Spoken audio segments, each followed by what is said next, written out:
All right.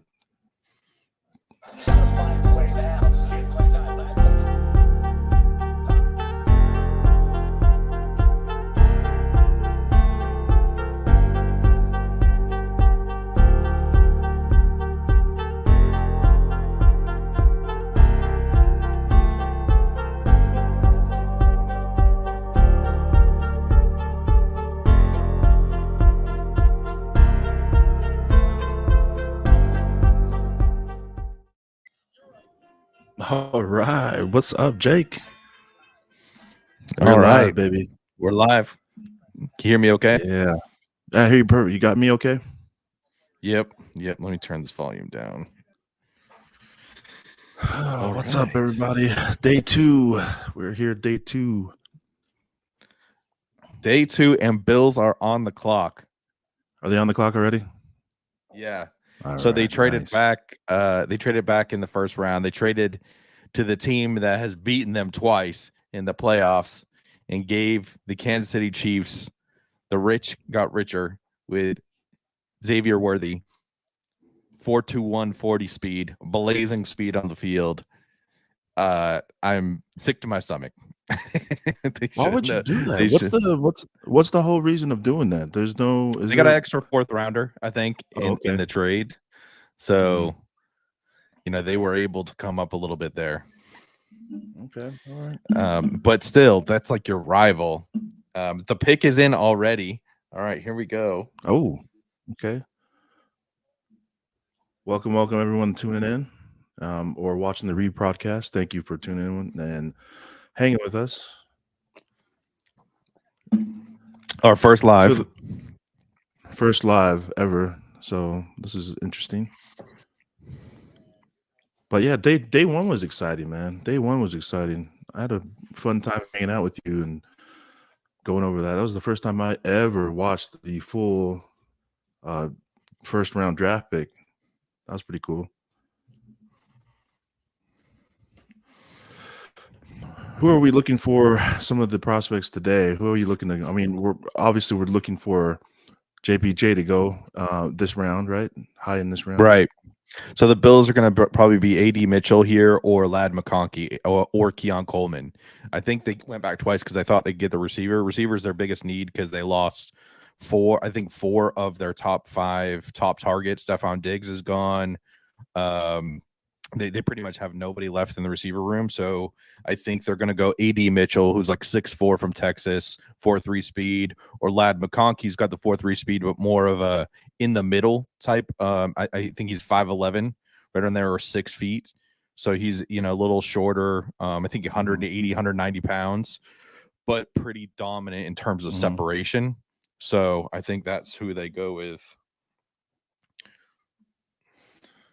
Bear with me. I got to sign in over here on one of these things. I lost my NFL Network access momentarily. They want me to sign in. Right, yeah. Sign your life away.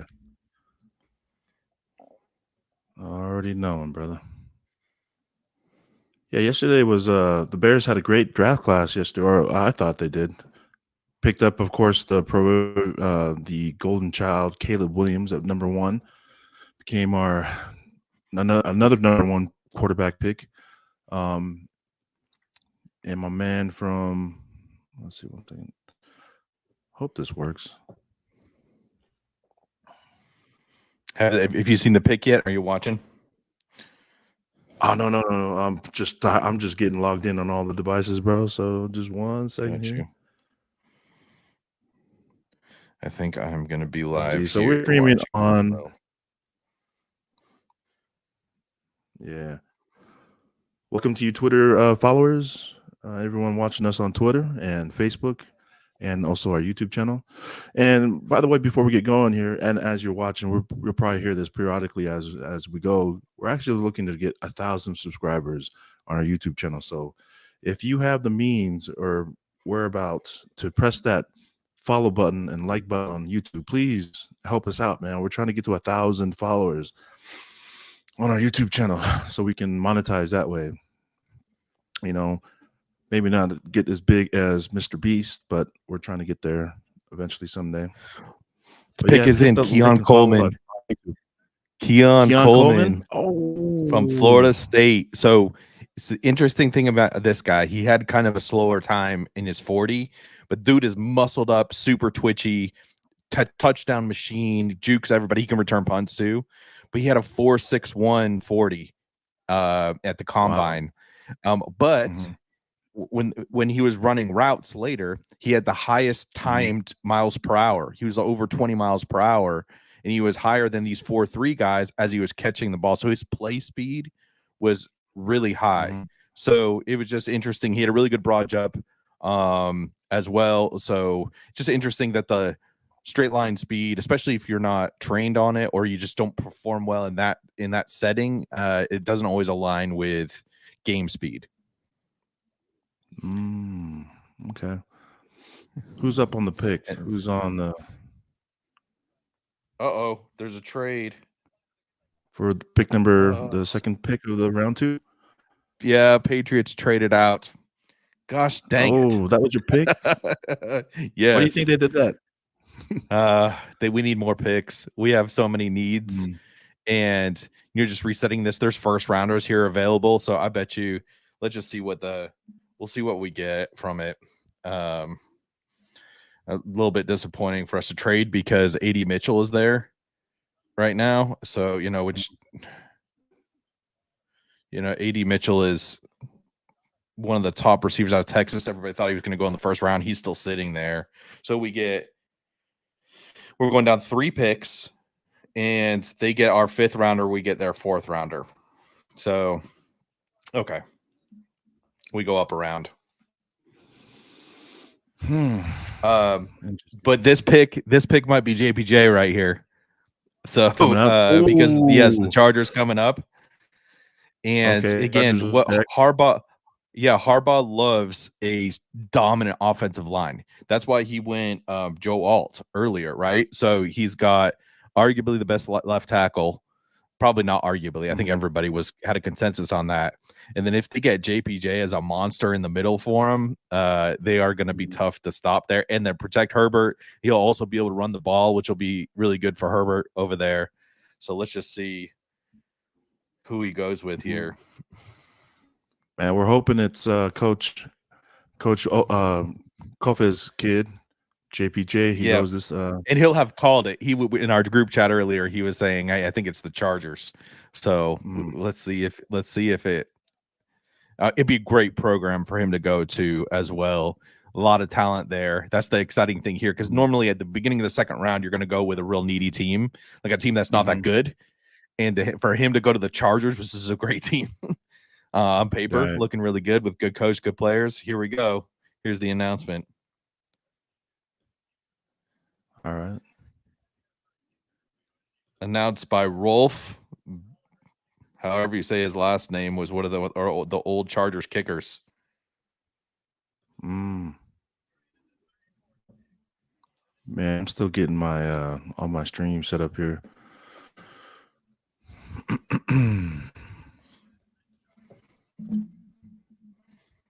Oh no, they get receiver. They went Ladd McConkey, who I thought the Bills were going to take.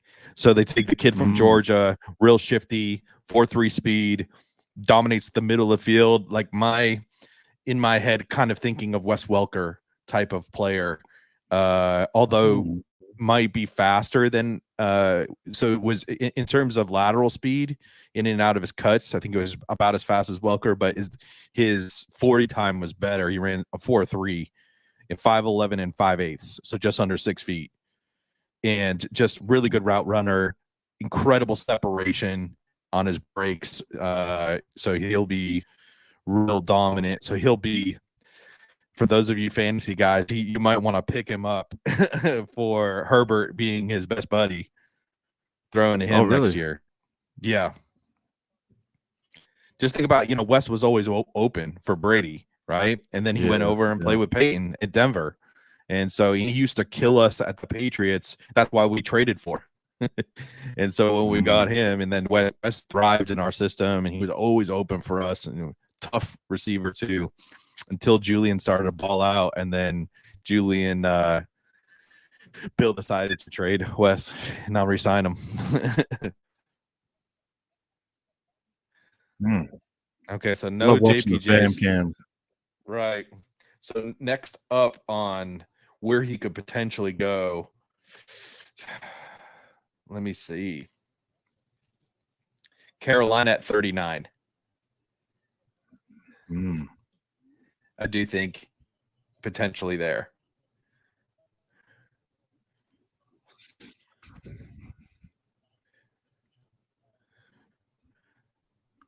Yeah.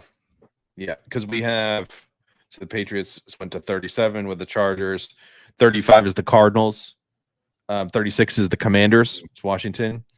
Okay. Then the Patriots, then the Titans, then Carolina, who they got that pick from the Giants. Oh, okay. Yeah, the Chicago Bears don't have a pick in this round. Gotta wait through. They don't have a pick, right? Unless they do some trading. Yeah. Yeah, let's do some trading. But I think we're fine. We need some O line. We can wait towards the end. There's still a lot of some great picks. A lot of strong people on the board still.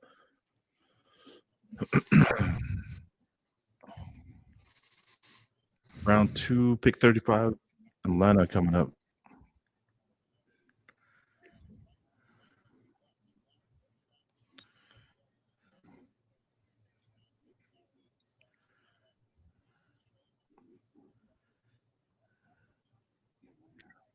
All right.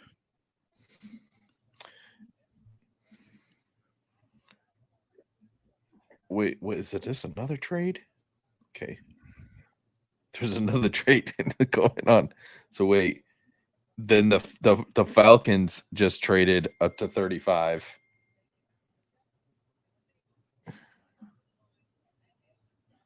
So they got the 35th pick right now? Yes. Mm. And so they traded with the Cardinals. And then I'd missed the pick. Oh no, we didn't miss it. So yeah, Ladd McConkey. No, so we're good there. Yeah, Ladd McConkey. And then sorry, a lot of moving parts here right now. And then Arizona Chargers trade with Atlanta. So who is Atlanta coming? So Atlanta surprised everybody by taking Drake May. They needed some defensive help. So we might see them take edge here as one of their needs.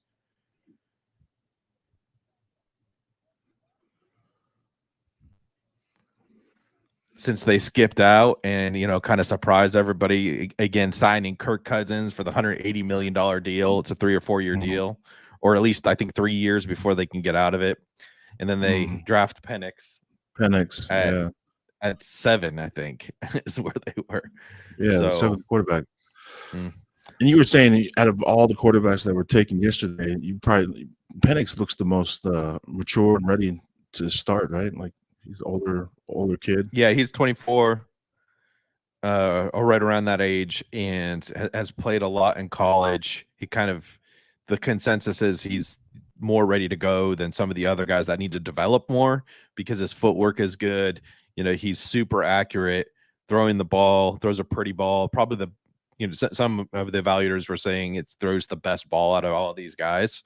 So, so if you've got good feet and you're accurate, you're going to be, and then in terms of processing, he passed everything. Really, the big issue was he blew out his throwing shoulder. But I think he blew out both shoulders.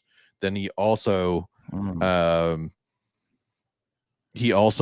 2 ACL tears in his knees. So it was just the medicals. Otherwise, he probably would have been, he was top 10 already, but he probably wouldn't have been in the conversation for top 3 had he not, gone through those injuries, maybe even number 1. All right. Okay. Here we go with the pick. Andre Rison. You remember him in Tecmo Bowl? Yeah. He was one He's of giving money. out the 35th pick of the Falcons right now. Yeah.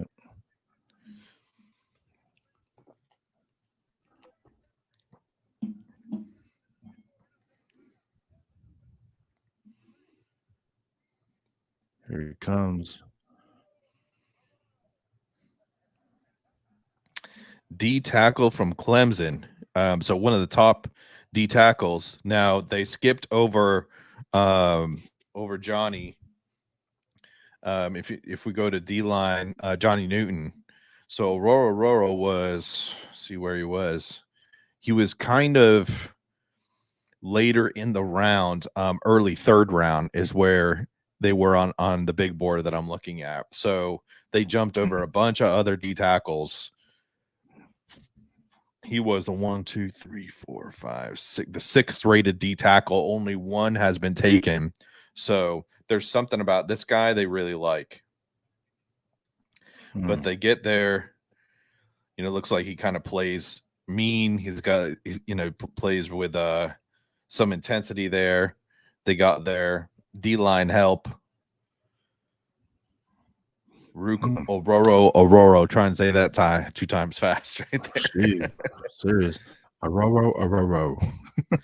Was it African Nigerian? Bro. Right on, man. So they're taking a little commercial break now.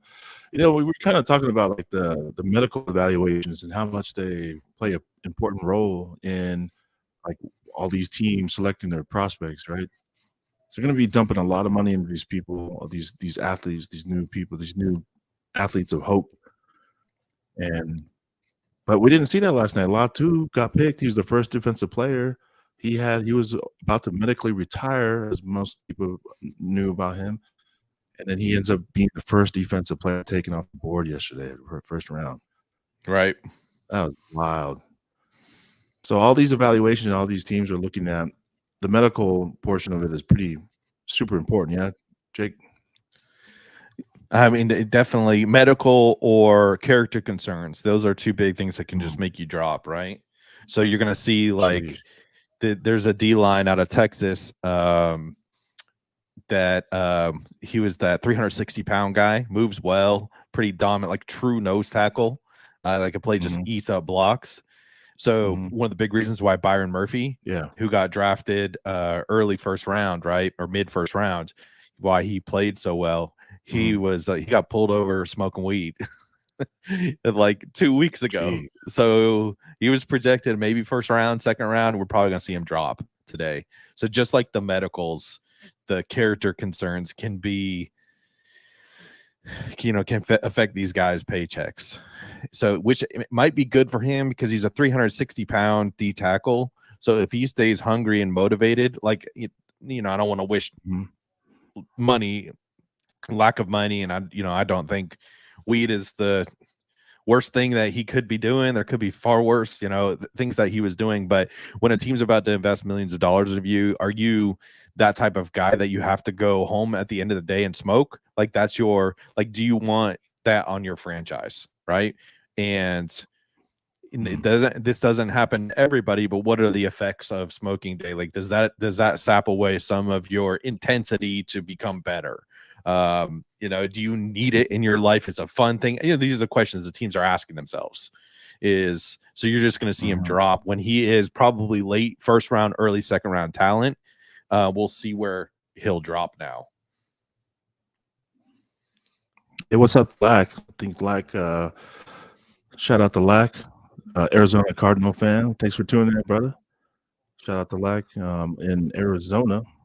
What do you think of your guys' pick yesterday, Lack?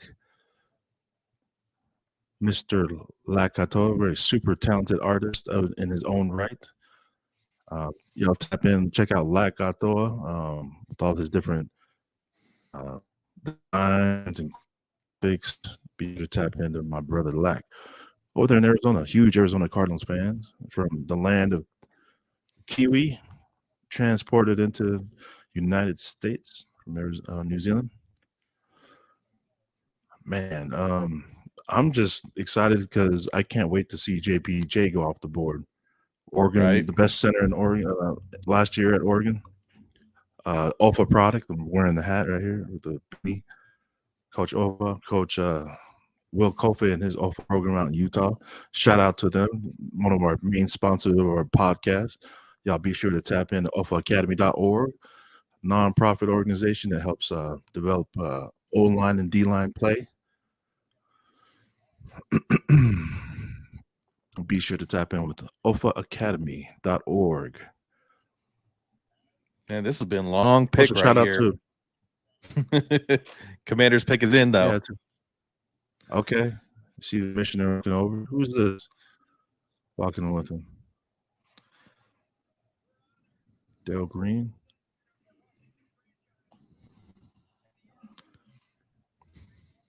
I'm not sure. We'll see here in a second. Bear with us through the silence as we're listening to these picks, everybody. We're watching this live. I'm watching on YouTube TV, the NFL Network. Shout out all our Twitter followers tuning in. What's up, Twitter world or X?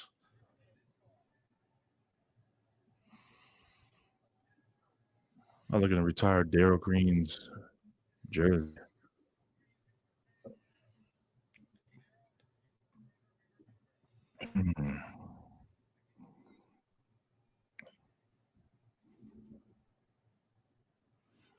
Oh, is it Darryl Green? Is that what you said? Yeah. There we go. Darryl Green.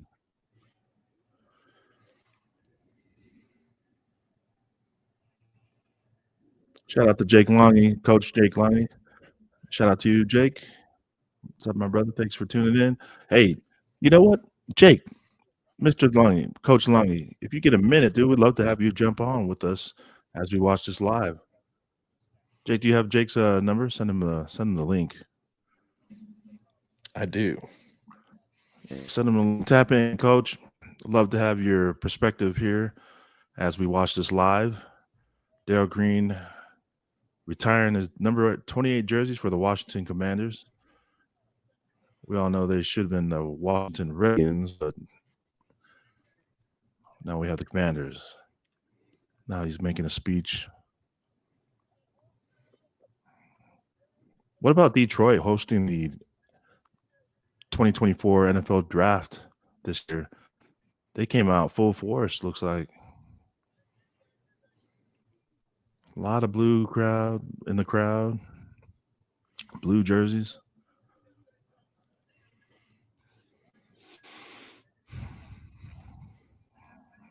He's taking his time. We just want to know the pick, brother. I know he's excited though, right? He's excited. Well, you know, it's a big thing. They just Rightfully recognize so. retiring his. All right.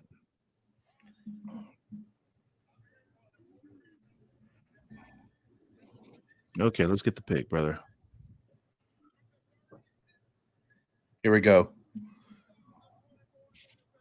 36th pick.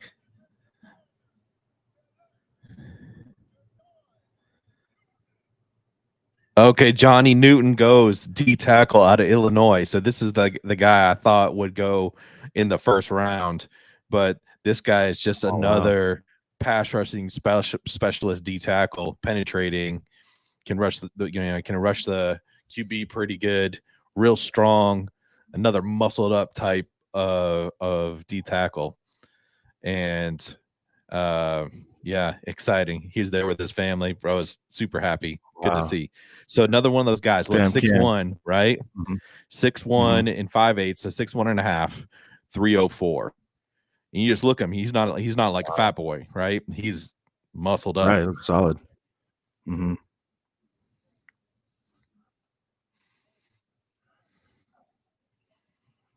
Just seeing some tape of him sacking the quarterback. Looks fast, man. Yeah. Looks fast and lean. Wow. Look at that swim move. Yeah, huge. What's up? Shout out to Ness watching us on X, on Twitter. What's up, Ness? Good looking out from us live. I hit up Ness earlier this morning, to ask him how he streams live for his podcast. He runs the podcast as himself. And Ness, shout out to this podcast. It's called For the Culture Podcast. You can find it For the Culture on YouTube and all your streaming platforms.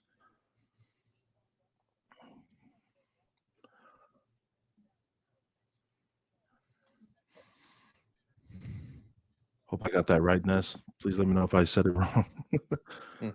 Shout out to Nessie. Yeah, shout out to Ness. Shout out to my club, FKP Kava Club in Reno, and non-organization FKP Global Services Inc. Shout out to you guys. So side conversation there. You guys working on a song that you guys have had for a long time?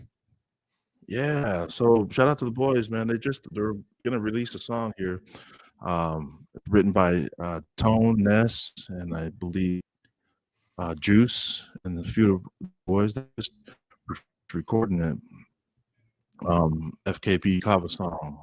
It's getting out soon, and y'all will be the first to know about it, actually if you're watching right now. Um, if you want to know more about our nonprofit organization, you go to fkpglobal.org. You can look up all the different activities and programs that we're working on and things that we're doing here for the community. We have a backpack drive coming up August 2nd. If you're free and available, come join us down at Dick Taylor Memorial Park. We'll be giving out backpacks and school supplies. Our second annual of doing that. That's going So the down August Patriots, 2nd.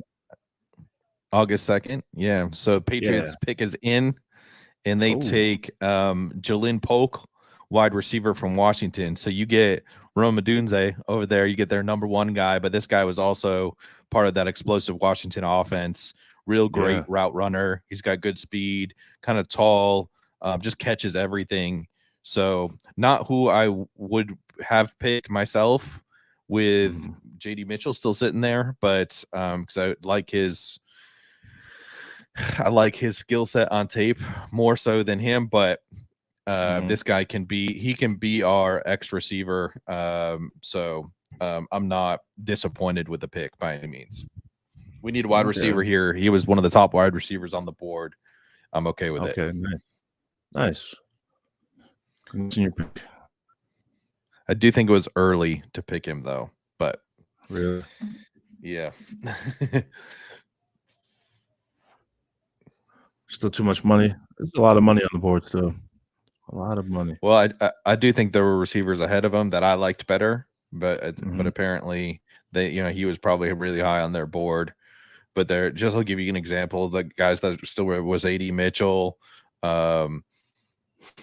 Troy Franklin's still there. Actually, I like Polk better than.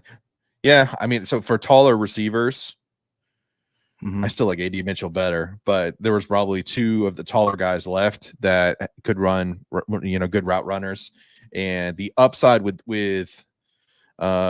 Polk is that, again, this is the one of the knocks against AD Mitchell, probably why he's falling here, is he doesn't run his routes full speed. He likes to set up the receiver, the DB a little bit and that doesn't run full speed a lot of the time, whereas Polk does run his routes at a better top speed. Maybe that's one of the reasons why they liked him.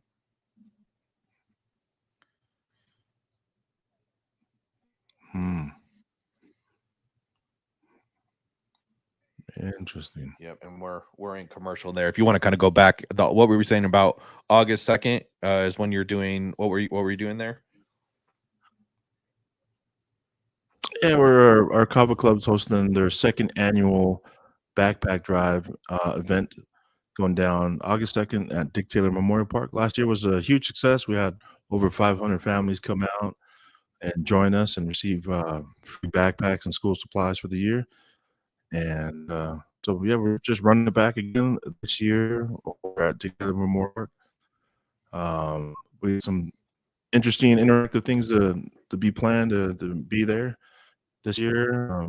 More backpacks for the community and just a lot more activities for the kids, and we're just planning that out and getting ready for that right now. And every Thursday, actually, if you're here in Reno, if you're passing through Reno on a Thursday and need something to do, we're hosting every Thursday evening until August 2nd a fundraiser event for our backpack drive. So it's called the Island Vibes. FKP presents Island Vibes and Reggae Night. It'll be a donation-based fundraiser, that event, offering live music and reggae music tunes throughout and cultural performances throughout the evening. It's going to run from 7:30 p.m. to 1 a.m.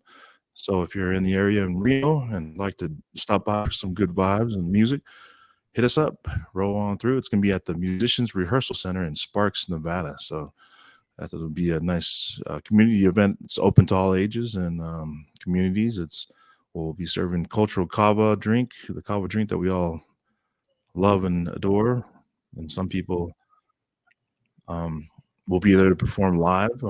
May 30th, we have some plan for a performance, a live acoustic performance, kind of like a tiny desk performance type intimate setting with a performer, an artist, a featured artist for that evening to help raise more funds and supplies for our backpack event. But yeah, this is all going down. It's a community event, and we hope to have you guys all there. We'll have more information on our website, so you can go to fkpglobal.org if you'd like to participate and even also to donate. All right, so we have now the Jake. We got the pick is Who's in coming up? for the Tennessee Titans. Need to read. Ooh, could this be where JBJ goes? Could be possibly. What do you think? What's their need right now for the Titans? Titans. Let me back up here. I lost my notes. Hang on. Hold tight with that thought. Notice. Yeah. Yeah, It's what not up? loading for me. Yeah, not loading my notes for me. Give me just 1 second. And the pick will be in before I can even guess at it. Oh, you're fine, man. I might have to reset my station here real quick. Let me do that. Take care of that. Let's see.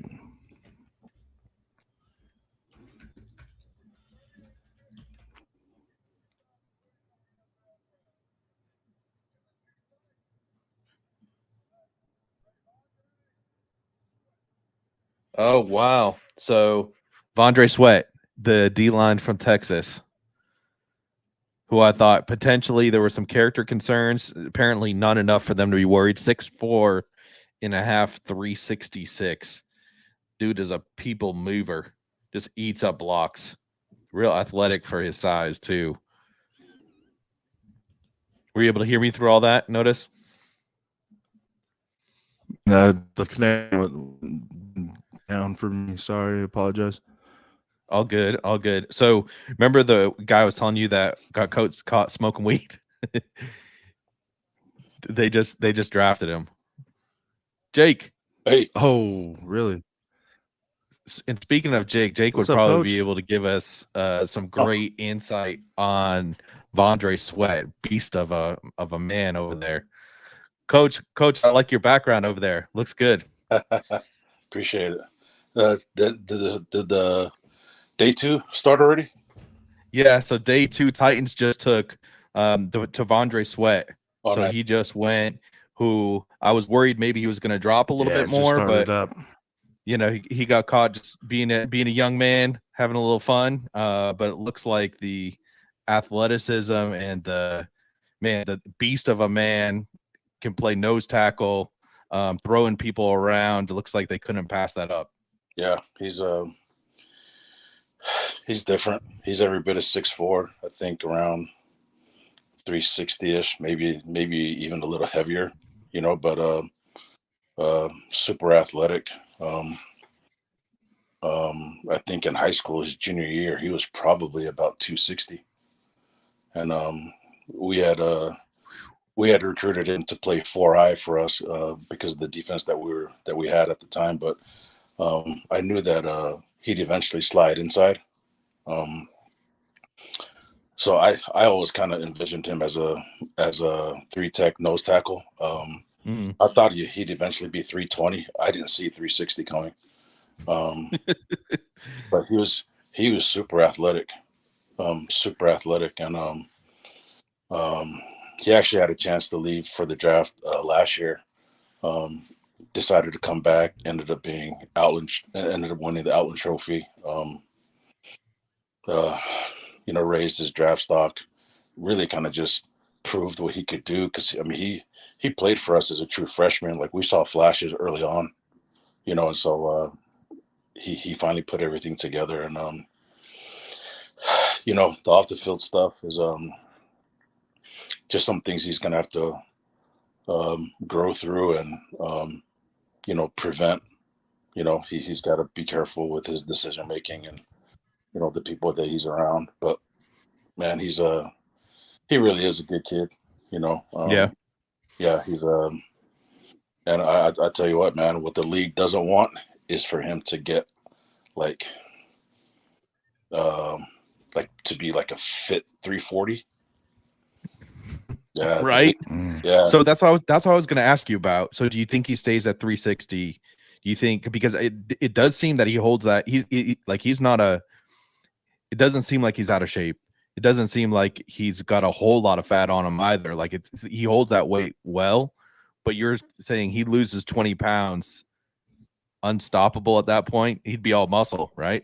I mean, he's got some weight that he could lose. But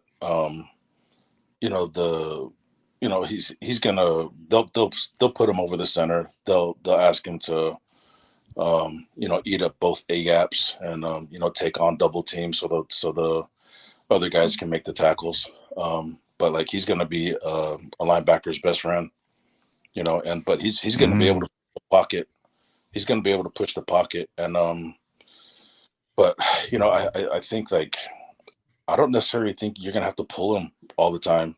Well, at some point, but at some point, I don't think you're gonna have to pull him off the field on third downs. I think he's athletic enough to keep him on.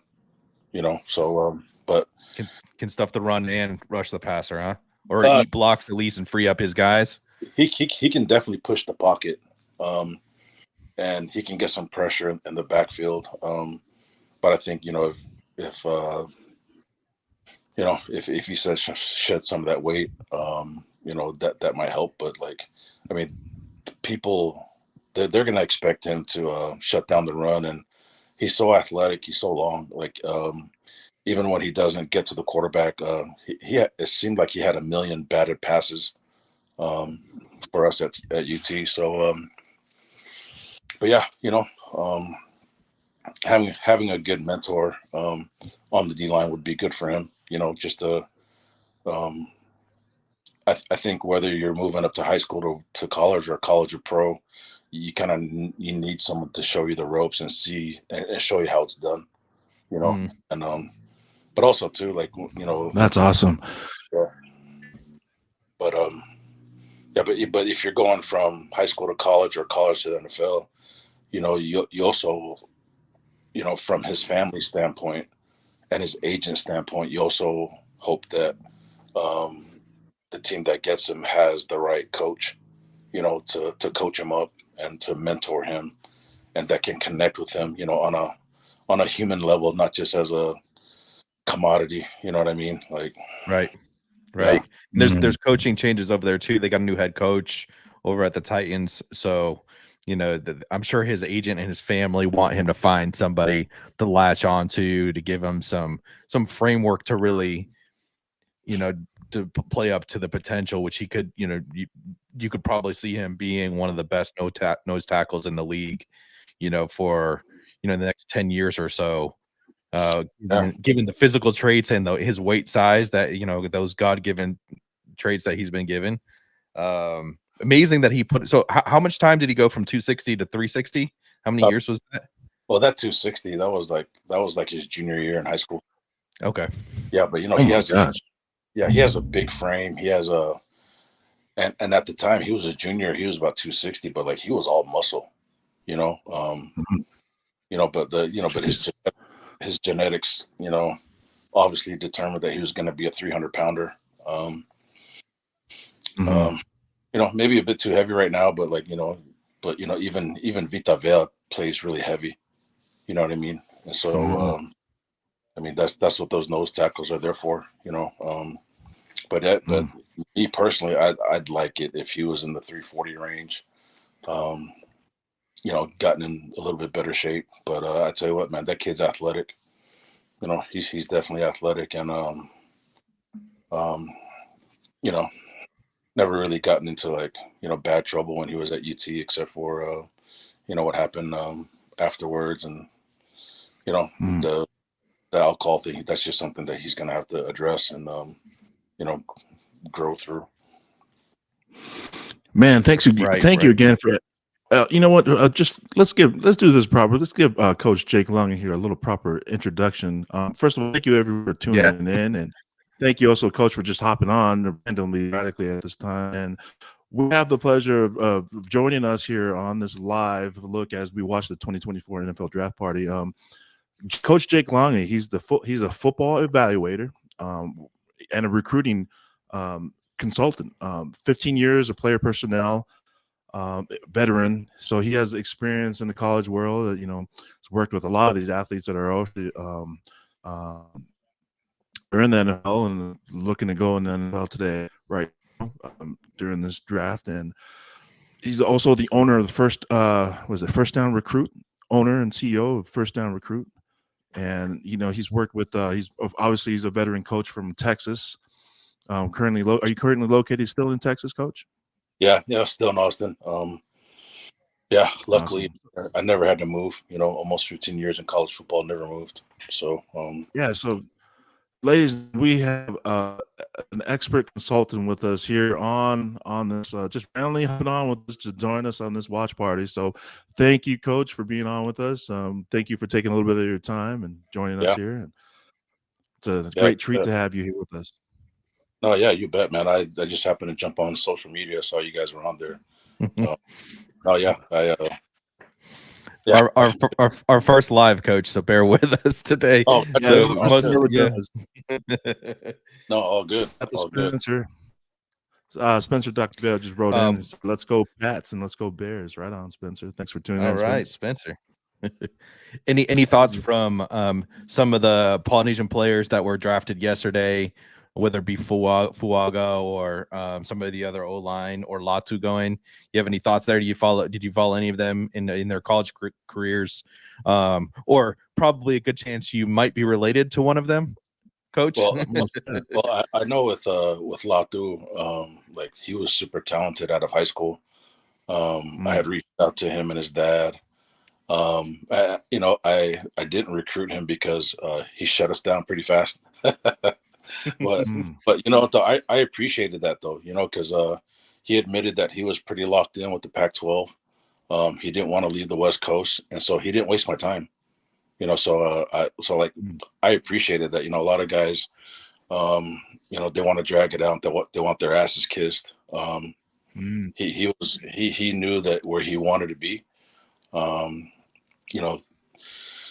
You know, like, man, when he had that neck injury, you know, up at UW, you know, everybody thought he was done, and you know, for him to get cleared and then to reach his potential, you know, and then and for the NFL medical staffs to clear him and to be a first rounder, that, man, like, what a story, that was man. huge. Yeah, what a story. Exactly. Yeah, he's yeah, I didn't really get to know him because he let me know early on he wasn't interested. So, you know, okay, all good. I appreciate the honesty, man. Fuaga, I didn't know much about him. But with Troy Fautanu, man, I loved his film out of high school. I mean, last night I was looking for some scouting stuff, and I happened to find my old notes about him, and I posted it on Facebook. You know, but nice. Yeah, I think for Tongans, I think the thing that they're gonna love about that is that he's part Tongan, actually. You know, so oh really? You know, yeah. So on his father's side, his father's side is his father's name is Fautanu, but he goes by John. At the time when I was trying to recruit him, they were living in Vegas. I think he was born in the Bay Area, lived in Utah for a little bit. So he worked with those Delta guys up there. But he was in Vegas. He goes by John. Mom was a instructor at like a university or something. Really good film, like high school wise. Played right tackle, but it was pretty obvious that he could play left tackle. Super athletic, played with a really good base, physical. Loved his effort. I think he had a 3.7 GPA. I wanted to offer him, but you know, I didn't have that authority, so I tried to push it up the ladder. Didn't get anywhere. But I knew that they had flight benefits, and so we could get him on campus for cheap, right? Since he could fly for free. But I felt like we had to offer first to make it worth his while. We never did, and So we had some pick. Looks like some pick come in. 40 was pick number 4, Cooper DeJean. Yeah. So he's a kid that out of Iowa that can fly around the field. It's seen as maybe a hybrid corner safety. I was hearing from some scouts they were seeing him as more of a safety, but this was on Big P's wish list for the Cardinals as well. He was hoping they were going to pick him up. Oh yeah, that really athletic kid. At 40, who else? We had Kool-Aid McKinstry just went at 41 to the Saints. So Cooper DeJean 40, he went to the Eagles from Iowa, and then out here, who's this? McKinstry, Kool-Aid McKinstry, 41 from Alabama, who goes to the Saints. So some cornerbacks coming off the high talented cornerbacks going off the board. Nice. And then there was the kid, the D end that went as well. I don't know if you talked about Braden Fisk. He went to the Rams. So yeah, Braden Fisk at 39. Yeah, to the Rams. Okay. Coach Will was talking about him a couple months ago as a kid that he liked. That's got a high motor, and excited to see what he does in the league here. Going to a pretty dang good team in the Rams. He's got big shoes to fill over there, though. Yeah, they do. Yeah, he does. Pick number 42 is in for Houston Texans. That's coming in next, 42. So is the second round go a little bit faster in their picks? Right? They have less time to choose. Is that it? I think so. That's how it used to be. I'm not sure, but it does seem that way. That or maybe they're just more decisive here. I know in the later rounds it used to speed up, but they've shaved off time from all the rounds. But then the deeper you go, the less time you have. I see. Texan selection is in. Linebacker Christian Harris making the announcement. It's Kamari Lassiter. So he was, let's see where he was. Yeah, it's a kid from Georgia. There was talk. He had picked up 42 on the big board that I'm kind of looking at. He was around in the 50s, but I did hear some talk here where this guy's just he's an animal, locked on, plays really intelligently, hits hard, likes to tackle, is not afraid of contact.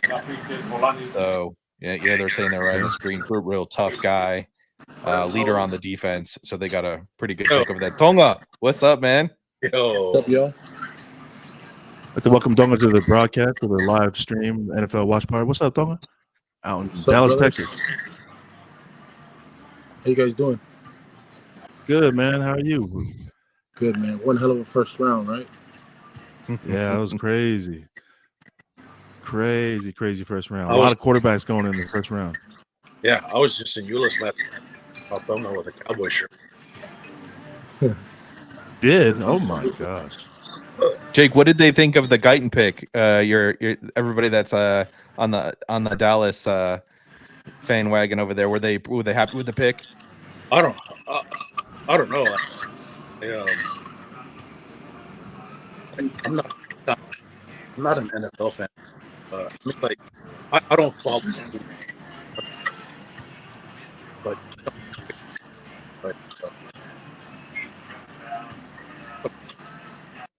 too happy with the pick. But to me, like I'm a trenches guy, so I'll always appreciate help in the trenches. So but I remember him when he was coming out of high school. I think he was a tight end, and then they beefed him up. And so long, lean, athletic, plays with a great base. Yeah, I'm sure that I think with linemen, man, you kind of have to have like a certain level of IQ to evaluate those guys, or you need like big time hype in order to inform the regular fan.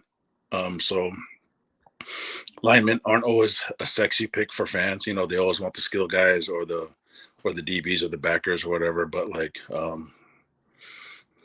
yeah, and Alo was like the offensive line picks, but honestly, I don't know what the Cowboys' needs are. I think I only watched one NFL game last year, so yeah, I don't know, but That's, I'm that's an O-line. crazy. It's What's crazy. that? You evaluate a lot of the players that go to the NFL. You know, you pick up you don't really watch all the games. That's crazy. That's super interesting. Well, I think you know, for a lot of guys who are in the business, when you watch football all day, or you're coaching it all day, or you're working in it all day, the last thing you want to do is watch more football when you get home. Oh, yeah, you're right. I mean, like, as a fan, and the reality is, like, whether you're like a coach or a scout or whatever, like, you're gonna always watch the game differently, and you know, you're not gonna watch it from a fan standpoint. So like, it isn't always fun. Like, Oh, yeah. you know, like, I wish I could turn off my brain and stop diagnosing it so much, but Oh, you I know, see. Yeah. Yep. yeah, I but get it. I get it. yeah, but no, I'm a volleyball dad now. Yeah. How's your daughter doing? How's she doing? Man, you are a volleyball dad. How, like, talk about that process. Like, did you help with the recruiting and everything? Like, how did that But, go? How was that? but yeah, absolutely. Yeah, I basically applied my 15 years of experience with recruiting, and I just had Right. to figure how volleyball was run, and then I just kind of did it for volleyball. But I just had to make sure that she was developed by the right coach. I cut the fat on all the bull crap. I did not chase the hype. I did not chase the rankings. We invested in her. We invested in the teachers of this game. We put her in front of the coaches that could evaluate. We built authentic relationships, didn't waste anybody's time, and she got, for someone who was on B team in middle school, she got recruited really fast. She got good really fast, and she committed really fast as well. So Nice. yeah, which is ideal. Very nice. Yeah. So but really, same things apply. You know, you just have to get her evaluated, and then you attack those schools within her range. So that's what we did. Very nice. Very nice. And then your daughter she actually ended up committing to what school? Utah Tech, the old Dixie College.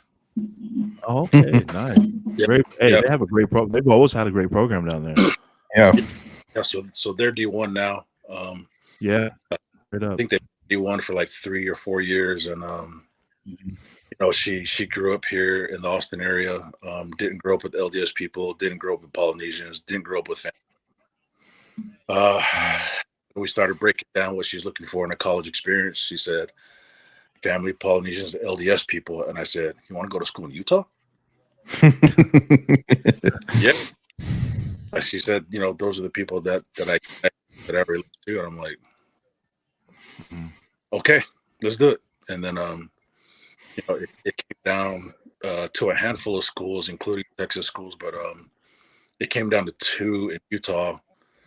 But I knew she was going to commit to Utah Tech. I didn't tell her that she was, but I just from my experience, you know. Yeah. And it was because the head coach was a Samoan LDS coach, and the assistant coach was a white lady married to a Samoan guy, and 6 of the girls were Polynesian, and 5 of them were half white, just like her. And so that's actually what she was looking for, you know. So Awesome. yeah. So same thing applies to football. Right. Interesting too. 'Cause I do remember just like not that I can relate to playing sports at that level, but going to school and you know in Rexburg, and then just having more people around you when you didn't grow up with that can be just a fun new experience. You know, being around people that share similar values, where she's probably been on an island her whole life, you know, with great family support from you guys, but you know, she's had to just really kind of make her own brand, which, you know, clearly it worked, right? But you know, excited to see where she takes it. Yeah, I'm excited for her, man. You know, she, you know, as a father, I'm pretty damn proud. But from an evaluator standpoint, I'm really impressed because she did things the right way. She didn't skip steps in the process. She focused on her grades. She's got a 4.5 GPA. She was an academic All-American, second team All-American on the court. Signed with D1 school, and in this NIL world, she's killing it on social media. So she made a decent amount of money last week, and so I know it sounds like I'm bragging when I said that she's like a blueprint, but she really is. Because Wow. she was raised a coach's kid. She knows what matters. She doesn't mess with the bullshit. And Oh, you're fine. But she's Oh, good. yeah. She understands that. She understands the realities of this business, and she attacks it. And so way too many families worry about the stuff that doesn't matter. But Right. yeah. Right. And let that actually let's circle back on that blueprint thing. But we got to shout out Coach and JPJ, Coach Jackson Ofa, Powers off the board. Johnson. His Let's first go, kid JPJ. to be drafted that came out of the OFA program, went to Oregon, and he got drafted by the Raiders. So they got Brock Bowers, Jackson Powers Johnson. Yeah. So played center, can play guard on either side. It's got just like a real high motor. One of the scouts said nasty for no reason. Yeah. So he plays with an attitude, finishes his blocks. Great to see. So shout out to Coach and the OFA program, and of course shout out to JPJ and his family. This is a game changer for him. I'm sure he's super excited. Raiders Nation is going to love him. Oh yeah, he's built for them, man. He I think he played defense as well when he was at Oregon. Really athletic, really physical. Punishes people through the whistle. Love his effort. I liked him when I was at Texas, but it was pretty evident with him that he was pretty locked in with Oregon early on, and they showed him love early on too. So that's a great pick. And then a few of the other picks before that, we had after Cooper DeJean going to the Eagles. There's been quite a few trades if you're keeping up, but the Saints got Kool-Aid McKinstry, cornerback from Alabama. So played on the other side from Terry and Arnold. And then the Texans took Kamari Lassiter from Georgia, which we spoke about. The Cardinals picked up Max Melton, cornerback from Rutgers. And now that caught us up tier to the Raiders taking JPJ from Oregon. Now the Packers on the clock. Packers with pick 45. And the Detroit, obviously, of course, by natural, they're booing the heck out of him. Brian Beluga's doing the announcement. Oh, linebacker. So I do think they took Fuaga, right? In the first round. New Orleans did, right? So they decide to go linebacker here. Edgerrin Cooper. A&M. Yep. Mm-hmm. Yeah, Texas A&M. Yeah, really good backer. Okay. They're showing his highlight film against Alabama. Yeah, looks real athletic. Look kind of a longer linebacker, but looking real athletic, chasing people down, hungry. Looks like he's hungry for contact. Fast, man. Yeah, it looks fast. Hey, what's up? Thanks for tuning in. I know Viking. Oh, what do you say? Vikings, baby, JJ McCarthy, Viking, baby. All right, got a Vikings fan tuning in. Shout out to you, Seed. Thanks for tuning in. What do you think about Kirk Cousins and Atlanta drafting? Was it a Penix? Must be happy. I think that confuses. I do think it confuses your fan base. I think it confuses your quarterbacks. They might have some reasons, some legit reasons. Maybe him coming off the Achilles and they just want insurance. They have a guy that's ready to play that can come in. And, Kirk Cousins is 36. So, accurate quarterback, but with Penix being older and super accurate and can plug into their system, they think very fast. I do think it's insurance, but it may be a little high price to pay. But I don't have all the facts here, so they're just kind of me looking at it from the outside view as a fan. Yeah, he just says Penix he says that Kirk Cousins is trash as Penix is taking over. Pick Tell us how 46 you really feel. Yeah, tell us how you really feel. See, the Panthers selection is in at pick 46. Let's see who's now. They get all these presenters. Wide receiver Muhsin Muhammad, former Chicago Bear player, about to give the 46th pick for the Panthers.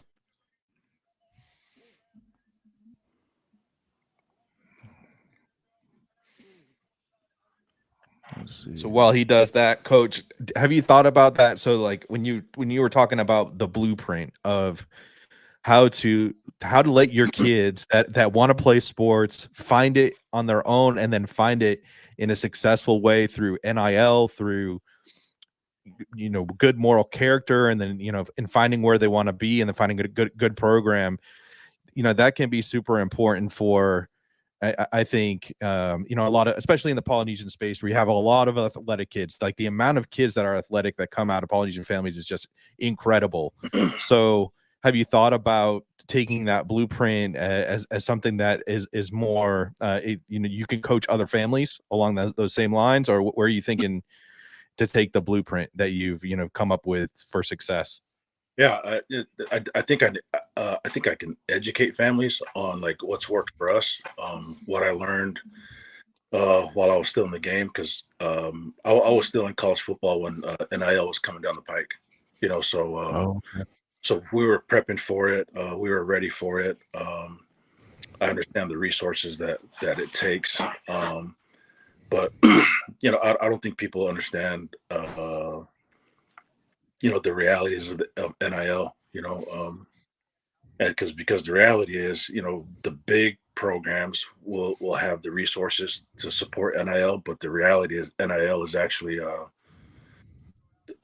most of their money is coming from a collective, which is a group of like basically fundraisers, right? So if you think of it as the collection plate at a church, that's where most of the money's coming from. But the NIL, name, image, likeness, athletes have to attack those deals individually, right?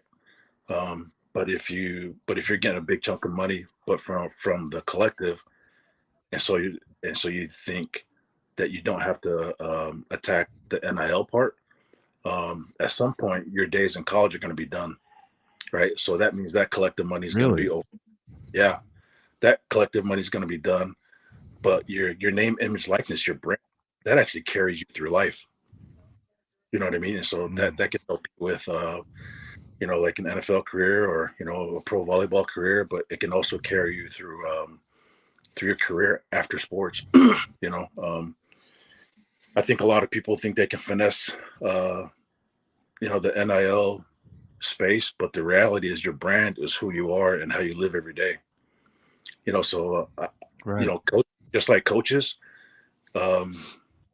coaches, we can only maximize someone's talent and DNA and work ethic, right? Because they are who they are. With NIL, if a kid hasn't been living a certain way, I don't know how much help I can give them. Get on the right path, but like, you kind of think of back in the 80s when Whitney Houston was pushed. She was America's sweetheart, but people didn't know how she was living behind closed doors. So now with the access to information that we have now, you can't finesse people anymore. Like you are who you are, and you can post whatever you want on social media, but people know you in real life, and so it's got to be authentic. But really, branding, man, is really storytelling. Trying to figure out how you can tell your story, being relevant. Why should that matter? And if you want people to open up their wallet, man, you got to open up their hearts first. True that. And it's even more important that the parents find this blueprint early on, right? Because I mean, like that's I think especially like outside of religious context, you're just seeing a lot of kids come up in single parent homes, and sometimes they just don't know. So access to information is everything. Of course, you hope everybody can come up in a 2-parent home where possible, so that they can get a great moral foundation on how to act. In if you don't have that information or that guidance early, it can really, with all the talent in the world, you can just miss, on a big opportunity here. And, it's interesting how, like you said, everything is your brand, right? Your brand goes forward more than NIL, but with NIL, excuse me. But NIL is also a chance to potentially come out of college debt free or set yourself up for success that might not have otherwise been there. So it's interesting how much that has changed the game.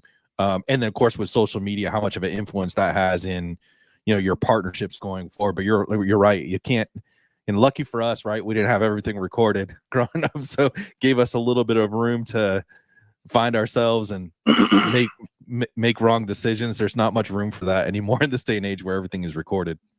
Yeah, no doubt. I'll say this. Some of the best kids that I ever recruited came from single home parent.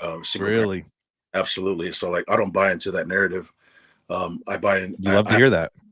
I have to figure out how someone was raised. And so, a lot of the kids that came from 2-parent homes came from jackass parents. You know what I mean? Right. I know a lot of women that raised great young men without the help of the father.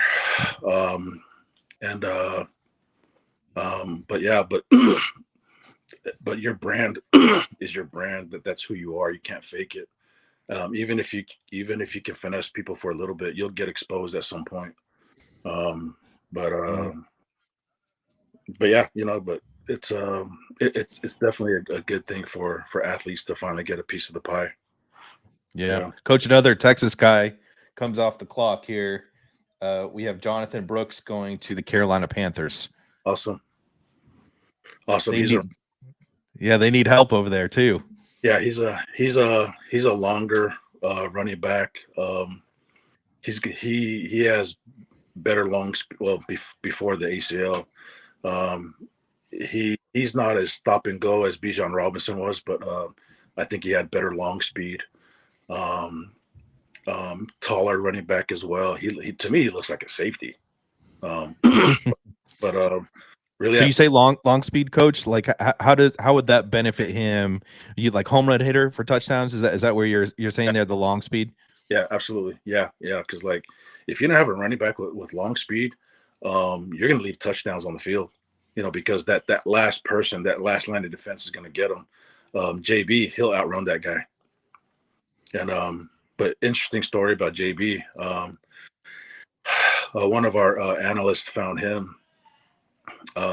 his film during the COVID year, I think. And excuse me, our player personnel analyst, one of them, he kind of had this weird thing, this weird method of finding guys. Mine was more strategic. He would just randomly pick a school and pull up a game and see if anybody popped. He happened to pull up, I think he's from Hallettsville, I think. Pull up Hallettsville, and the running back was killing everybody. And so that the player personnel guy that we had, he evaluated a bunch of games, wrote up a scouting report, gave it to our running backs coach at the time, who was Stan Drayton.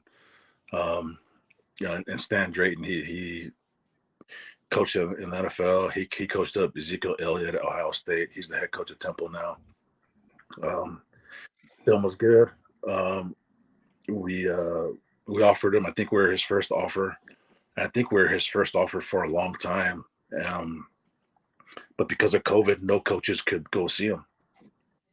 And so because we had a leg up on everybody else, he showed us a lot of love, and he committed. And And with that running backs room that we had, he easily could have transferred, but he stuck it out. And then once Roshan Johnson and Bijan Robinson were gone, he was a starter for about half the season before he tore his ACL, and he showed everybody that he was that guy. So super happy for him. He's his dad passed away while he was at UT. He's got a tattoo on his forearm honoring his dad. And I actually drove to work one day and I saw him and a bunch of the coaches consoling him, and I knew someone had passed away, and it ended up being his dad. So like really good kid. He plays for his family. He's one of those kids that you root for and you want good things to happen because he's such a good kid. Wow. Nice. So Bryce Young getting in the first round they got Xavier Legette, who came out of South Carolina, real explosive wide receiver. Now they get Jonathan Brooks. Looks like Carolina is getting some weapons for Bryce Young early on in the draft here. So Yeah. you love to see it. Yeah. If if he's getting drafted in the second round, that means the doctors, feel that he'll be Wow. okay. He's one of those guys, man. Once he squares his shoulders up and he's going like straight forward, yeah, good luck catching him. Interesting how far the medical procedures have gotten, where some of these catastrophic injuries from 10 years ago are now, you're seeing them recover fully. It's the medicals is coming a long way, just in terms of knee injuries for sure. Yeah. And Achilles. Yeah, no doubt. And but then that's why the combine is so important, because it's really about the medicals. And so but they can find out injuries that you had in 8th grade. And so Are you that serious? absolutely, yeah. And so that could affect your draft Wow. stock. So Jeez. or even stuff that you were hiding during your college days, you know what I mean? Or things that you were playing through. But that's why the combine is so important. It's really about the medical. So for the fan watching, which is like most of us, so they're going in and they're getting X-rayed, like the whole body. Like, walk us through what's the medical evaluation. What do these kids have to go through medically in terms of the evaluation when they're at the combine? No, I've never been to a combine. I've never worked for an NFL club. But they're going through absolutely everything. Whatever scans they have to get, MRIs, X-rays. The doctors already know about certain injuries, but they can look at your knees and if you got some arthritic knees, they'll know if how many years they can squeeze out of you. So Wow. yeah, it's shoot, man. One player that should be drafted this year but won't be because he had to medically retire is Junior Angilao, offensive lineman out of East High School in Salt Lake City. He was a 3-year starter for us at Texas, and his body just the punishment it slowly broke his body down, and his neck, his shoulder, his elbow, his knees, his ankles. It got so bad, but he had NFL written all over him. He was performing at a high level. But even with him, like the doctors, took a look at his knees. They're like, we might be able to squeeze a little bit more out of you, but really it's going to come down to pain tolerance. You hate to hear that. Yeah. All Junior was a dude. Junior was the dude. Maybe Wow. maybe we'll have some miraculous technology that'll come out where we can rebuild his knee for him, where he won't lose his I know we're not quite there yet, but man, you hate to hear that. Well, that's why it's so important for these guys to sign with schools that have a plan for life after sport. Because football's going to be done pretty fast, before you know it. And the reality is, if you happen to be good enough to play at the collegiate level, right? If you get to high school and you're going to play at the collegiate level, if the average NFL career is only 2.7 years, that means as a senior in high school, you've already played more football than you have in front of you. Yeah, Wow. yeah. Let's catch everybody up on the picks. Notice. So Yeah, go the for it. Giants at 47. So Jonathan Brooks again from Texas, running back, goes to the Panthers. Giants take Tyler Nubin, safety from Minnesota. The Jaguars take Mason Smith, D tackle out of LSU. Chris Jenkins, D tackle out of Michigan, goes to the Bengals. And we have the Commanders on the clock here, and they just took Mike Sainstrill. I forget. I think that's how you pronounce it. Interesting thing about this guy, he was like a captain on their team, I believe. But he played wide receiver and switched to corner, and so just real versatile player here out of Michigan. And then that Michigan defense was big reason why they won the championship this past year. Yeah, they had a strong defense. Hey, Coach, ask about some potential draftees coming up. Some Polynesian players that you're looking at that should be getting drafted this round or later in the rounds. Who are you liking as far as like the Polynesians on the board? Anyone in particular stand out to you? Oh man, I'm trying to think, man. I I was locked in as a volleyball dad so long. Let me throw some names your way, Coach. We got Kingsley Suamataya out of BYU, the tackle. Yeah, Suamataya, super athletic. He's probably someone that I think his best days are ahead of him still. Because as a starter, he didn't start a whole lot of games. He started at Oregon, didn't start, transferred, played right tackle, I think for 2 years, entered the draft. Freakishly athletic. He's still young. I think whoever gets him hopefully he goes to a really good O-line coach. I think by year 2, he's going to be a total stud. I think obviously Shonevaki. Shonevaki. Obviously, nightmare. Yeah, I liked him out of high school. At what position do you like him more? Well, this is the thing, right? Had he started as a running back, I would have liked him better as a running back.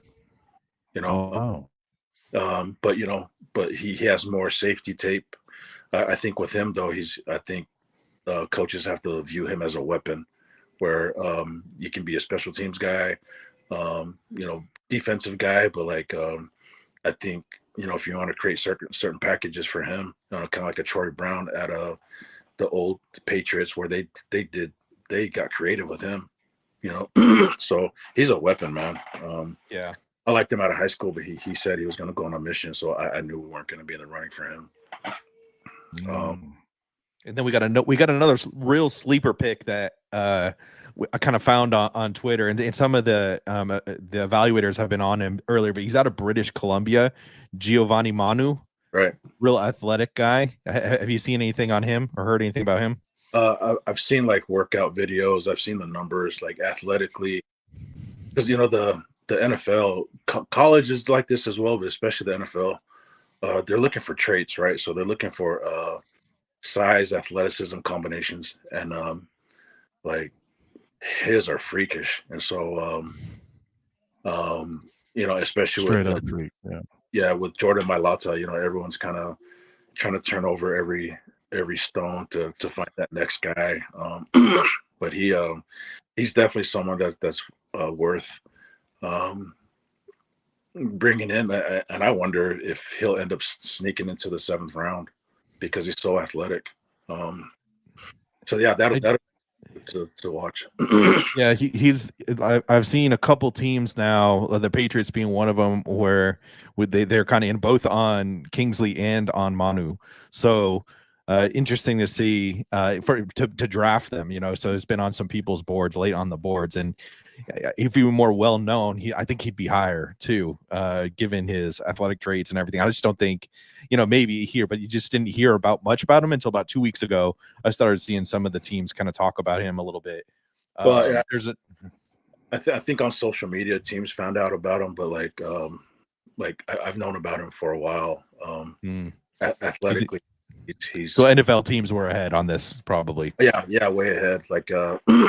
Because that's what the pro scouts are for. NFL teams have college scouts who scour the country for college players, but they also have pro scouts that scout each other's Mm. practice squads, but those pro scouts will also look at the CFL, UFL, things like that. And so, but they're gonna know about the guys in other countries as well. So yeah, they, the pro days kind of bring attention to him, but the scouts have known about him for a while. Yeah. And I got two more interior line for you. Dominic Puni out of Kansas, and there's the kid from Laumea from Utah as well. Yeah, Puni, he played at Kansas. I think he started out at another school, then he transferred up. But we played him when I was at Texas. Really good. He probably has some position versatility where he can probably play right tackle or right guard, maybe even center, because he's so athletic, so smart, fast mental processor, long as well. He had some really good length. The Laumea kid from Utah, is he the center? I believe so. He Yeah. is. Yeah, he's going to be a late. So he kind of slated on the draft board that I'm seeing. I believe he's the setter, and he's kind of set around 150, 160 to be drafted, somewhere around that range. Yeah. Yeah. I don't know whose board that is, but he's a good interior lineman. Yeah, I didn't watch too much film on him, but the Puni guy, because he played at Kansas and he really helped turn that program around. I mean, that dude could have picked Texas. That dude was a stud. I think that's all the Polynesians noticed that I had my eyes on. I could be missing a few. I actually think there is some edge rush, some guys that play D end that are kind of later in the draft too. Well, I think Jonah Ellis is a stud out of Utah. He was an All-American. That's Luther Ellis's son, coached by my first cousin, Lewis Powell. He's a shorter DN, about 6'2". Could fit in certain defenses as an outside backer. But I tell you what, technique-wise, really, really good, super tough. And I think during the offseason, he was training with Palepoy out there in Utah. Anton Palepoy, who played in the league as well. And so he was getting, coached up really well, with Utah, and on his own time getting coached up by Anton, who was a former safety and had built his body up to be a DN and ended up playing in the NFL. So and then he's got, his father's Luther Ellis, so yeah, you can tell a lot about a person. Oh, man. Nice. We had a couple picks come in. The Steelers. Oh yeah, go ahead. Notice. No, we're on pick 52 now, and the Colts are picking. We had a Steelers pick come up, and everyone so far up 52. Let's see. I lost your audio there. It was Zach Frazier was the pick there on the Steelers. Oh, okay, Zach Frazier. Okay, out of West Virginia center. Yeah.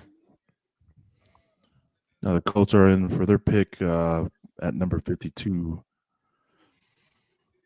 A lot of presentations, second round to get people that come and present the picks, huh? A lot of what? Right. Yeah. The sponsorships and the getting the players and and give people their flowers, all that stuff. Yeah, it's all the made for TV stuff. And for those of you tuning in, we got a lot of new viewers that just tuned in with us. First of all, welcome to our show, and we have the pleasure and honor of having with us Coach Jake Lange. He's a 15-year veteran, a player personnel veteran in the college game and football game. He's a football evaluator and recruiting consultant. He's the owner of First Down Recruit, and he's an accomplished recruiter and analysis for many, many years, over a decade worth of evaluating talents. And a lot of talents that you're seeing here on the draft day today he was evaluating them for scholarships and opportunity. Yeah. So thank you again, Coach, for tuning in with us and randomly appearing here on our show. We just he's just happened to see us, and we sent him the link, and he's joining us. So this is a huge tribute. It's a huge opportunity for us and a gift for us tonight. Thank you again Yeah. for being here, Coach. Yeah. I wish we're all in the same circle right now, passing each other a cup. I know, right? That's the only thing we're missing. Hockey, Coach, bro. another Yeah. Texas kid goes. We have AD Mitchell coming off a little bit later than maybe some people thought. The physical traits are crazy with him. Running 4.3 speed. I believe he's 6'4", can catch everything thrown his way. So went down people boards. A lot of people had him into the first round, and he goes pick number 52 to the Colts. And I know the Colts are happy that he's still there on their board. Yeah. The reality is like I forget how many spots there are in the draft. 200 something, 300 something.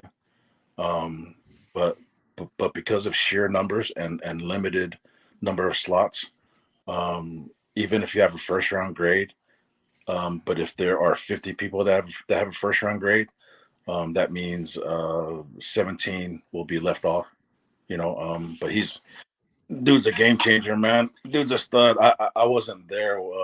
I think I'd left after I think we had signed him, but then I left. I got out of football, and then he had joined us. But yeah, he's probably overall a better overall receiver than Xavier, but Xavier, man, that speed and the special teams ability and I'm so mad at the Bills. I'm so mad at the Bills for trading. Oh, seriously, giving that man. away. Yeah, but Adonai Mitchell, yeah, good guy. Nice. He was on my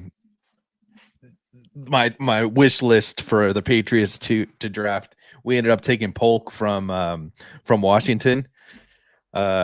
So he was the Washington's second best receiver, still pretty good, a good route runner. But I was hoping we were going to take him because we really need that true X blazing speed guy that can just catch anything thrown up to him. And I was hoping we'd get him, but I'm sure, like I was saying, Indiana Colts fans are super happy. I'm sure the staff is happy that they have him there because I think most teams would have had him off their board already by the time he got there. So.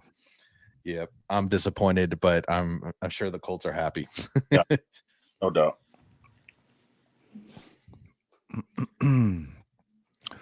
Yeah, this is exciting, man. A lot of families' lives are changing. A lot of kids' lives are changing these next few rounds here. It's a day of hope. The NFL draft is what a lot of people like to call it. A day of hope. Yeah, Teams Kingsley and should be coming off the board here soon. Notice.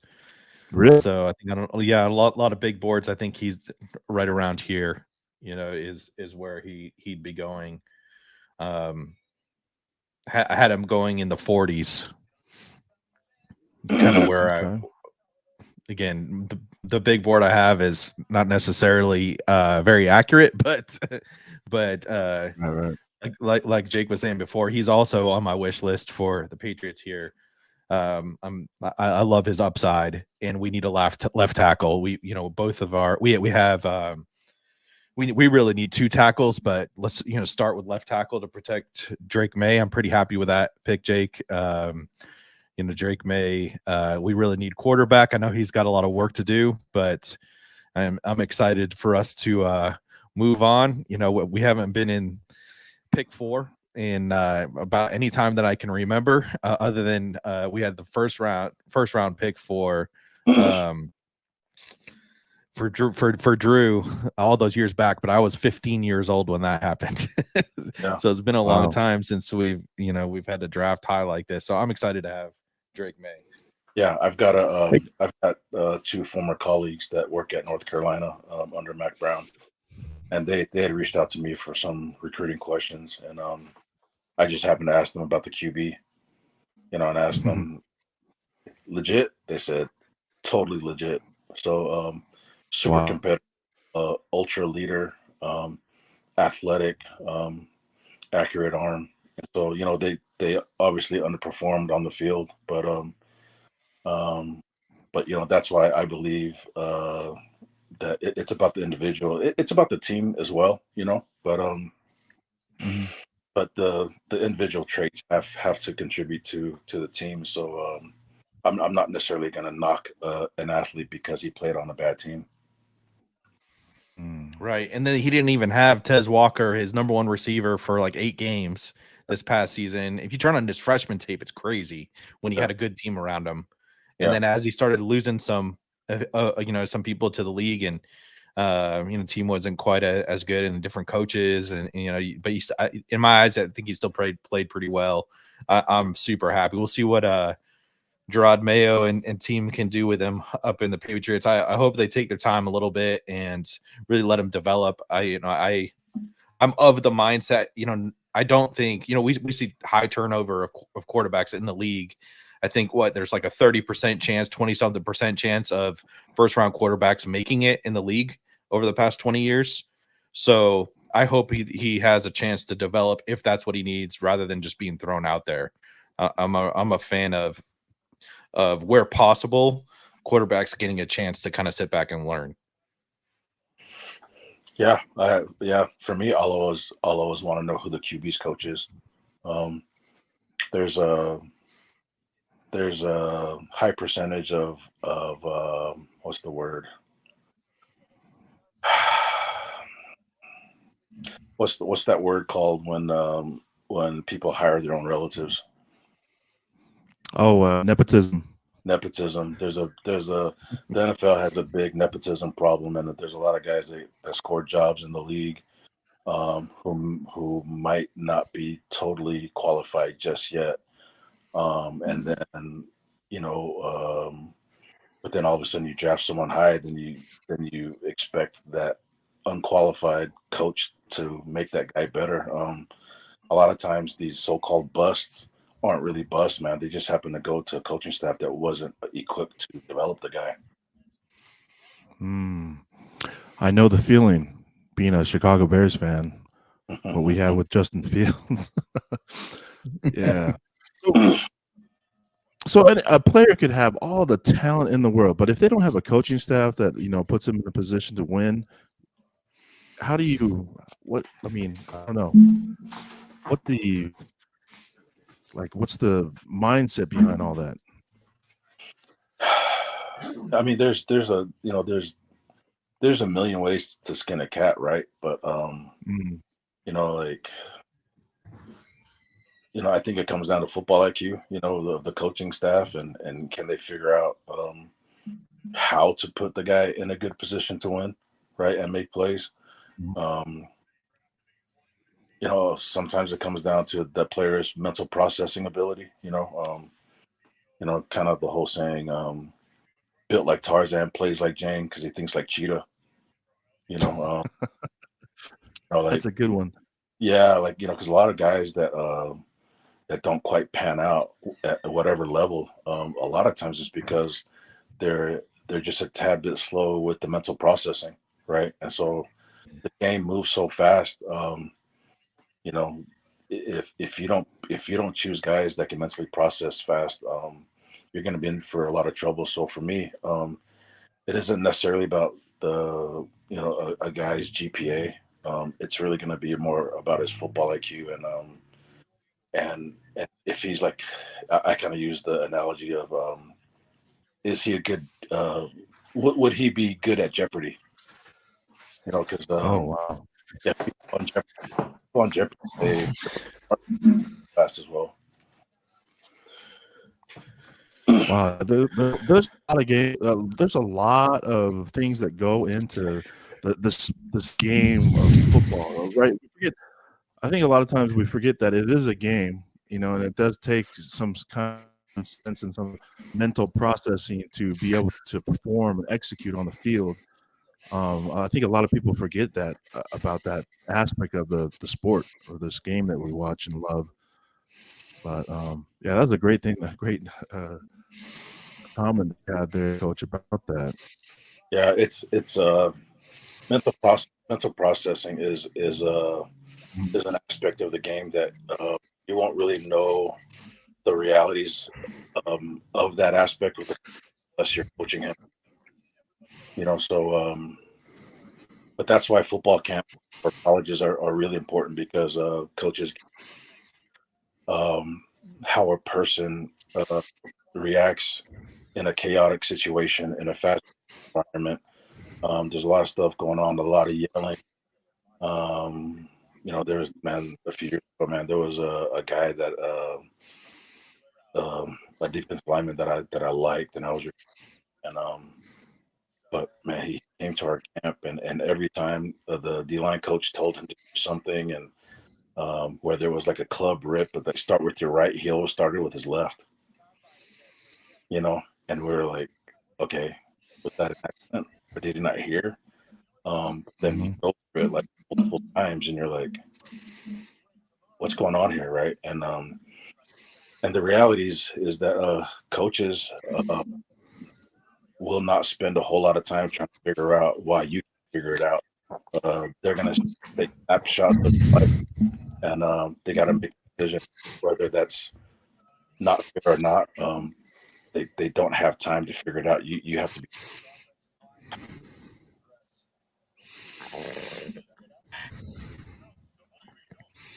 Jake, are you with us?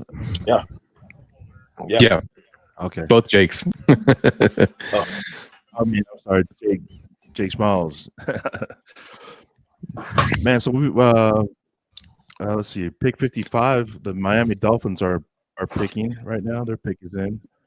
We're at 55. Yeah, and then the Commanders took the first tight end off the board, which that's going to probably lead to, I would probably say, the Texas tight end is going to go soon. Jatavion Sanders, I bet you he'll go soon now, because they took Commanders took Ben Sano.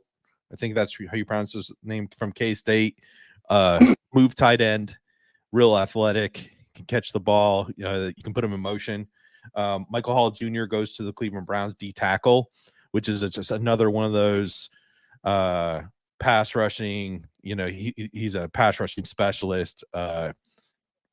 Fun watching his tape where he was just wrecking havoc on the O-line. And now the Miami Dolphins are on the clock at the moment. We'll see who they go with. They do need offensive tackle here. I know it's one of their needs. Yeah. Let's see. Go ahead, Jake. Just a quick note on Jatavion Sanders. When we signed him, he was the number one athlete in the country. I actually liked him better as outside linebacker, defensive end, edge guy. Edge, defensive end. That dude could play, man. But he loved the ball in his hand, so he chose that side of the ball. But man, that dude could get after a quarterback, man. Another wish list of mine for the Patriots to take him. So I know I have a lot of players up on my wish list, but Miami Dolphins do go tackle. They take Patrick Paul out of Houston, and he played really well at the Senior Bowl and went up a lot of people's draft boards there. Yeah. You have some insight there? He's a player that I wish we would have gone after. But he was probably a little bit underdeveloped in high school, and a lot of times, coaches will want to go after the guy that maybe with the higher floor that can contribute right now. But he was someone that, if you were patient, he would pay off big dividends. And so, that dude, like, super, super long, athletic, physical. He plays with a really good base too. That's a great pick. Yeah. Very nice. We got the Cowboys on the clock here. We'll see what'll happen. I know Cowboy Nation wants running back here. They lost out on getting their guy out of Texas there. So maybe Trey Benson here, or wide receiver potentially. I think that's kind of one of those two where they go. Let's see what the big board is telling. Who's high on the board? We've got, and we got Kingsley sitting there too. They already got their tackle. So I don't think they'll double dip here. I think they'll probably go wide receiver or running back. Very interesting. Coach, do you have an NFL team that you particularly lean towards? No, no, no, I don't know. No, I mean, when I was a kid, when I was young, I was a Cowboys fan, but once I got into football, the shift kind of turned into being a student of the game, So, Nice. but then, so I went from being a fan and watching players, but then it went to studying. It to studying coaches, but now it's actually a while back it shifted towards the evaluation scouting side. So that's kind of like that was kind of my niche, anyways. But I enjoyed that part in scouting, saying where you have to know how a plant's going to grow before it grows, and so I always appreciated that part. And when I was at Texas, especially when I first got there, we had, I was really trying to just earn some trust, and so I kind of took a backseat to the coaches who had identified certain talents, but I kind of took it upon myself to find the guys that we should go after if play see didn't show us any love, So I was the guy that was kind of like trying to look for the diamonds in the rough. Trying to find because everybody associates Texas as 5 stars. Not everybody's a 5-star, but I'm that guy that would try to find the 3-star that was going to be the eventual starter. So, so one of my guys who fits that bill, he should be drafted maybe today, but most likely tomorrow. Nice. Yeah, Christian Jones. So Very nice. Tackle, right? yeah. Mhm. He actually, Yeah. He's actually from Jamaica. His parents are from Jamaica. Grew up playing soccer. I don't think he played football. He grew up playing soccer? Yeah, soccer guy. So he grew So did that translate to really good feet on the field? He's got some pretty good feet. He's about 6'5", 6'6", 320-ish. But when we recruited him, he was probably about 280. Still really raw, but he was more of a defensive lineman in high school. We then late when as lineman instead. He needed development. He needed time. The past 2 seasons was the first time he played the same position 2 years in a row. So that really helped his stock, really helped his development. But yeah, parents make so he's a lot like their demeanor is a lot like Polynesians. They're just from a different ocean. Yeah, so yeah, I love that guy to death, and so he's 3 years ago, fan base was running him off, and 3 years later, he gets invited to the Senior Bowl and is about to get drafted. So like he's another one of my guys where like he was really a diamond in the rough, and I think out of our whole signing class that year, he was the second lowest rated guy, but like he has a chance to be one of the higher drafted ones out of that signing class. Wow.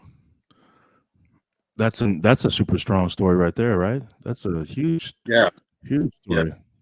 Yeah. I mean, he's a massive human being, but like really smart. The last 2 years he's been doing a really good job of taking care of his body with meal prepping, eating right, doing yoga, proper rest, eliminating things from his life that don't serve his goals. Yeah, he's gonna surprise people. Very nice. Yeah, I wish I could have been there at his signing day party, but or draft party, but I'm actually at home with Cannon. The girls are out of town at a volleyball tournament, and so I couldn't go anywhere. My guy Cannon, how's Cannon doing? Oh, doing good. He's with his therapist right now. She's about to leave, but yeah, he's doing good, man. Just getting big. Yeah, Very but nice. what pick Speaking are of we at? Texas, So we're at pick 56. 56 Cowboys. still Cowboys on the clock. Yeah, they're doing one of their looks like they're bringing a couple people out in for those Yeah. there's a couple guys in wheelchairs up on there. They're reading out I think a couple of got the audio turned off, but looks like they're again giving their flowers out to some different charities and programs out there as well. And the Okay. Cowboys do go with pass rusher Marshawn Nealand. He was the top pass rusher on the board at that time out of Western Michigan. Do you want to do Sunday? We were going to. I didn't know if y'all still wanted to. Yes. 267 pounds.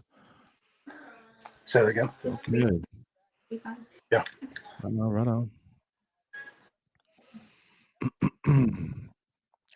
Looks like a physical player, man. Physical, quick. Showing his highlight film right now. Jake, are you getting my audio okay? Smalls? Yeah. Yeah. Okay. There's been some iffy in and outs here or there, I think, with everybody's with this, but in general, it's been good. Oh, okay, cool. Because on my end, I Somebody don't saying know why. I don't know why my audio is kind of like it. It just did go a little weird there. It did, right? Yeah. So yeah, bear with us, folks. This is the first time using this live streaming technology. It's called StreamYard that we're using here. Just testing out for the very first time. Just blind testing. If you have much. If you have your phone or any other devices other than your computer on Wi-Fi, take the other stuff off so it keeps the bandwidth all the way. So if your phone's on Wi-Fi and you have cellular, that might help. Yeah, I took that and the iPad off. So now it's just the computer that's on the Wi-Fi. I probably should have used the Ethernet cable to plug in here, but yeah, we've been fortunate to have a very special guest with us. For those of you new people tuning in again, we have quite a bit of people tuning in here. So thank you again for tuning in on Twitter, on X, and YouTube. And shout out to all our Facebook listeners and watchers. Appreciate all you guys tuning in. We're just watching the NFL draft party. Why you guys are draft day number 2. That's all we're doing here. We're just watching them live reaction from us. So, right. And Jake, the Cowboys go edge with Marshawn Nealand from Western Michigan. So they go pass rusher.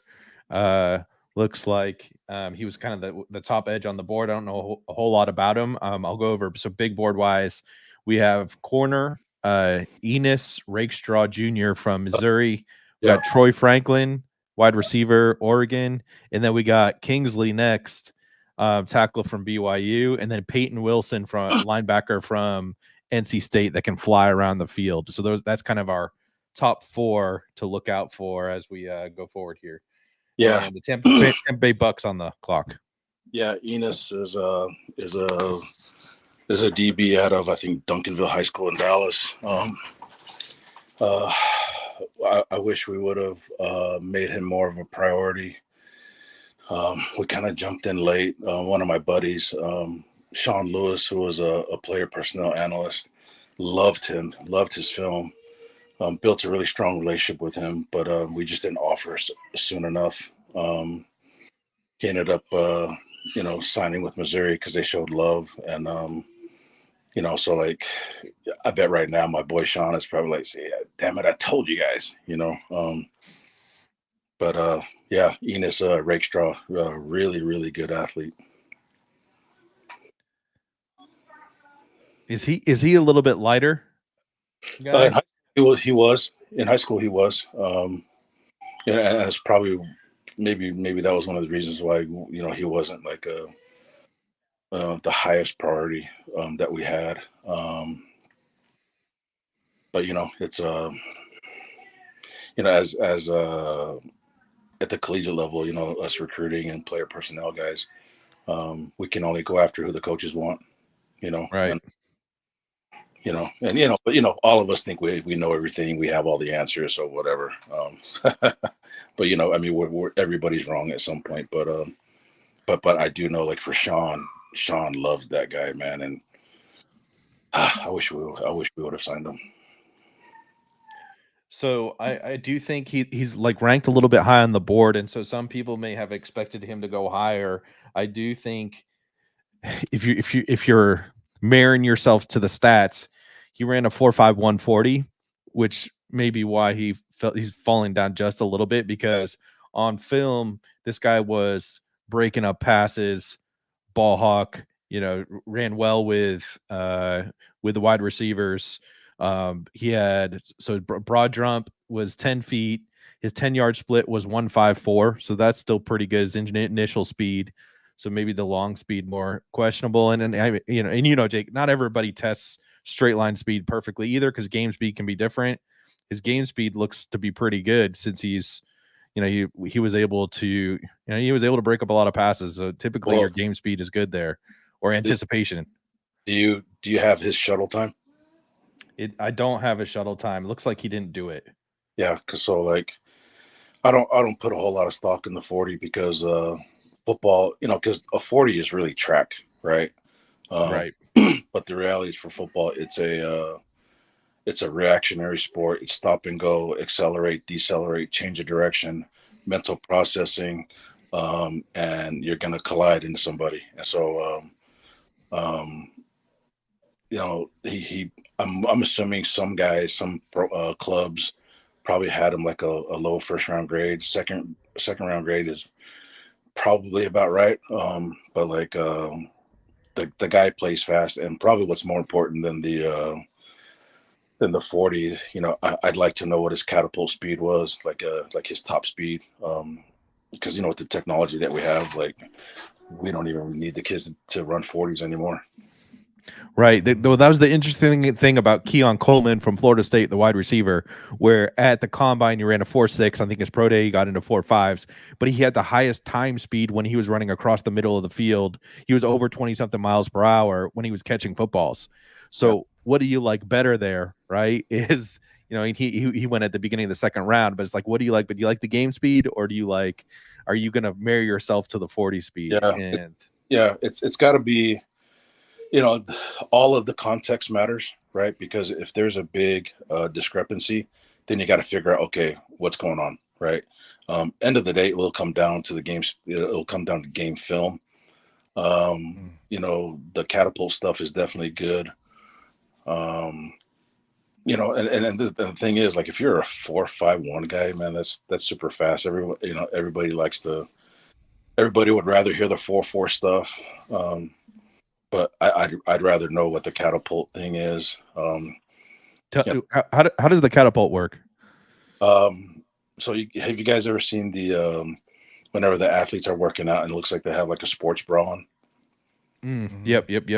So in the back, there's a little pocket in there, and there's basically like a little GPS device.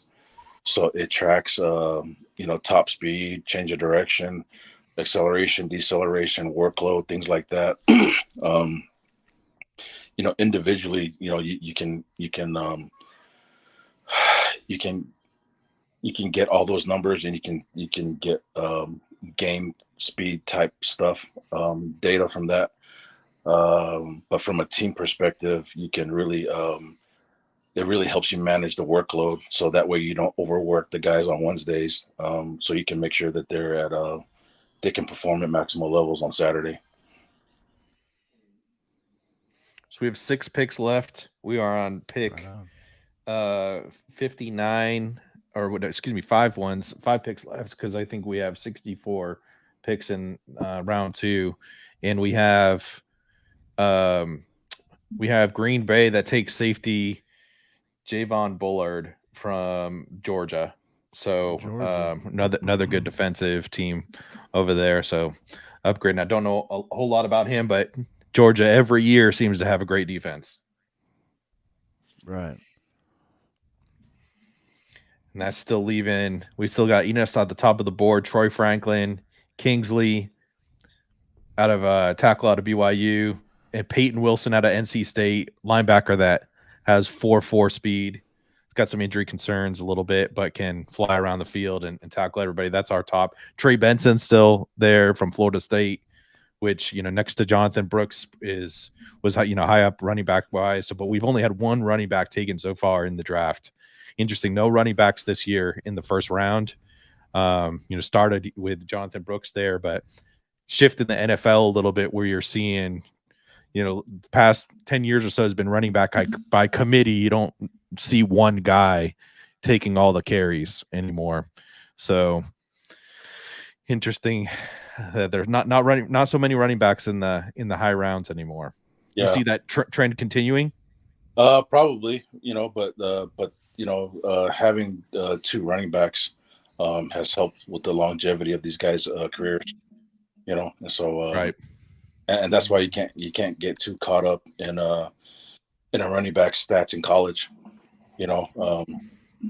If a running back didn't go over 1,000 yards, a lot of fans will think that he's trash, but the reality is, like, you got to share those. You got to share those carries. And we had a running back, Keontae Ingram. He ended up transferring to USC his senior year, but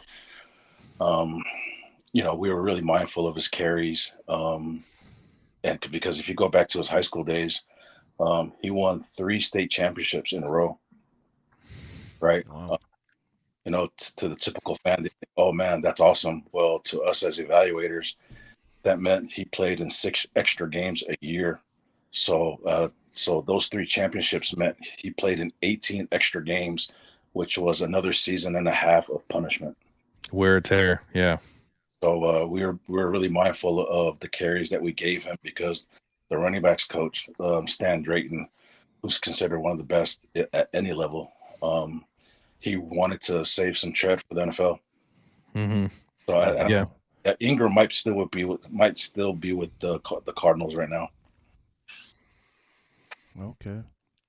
Yeah, and I think if you're evaluating these guys now, you really got to dive into 2 things, right? The tape and see who pops, and then you probably want to start looking at yards after contact if you're not really looking for that 1,000-yard season, if they're managing the workload so that they stay healthier, which, let's face it, like the punishment you get as a running back is got to be brutal.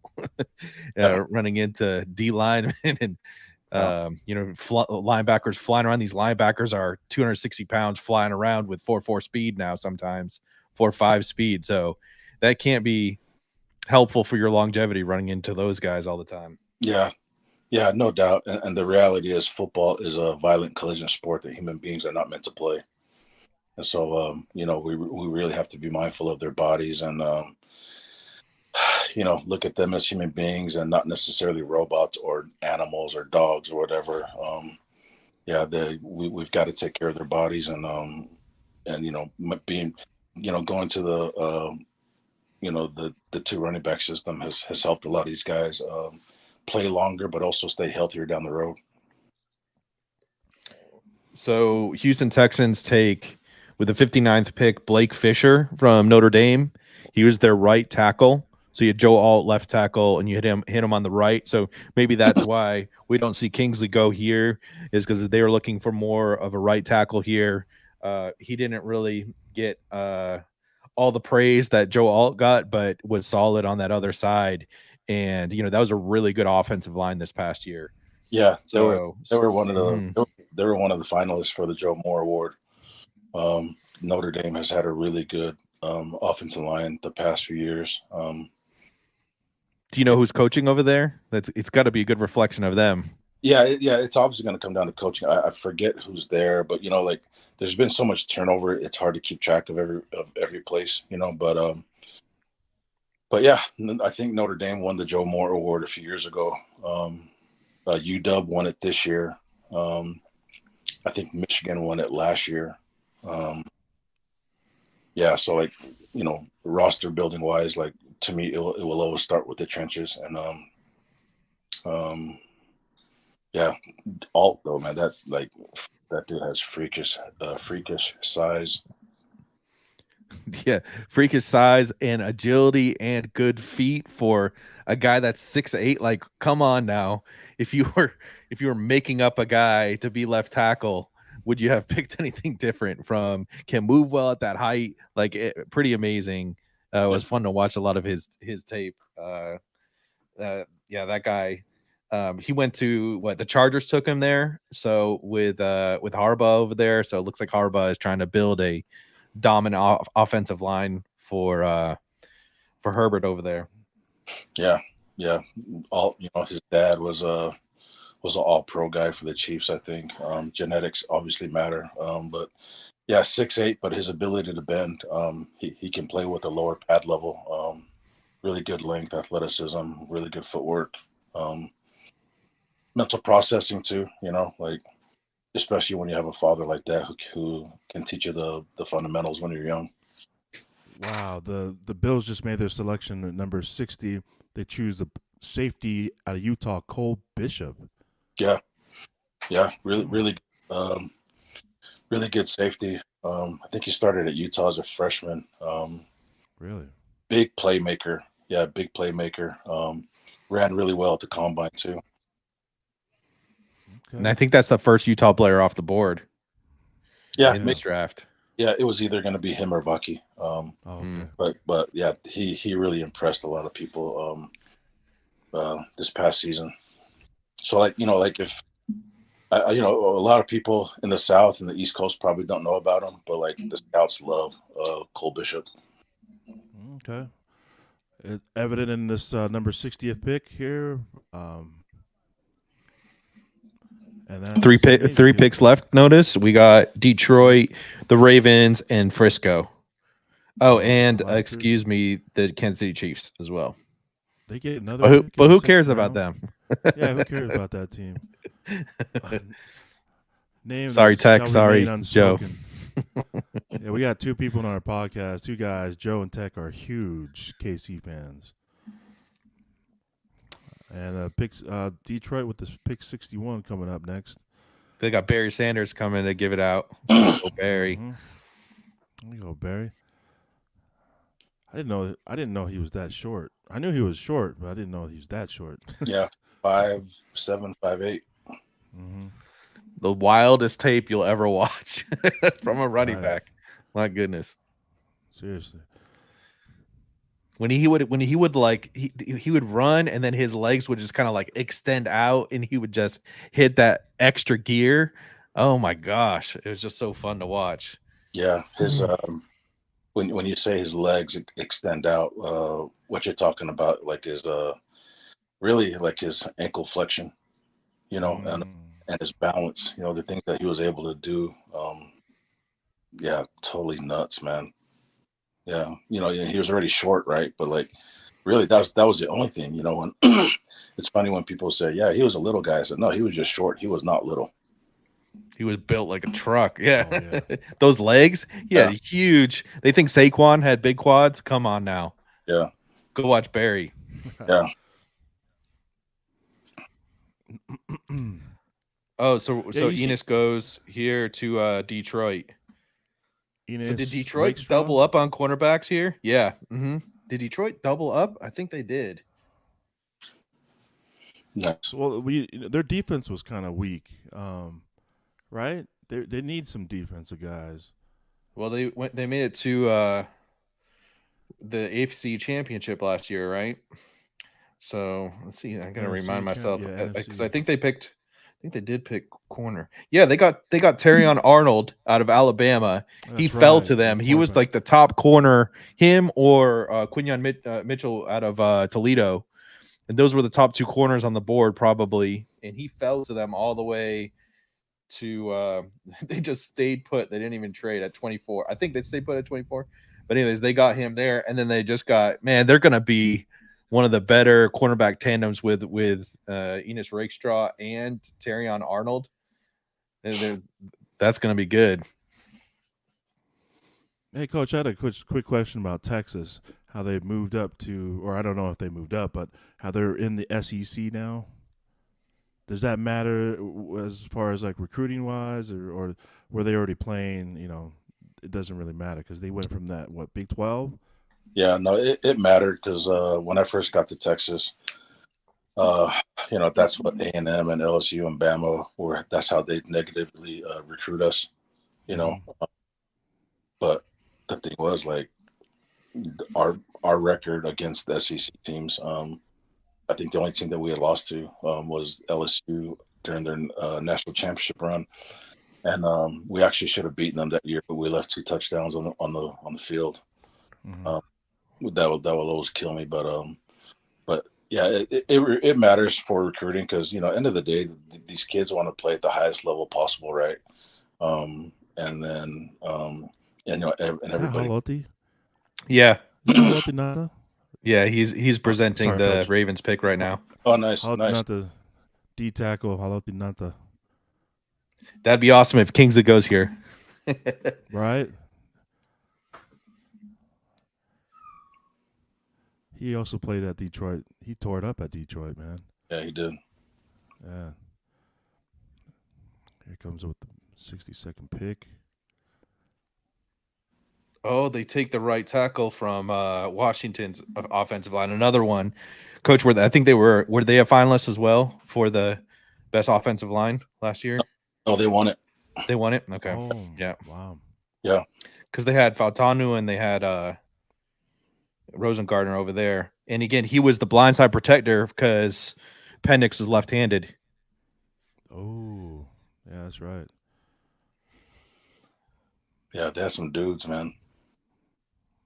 Crazy. So he's a left tackle? He's right Roger? tackle. Right tackle. Okay. Yeah, Very nice.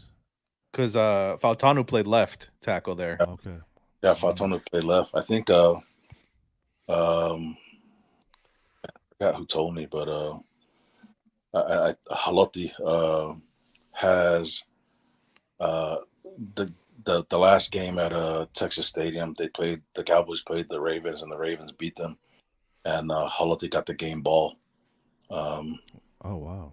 Yeah, because he played so well in that game. Not that matters or anything, but sometimes Cowboy fans don't like to hear that story. So check this out. Washington has 5 players taken in the first 2 rounds. 2 wide receivers, 2 tackles, and a quarterback. Sheesh. So they had Polk and Adunze, right? So that was your Bears got them at 9.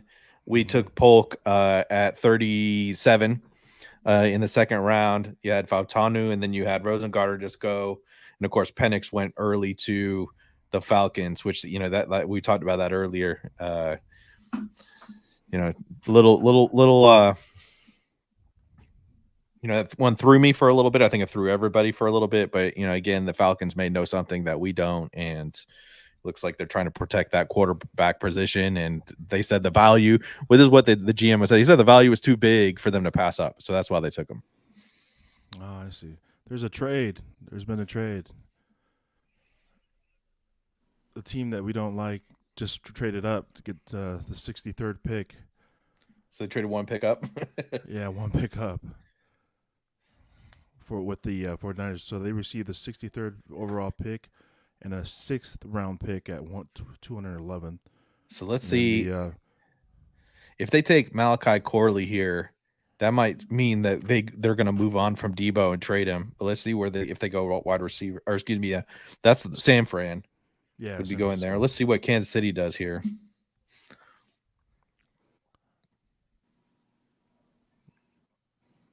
Oh, there goes Kingsley. There goes. He's off the board. BYU. They take a tackle. Where'd they go? Kingsley. He went to the Chiefs. Oh, wow. Kingsley Suamatia. Go get your championship ring, buddy. Seriously. Oh, he plays a left tackle position, huh? He'll play both. He can play both. I think he might have more film as a right tackle. But that dude's athletic. He could play guard too. Oh, wow. Oh, yeah, he can pull too. Wow. Just showing footage of him jumping out of the water onto the side. That takes some explosiveness to be able to do it. For a man his size, Yeah. he's literally jumping out the side of a pool. Yeah. Sheesh. Yep. Grandson of the great Junior Ayu, CFL Hall of Famer. Oh, that's Junior Ayu's grandson. Yeah. Oh wow, that's a pedigree of football talent in that Oh family. yeah. Big time talent. Talented family. So what did Junior IU play?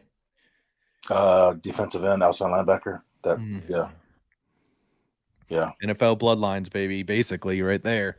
Yeah. Football bloodlines. Yeah, I can't remember why he ended up having to go in CFL, like especially back then where things were so black and white. They weren't as hybrid as they are now, and I think that's why he went to CFL and ended up having like a really great career. Back then, man, if you didn't have the measurables, like you were off the board. Like Jeez. Dwight Freeney never would have played in the NFL like in the 80s. You know what I mean? Because they were so into like the prototypical body types. But yeah, but now that they're a little bit more flexible and they understand that not everybody comes in those packages. Right. I played with some IUs when I was in junior college down in Dixie. Played with a couple of the IU brothers or IU brothers from La Ie. Yeah, I know that's a big fan down there. But yeah, talented family. Yeah, that's crazy. So he's off the board. Congrats to all the BYU fans, and hopefully they're finally going to a championship team, Kansas City. Man, the rich just keep getting richer. Right. Right.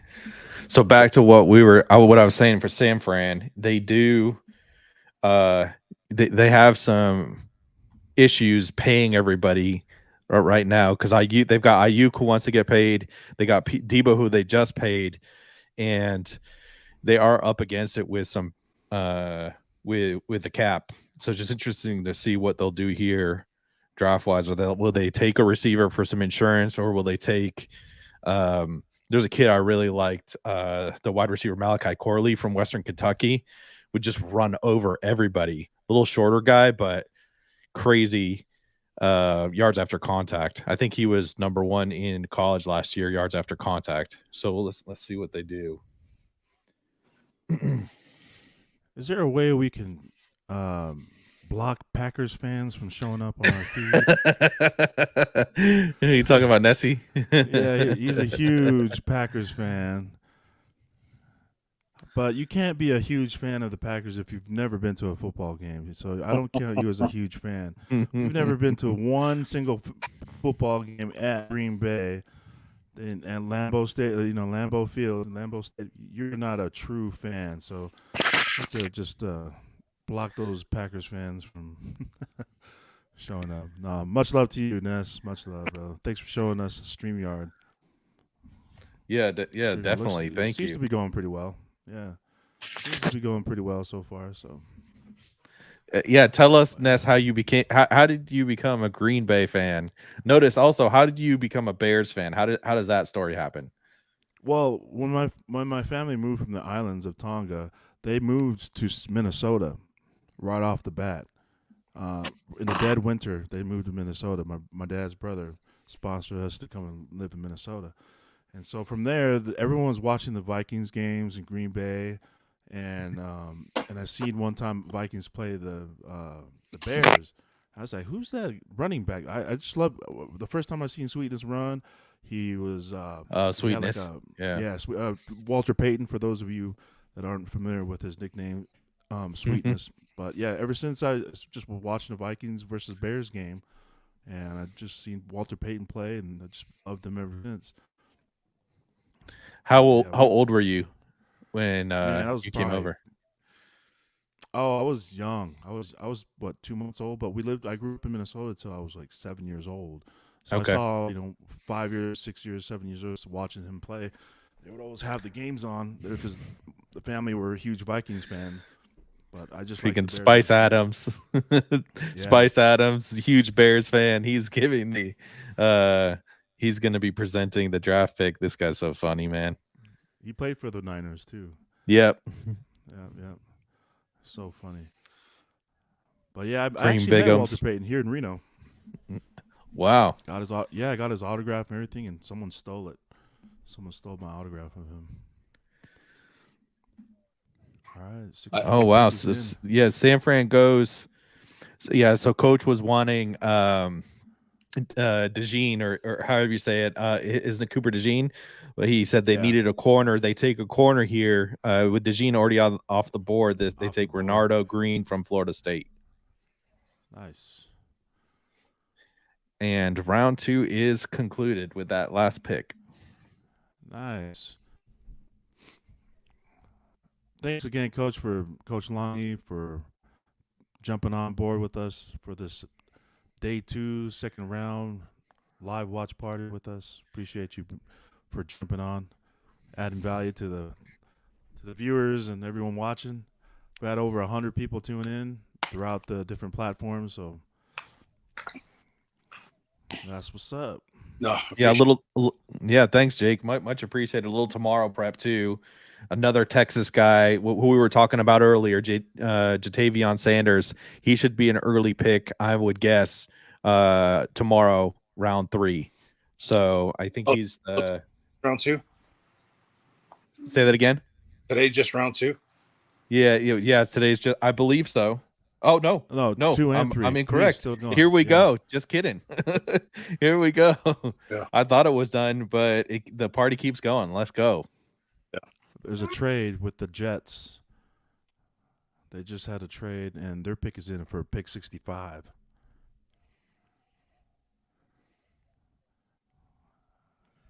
Who do they trade with?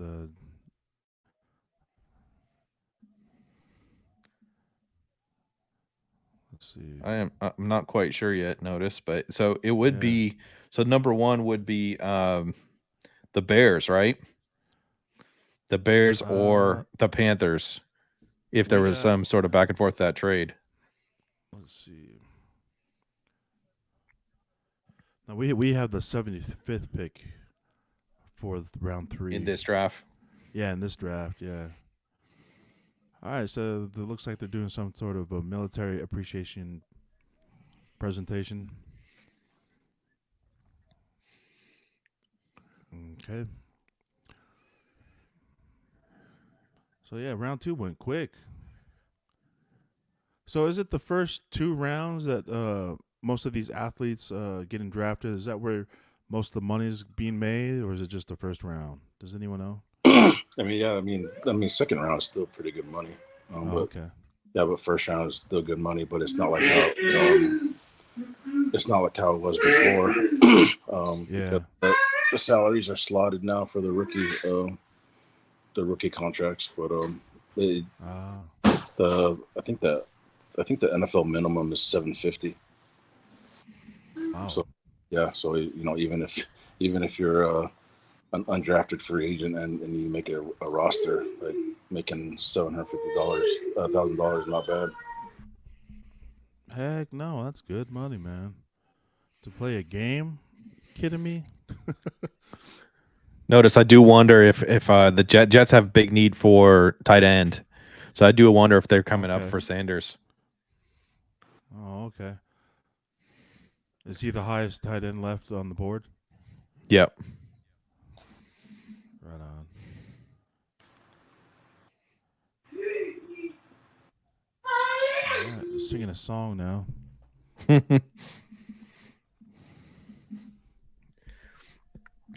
And then we still have Troy Franklin from Oregon still there. Peyton Wilson, linebacker, NC State. Roman Wilson from Michigan. So it was a real shifty, quick receiver out of Michigan, Roman Wilson. Trey Benson out of Florida State, second ranked running back. And then we kind of jump into Malachi Corley, who I was talking about, some interior O lineman. There's Cooper Beebe out of Kansas State, interior O line. That's our top board right now. Right on.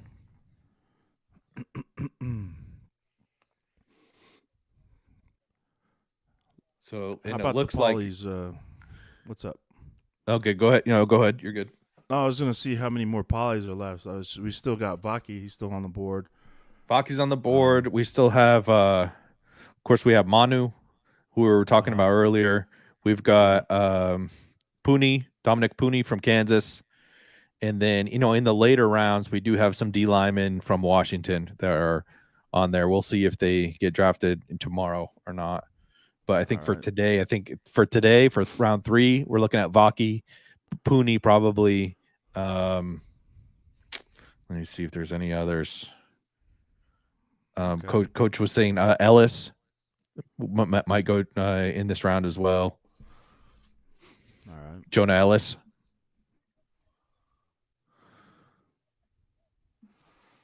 I think we lost Jake here. Oh, there it is. Crowley, wide receiver. Malachi Corley, Western Kentucky, number 65, going to the Jets. Nice. So they don't go tight end, but they go. Watch this guy. He just runs through everybody. Let him make contact with somebody. They just can't tackle this guy. Wow. He just runs through people. It's a wide receiver? Yeah, wide receiver, but he's going to be like in a similar, in a similar role of Debo. I think. I hate the comparisons there, but like that's you just get the ball in his hands and he'll run through and over people. Sheesh. Yeah, so the Jets take Malachi Corley. There's another person I wanted us to draft. We have Cardinals on the clock too. Or Cardinals pick is in, and then we have the Commanders on the clock. Aaron Rodgers all happy. Aaron Rodgers tweets out eyeballs after that pick. I wonder if he's healthy. Is he going to play, or what's going on with that guy? Is he going to? Yeah, he was. Yeah, so the reports were he was ready to go at the end of last year, or very, very close to it. I think we talked about on the podcast yesterday a little bit notice, but he had he had the top surgeon in the U.S. operate on him for his Achilles, and he was walking within 4 weeks, which is kind of crazy to me. And they had some sort of advanced approach they took with him, and he recovered really quick. He says he feels real good. Just he was throwing I think 2 months in to his recovery and planting. So probably went to the Alabama doctors. Those doctors be hooking him up. I'm sure. How's the medical staff? How's the medical staff at Texas, Coach? They got to be top notch. Yeah, sorry, I had my mic muted because of Canon. No worries. No, yeah, we big time medical staff. Big time resources. We the resources that our players had in our athletic training room. I would probably assume top 5. We had an in-house doctor. We could basically do everything. We could basically do a lot of things outside of surgery in the facilities. But we also had a hospital maybe like 6 minutes down the road. So we could get things done really fast at the University of Texas. Oh, wow. Trey Benson goes to the Cardinals. Yeah, Trey. Yep. Number 2 running back on the board. However accurate the board is, it may not be accurate, but but yeah, Davis. Man, my feed must be later than your guys because I'm barely just seeing Leonard Davis walk up to the podium. Oh yeah. Yeah, that's a massive human being. No, you're a head coach. Oh, my bad. All good. Let's go. We get the early ones. Man. But Leonard Davis, man, he's bigger than Deuce, man. Did he go to Washington? Is that what you're seeing there? Cardinals. No, he's the Cardinal. Yeah, Yeah, no, you're a little bit behind. Yeah, I'm behind. Just a Yeah, tad. Yeah, just a tad Oh. bit. yeah, I'm behind. Yeah, so Washington's pick is in now. The Commanders are picking at number 67. And here it goes.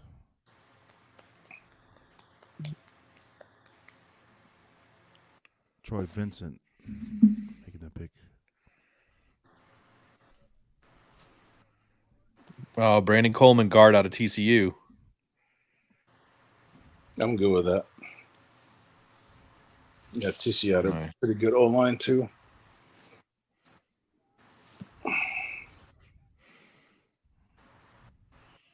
Right on, right on. A lot Yeah, of a O lot of- line going in yeah, a these lot of couple O- rounds. Yeah, Yeah, you love to that's see what it. I'm noticing. A lot of O-line, man. That's good for them. Interesting thing too, like a lot of NFL teams, Jake, had tackle as a need, and so you're seeing just like a lot of lack of high end depth at tackle in the NFL. You know, I think something like 20 teams have tackle as a need on their board. Any thoughts on why it's maybe little lack of talent there in the league? Do we have a lot of really good guys retire? What do you think around that? The reality is there's not very many human beings that are elite left tackles.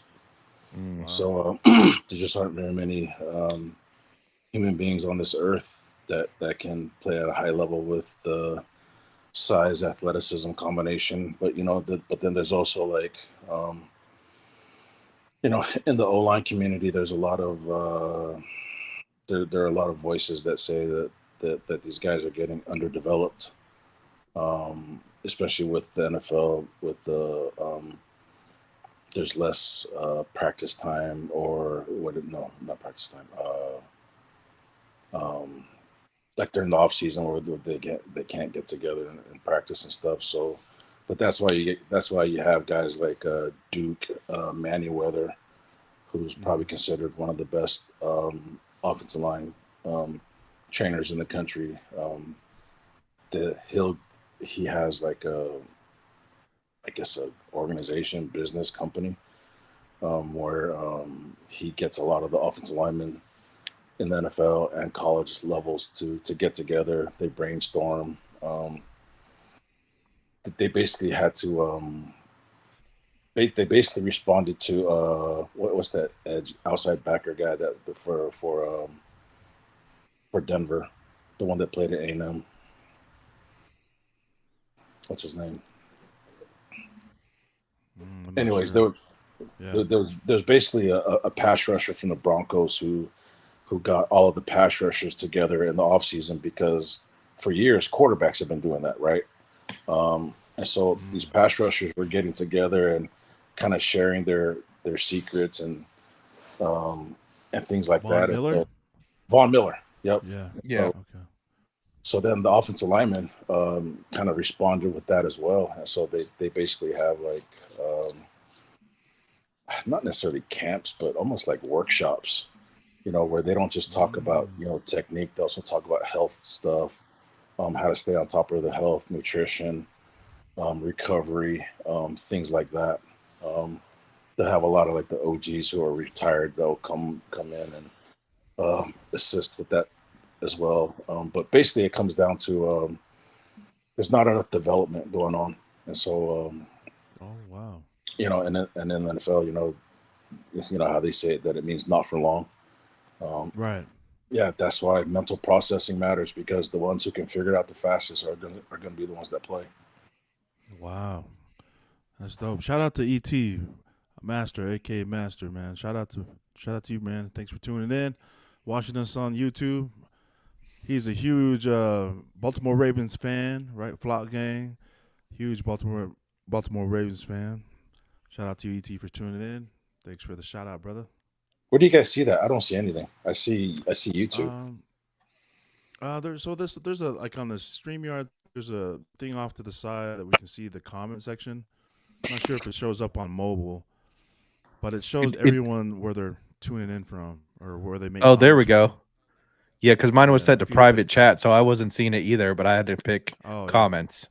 How do I do that? There Yeah, we if you go. choose I'm not sure how to see it on the mobile version because I haven't used it. But there should be a portion on there, like a little tab or something that says comments, Oh, I see comments banners. now. Yeah, so you can see the comments there. Patriots on the clock here. Oh, I'm probably going to go who do you tackle. Yeah, some You're leaning for tackle. tackle? I mean, I'd like us to take the tackle out of Yale or Christian Jones here. We'll see Okay. who we go with. Pick is in. Pick number 68. Right on, right on. Good luck, Jake. Big need of ours. We need to tackle on both sides. Right on. But I would say left tackle being the bigger need. Who's the quarterback now? I forget. It's not Mac Jones. You Drake guys May. took it. Oh, that's right. Drake May. Drake May. That's right. Mhm. Or Jacoby Brissett, and maybe he'll start first. Oh, yeah. Yeah, Christian Jones might end up sliding inside the guard. You Oh, think? Really? Yeah, there's a good chance that he might slide in, but that I think that's going to be his Is it part an of his arm length thing? No. It's just there's just going to be certain guys with body type, athleticism combination that can do both. Yeah. So he's gonna. Some guys will look at him. Some programs will look at him as a tackle. Some will look at him as a guard. Some of them will look at him as a tackle that can play guard in a pinch, or guard that can play tackle in a pinch. But he has that value. Nice. Yeah, I mean, like kind of like Kingsley. That dude was athletic, man. He could, man. If he knew how to snap, that he would have. He'd be one of those guys that could play all 5 positions. Wow. In the O-line, in the interior O-line, is every position, how closely related are all the positions? Like guard, left tackle, or right tackle?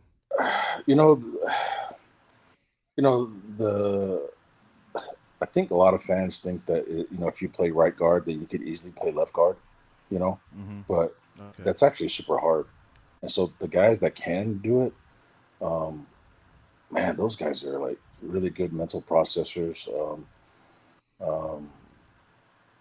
Man, it's hard, man. It's some guys compare it to if you're right-handed, try writing with your left hand. Right. And how well can you do it? You know what I mean?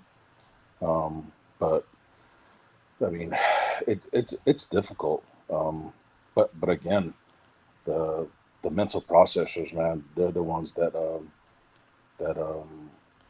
have longevity in this league because they can figure it out and get the job done fast. Nice. I like that comparison. Right and left hand. Yeah, it's right difficult, man. You know what I Yeah. mean? So like, Yeah. I mean, even for me, I drive with my left hand, but I'm right-handed, and I know when I drive with my right hand, it doesn't feel right. Mm-hmm. So Patriots got the pick. Are you happy with the pick, Jake? took Caden tackle. Wallace. Yeah. I'm happy we went tackle, but I think we probably could have got him in the 4th round with the. I mean, who knows, right? I could be way off on that, but the way I'm looking, he looks like he was going to go around 150 to 180, and with some, with like guys like Christian Jones available there. I'm not to nitpick. I'm glad we took it. It was a need for sure. So we're drafting. Oh, Caden Wallace. There. Yeah. Yeah. I don't know anything about him other than he played right tackle. I was just watching the clips there. So looks like he moved well. I mean, just a couple of clips. I'm gonna have to dive in a little deeper there, but my draft prep did not include him at all. So Right. I do not know anything about him. Comes from a good Interesting. football program there. Yeah, exactly. Penn State. He does. Penn State, yeah. They always have good linemen there for some reason, huh? Chargers are in with 69 pick. I'm curious to see who they pick. I'm just because of Harbaugh being there now, and what they want to do with building up or protecting Herbert. Yeah, does he go O-line again here? Let's see. I went defense. They go linebacker. Oh, he drafts a Michigan player, Junior Colson. that's nice. Yeah, he knows the player well. Right. That's cool, right? Former coach drafts you. Yeah, that's got to feel good.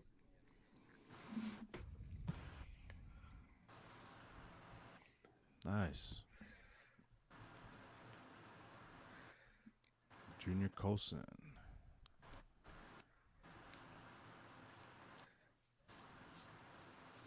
Do you see a lot of linebackers being taller than 6'2"? Is that the typical height for most linebackers, inside linebackers, Mikes? I think that's right around the average, probably. Oh, okay. Yeah. I forget what the average height is for the Mike linebacker. I know quarterbacks are 6'2". Oh, okay. But really, it's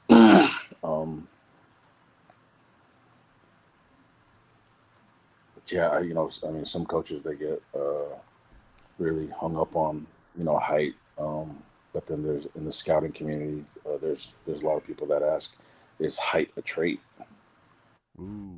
You know what I mean? So like, Ooh. it really, each kind of like how with each recruiting player personnel department at the collegiate level is different. I'm assuming that at the NFL level as well, they're all different. But 6'2" is a good height. And I'm seeing Junior Colson was 6'2.5" and 238. I'm assuming he was probably around 210, something like that, in high school. Nowadays, man, it's really more important for the linebackers to be able to run. And so if a linebacker is 230 in high school, man, he probably got 260, 270 written all over him.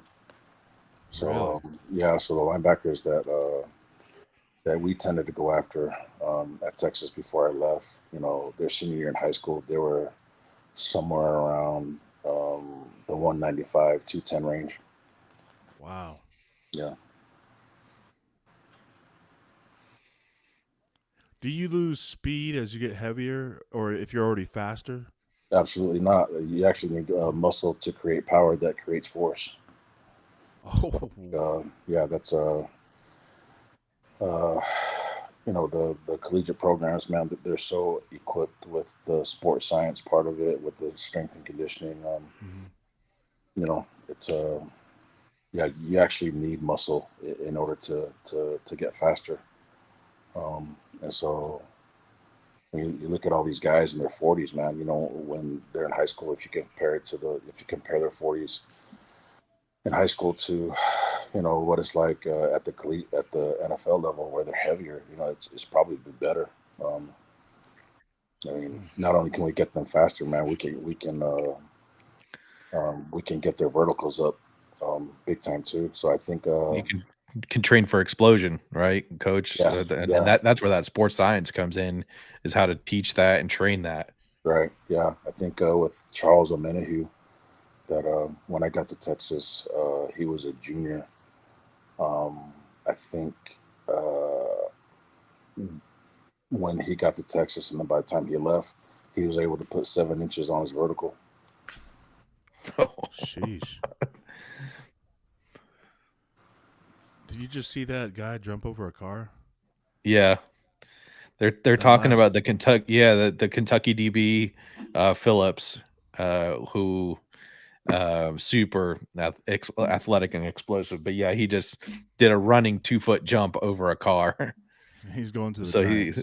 he ran up, stopped, like did a skip, planted both feet, and then jumped over it. Sheesh. That's ridiculous. All right, Cardinals selection is in. It's number 71. Oh wow! Just go. He would go into the Cardinals take the guard, huh? Yeah. So Illinois. Andrew Phillips went to the Giants.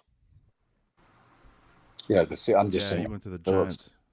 The feed that Yep. I have, I just saw Phillips get picked. So I'm a pick late. And the Cardinals take Isaiah Adams, guard from Illinois, which Illinois had a good team this year.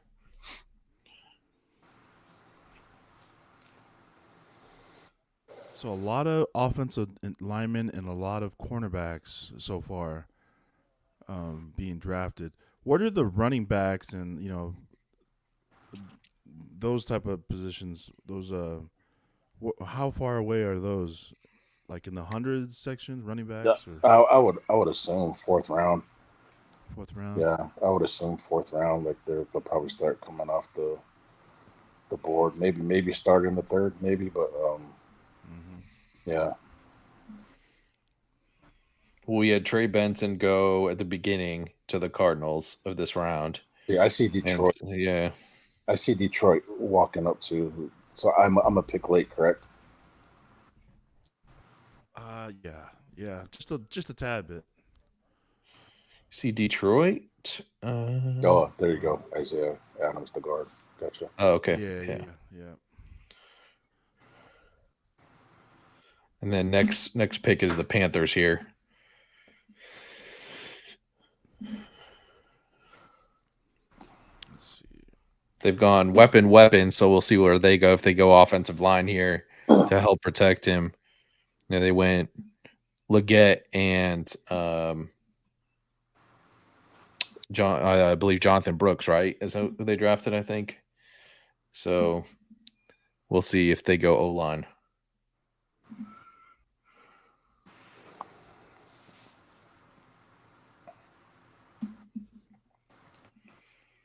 I've been in North Carolina for like 10, 11 years, but I'm still sticking hard to my my Patriots roots.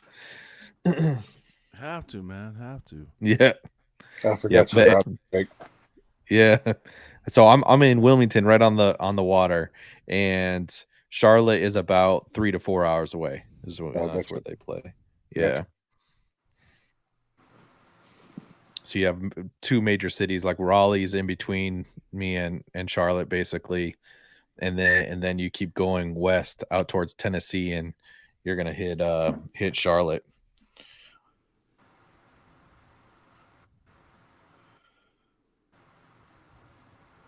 Where's A&T at?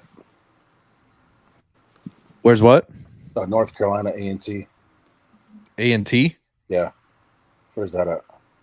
I do not know. Let's look it up. North Carolina. Because we have UNCW Wilmington here in Wilmington, and then you said North Carolina A&T.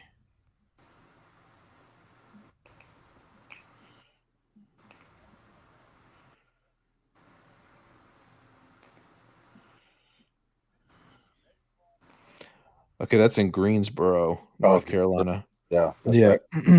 Which is north, about 2.5 hours north. Gotcha. From where I am, and it's actually not that far. It's just all like single lane highways getting there. So if you had a highway, it'd probably be an hour and a half. But you're taking all these, like you're driving through farmland and middle nowhere towns on the way up there.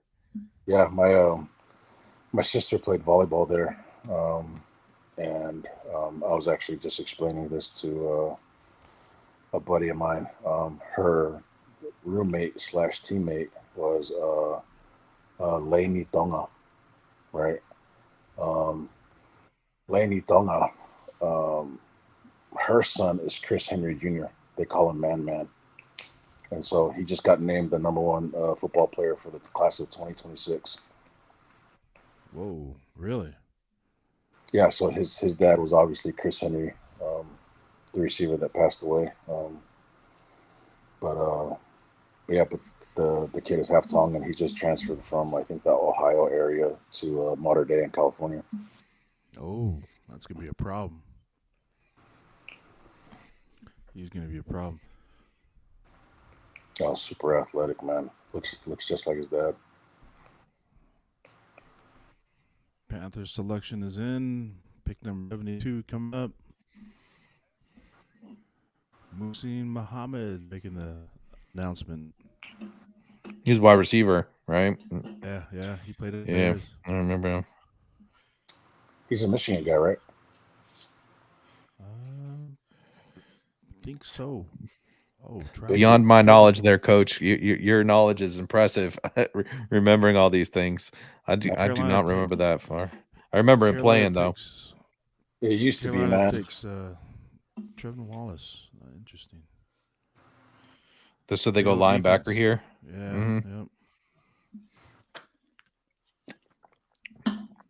There's been a run on tackles, so anytime. That is one thing we were talking about yesterday, Jake, was just the interesting way that when you have 6 quarterbacks go in the first 15 picks, right, or first 12 picks, whatever it was, the value immediately is some of those players weren't really top 50 or top 20. You're just having a positional need, which is so great at quarterback. And then you can get other positional groups of huge value that in a normal draft where we've been more balanced, you would see a guy go top 10, where now you're picking him at 20, 25, but would have gone maybe top 5 in other drafts because of a run on a certain positional group like quarterback. Yeah. So, even with like with Fautanu, in other, I was hearing some of them talk, he might have been top 10 if it weren't for some of these, these quarterbacks going so early. Yeah. Man, Fautanu was good, man. That dude was so good. Like his film is like teach type stuff. Like really, really good. Like even at the high school level, man, he was playing with like technique that you typically didn't see. But really good athlete. Like I bet Fautanu is a good basketball player.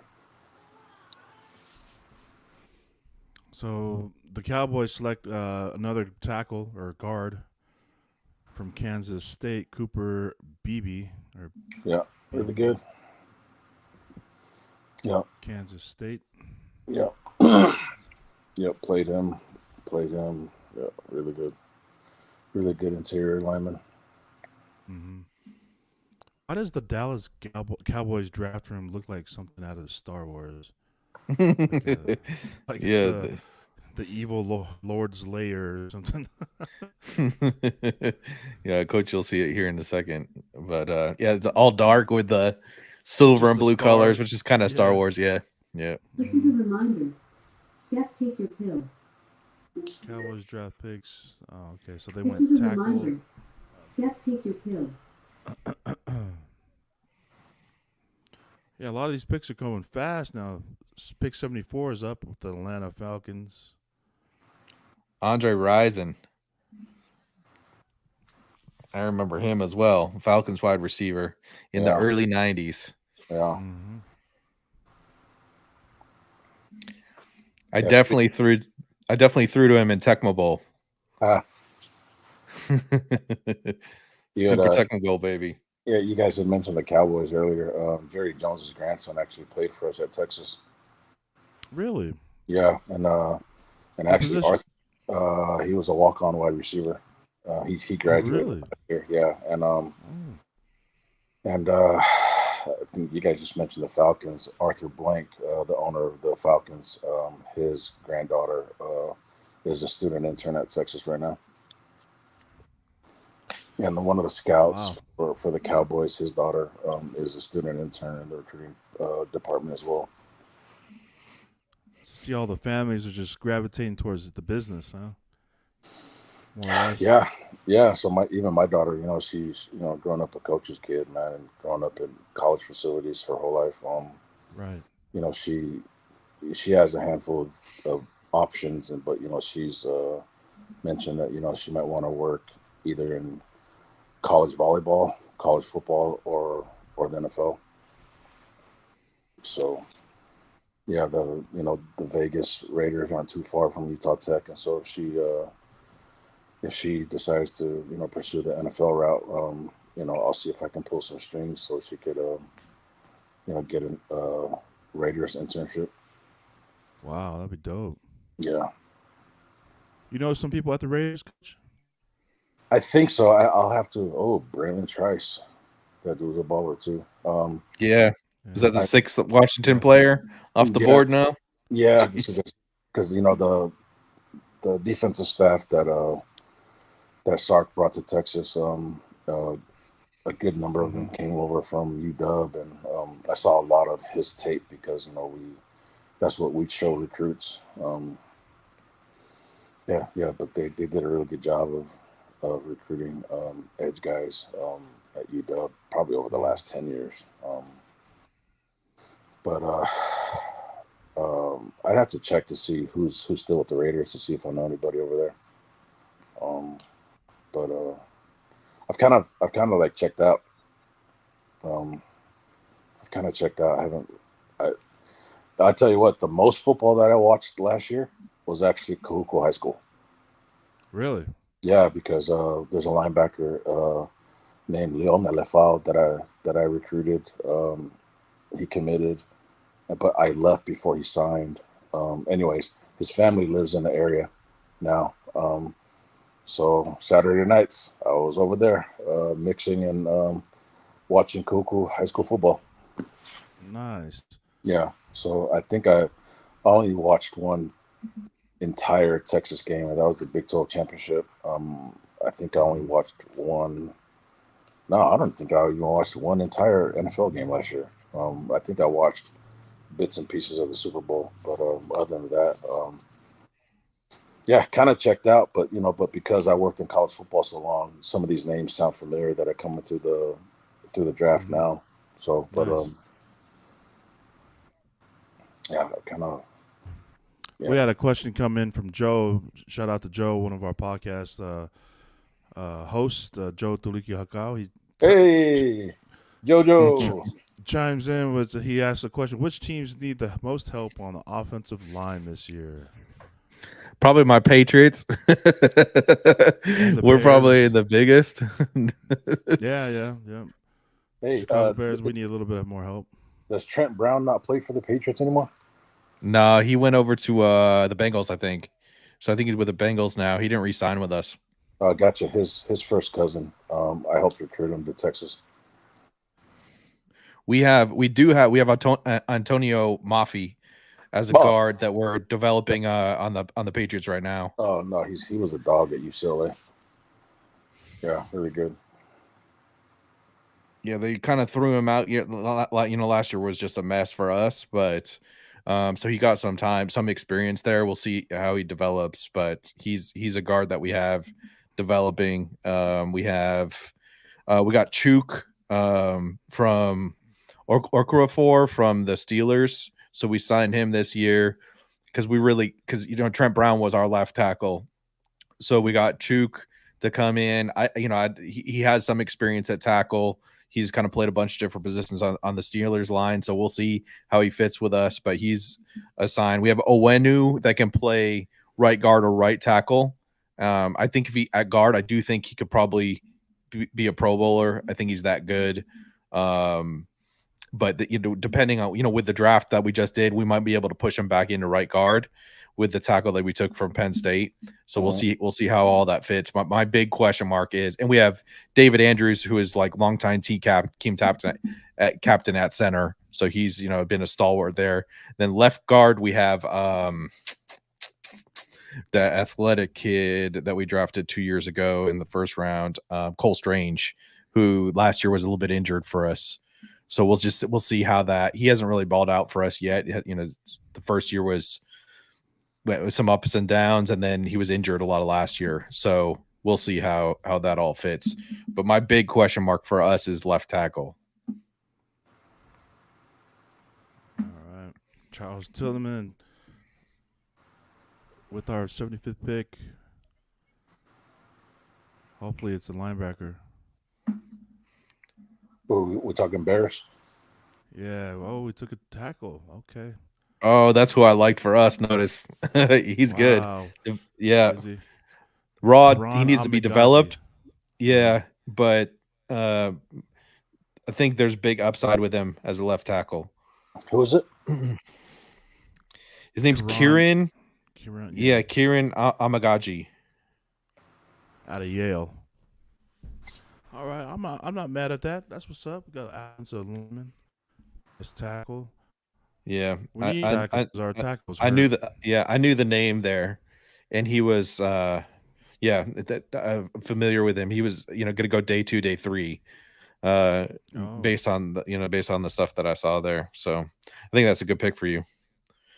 Next, But yeah, we got Jelani Tavai and Sione Takitaki too over there on the defensive side, Jake. Oh, So that's we right. got some over there. and Kendrick Bourne. So we got some poly power over there on some Polynesian power over there on the Patriots. gotcha. You guys see the next gen stats logo pop up every once in a while? Yeah.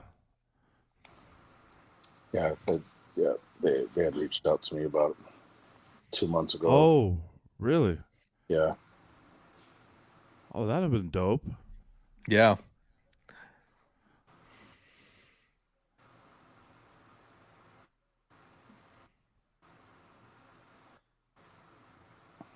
Quite a few former NFL GMs and players with that group, right?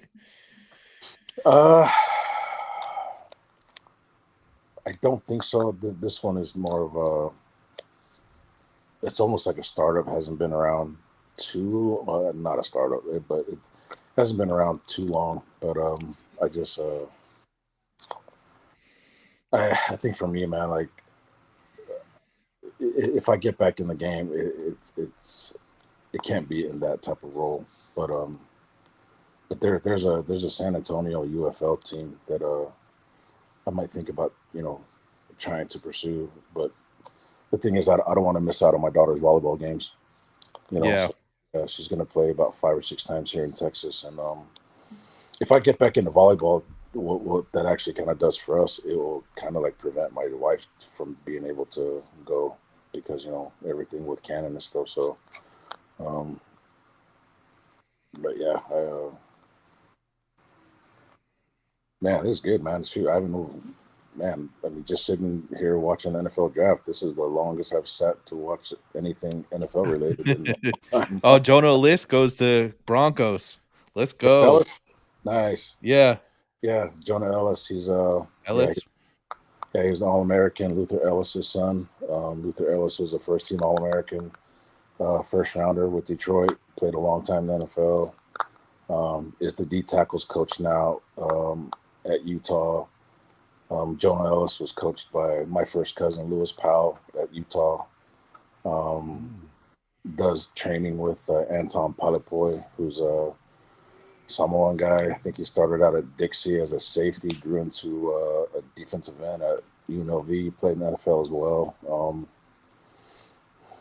I think Jonah has a brother in the NFL right now. Genetics, man. Jeez.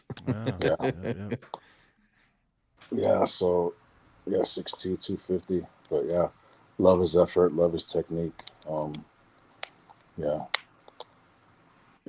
Happy for my cousin Lou. That's awesome. Yeah, Lou's I think in coaching circles, Lou's known as like one of the best D-line coaches in the country, but because he's chosen to stay at Utah, he might be somewhat underrated to fans. But he easily could have gone to like a quote unquote bigger program. He's turned down some big time programs. He's turned down NFL jobs. Yeah, a lot of times guys like Lou, they stick around because the support system that they have for their wives there. Okay. So like since he's gone so much, his wife has a support system, church family, friends that can, that she can lean on. Right. But they want to be there though. His daughter plays volleyball at Utah now, but Lou's definitely one of the best D-line coaches in the country, and I know that seems biased because I'm his cousin, but as an evaluator, like Lou literally is one of the best, and he just got a guy. One of his guys was just drafted in the 3rd round, who was coming out of high school. The kid was not expected to be drafted that high, if at all. So Lou does a hell of a job over there at Utah, man. Yeah, he's considered one of the best recruiters as well. I think like 3 years ago, I think he was responsible for signing like almost half of their signing class. Oh, I believe it. Yeah, I believe it. He's gonna get stolen unless he's sold on staying there, and he likes living in Utah. He's gonna get stolen by Oh, they've already tried, man. somebody. The schools have already tried, man. He's built 2 homes since. I mean, I guess I can bring it up now since it's been years ago. But like, even us at Texas, man, like my head coach was at the time had asked me about him, and you know, had inquired about him, but Lou was like, "No, I'm staying put." So, So he sold on Utah. oh, He likes living there. Yeah. it's like I said, it's more than just football. It has to make sense for the family, and you know, Utah is one of those places where you know, Coach Wood's been there so long that you know, his culture is established, and Right. Yeah. as long as you have a solid season, you have a job there. And so Witt might be maybe top 3, top 5 in the country as far as like longest tenured coach, you know. So yeah, and you know, and when he retires, if they stay in house, you know, Lou's gonna have a great shot at being the next DC and being there another 15 years. That's awesome. Shout out to Lewis Powell, Coach Powell, man. Shout out to you. Oh, bro. dude, Lou's a stud, man. Like, again, I know he's my cousin, but that dude's a freaking stud, man. Yeah, Like, yeah. really. I mixed with Lewis a couple times. I mixed with Yeah. him a couple times down in the Utah. Yeah, good guy. You know, really good coach. Yeah, proud of him, man. Really proud of him. Sent a lot of guys to the NFL, man. Their D-line program, they'd be stacked, bro. Yeah, and you know, and Monsters these, over there. yeah, and these are guys that don't have the quote unquote biggest offers. Right. You know what I mean? And so, right. but like, you know, his guys. I mean, Bradley Anaya is one of his guys. You know, who broke the sack record. He consistently has these record-breaking guys. You know, all conference guys who are leading the Pac-12 in sacks, TFLs, and really high in the ranked stats in the country as well. Yeah, like a lot of the big schools go after the guys with, you know, maybe the higher floor, but Lou does a really good job of seeing it. Who really has the higher ceiling, you know, and being able to earn those guys' trust and developing them. Yeah, they got a good thing over there, though. Yeah, well, if you look at the West Coast guys, the guys who get offers, especially with the Polynesian kids, when they go on Twitter and announce their first offer, a lot of times it's Lou. Like to think Lou got my first offer at University of Utah. I'm like, freaking Lou did it again. Yep, and then everyone else tries to cherry pick his. Oh, picks, no doubt. yeah. I know some coaches. They have basically like almost like an unwritten rule. If Lou offers a guy, go watch his film because we might have to offer him too. Right. Yeah, exactly. He does all the homework for them. That's cheating. Cheaters. Yeah. Stop cheating. Yeah. Well, you know what? You know, I mean, I did that as well because there were programs that always did a really good job of evaluating. Utah was one of them because we all watch each other, right? Tulsa was one of them. Louisiana Tech was one of them. Right now, I think North Texas does a really good job of evaluating. You know, Utah State was doing a really good job under Gary Anderson. I haven't really followed them lately. Yeah. But you know, I know Utah State is you know, is trying to hire some up and coming Polynesian guys to try to reestablish the Polynesian pipeline there. So we'll see if that happens. But yeah. Anyways, yeah. Let's see, Coach. So, Coach, let's say a program like Utah State, if they reached out, would you accept like an offer from them? Would you get back into coaching? And no, I don't. I don't even entertain it. I let them know what's going on in my family life. I'm respectful that way. I don't drag things out. I let them know right away, and I show appreciation, and I let them know that I gave football, 15 years of my life, and Right. the season of my life that I'm in now. I don't want to miss out on my daughter's volleyball career. It's like So, you so get- call you get- Jake up in 4 years. well, this is the thing. Well, this is the thing. Yeah. This is the thing. In 4 years, I'm going to be 52. Right, and it's funny. Hey, It's it's funny that still I bring. young, man. That's Well- straight young. Well, this is the thing, though. I would say maybe 8 years ago, I started like thinking about the NFL, right? And so I reached out to some of my NFL contacts, and I was straight up told that I was too old. Really? So, yeah, they said they wanted the young guys to be on the road, and they call them the 2020 club, the guys who are in their early 20s who will work for $25,000 a year. Yeah. Yeah, I seen that. Yeah, I seen that. I tell you, Jake, I was talking to Ain't Jake got no about- time for that. Yeah, you got no time. Yep. I was telling I know I have a good friend of mine that he was a scout. He scouted for the Patriots, the Dolphins, the Falcons, and then now I think he's at the Raiders, or maybe I think he might be at the Raiders right now. But yeah, he is constantly on the road. Like every Right. time I text him, he's at around. Look at all the teams that he's been with now. Yeah, He's scouted for all these different teams, and he's always gone somewhere. yeah. Yeah. I talked to a handful of guys, and Mhm. they all told me the same thing. But the one that I appreciated was the one that told me that I'd probably be better suited as a pro scout, because pro scouts are typically in house. Oh, Yeah, I thought, that'd be, if I ever have an opportunity to pursue those, I'll probably go that route. But we're so locked in with the community here in the Austin area, with the resources that we have for my son's autism. I don't see myself ever leaving. right. Yeah. But Austin has become this like mecca of people Yeah. transferring there, moving Yeah. there. I think shoot, man, I think within the last like 3 years, I saw some crazy stat of the number of billionaires that have Right. that have moved to Austin. The tech industry is booming. Tesla's out here. Austin is like one of the top cities to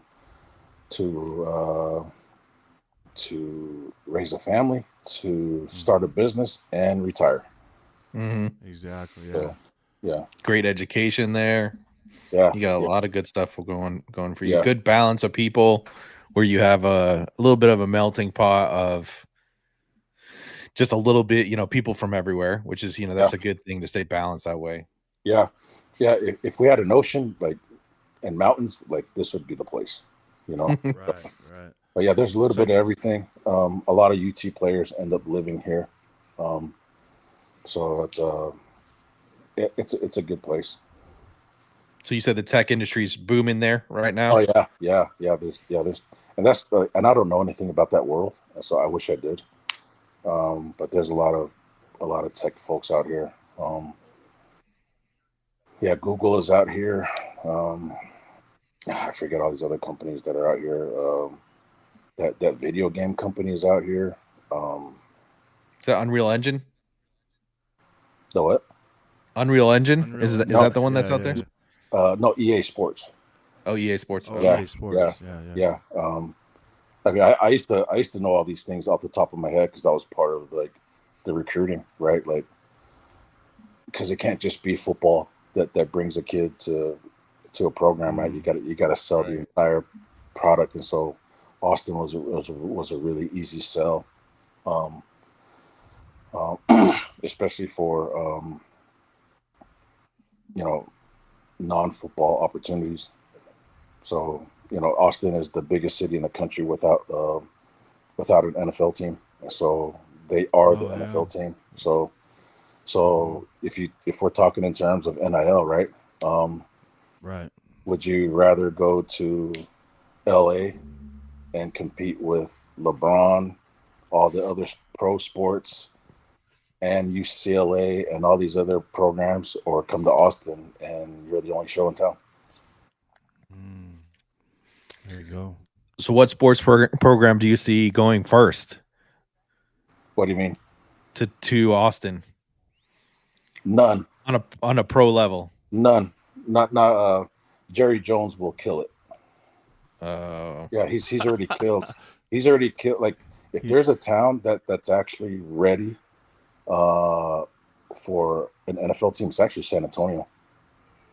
But Jerry Jones keeps killing it because this is still his market. Yeah. Wow. So he's like Lord Vader. No wonder their draft room looks like something out of Star Wars. Yeah. Makes sense now. Yeah, because like, obviously the Raiders moved to Vegas, but in my mind, like, San Antonio would have been the better fit because there are so many Raiders fans in San Antonio. They love their football.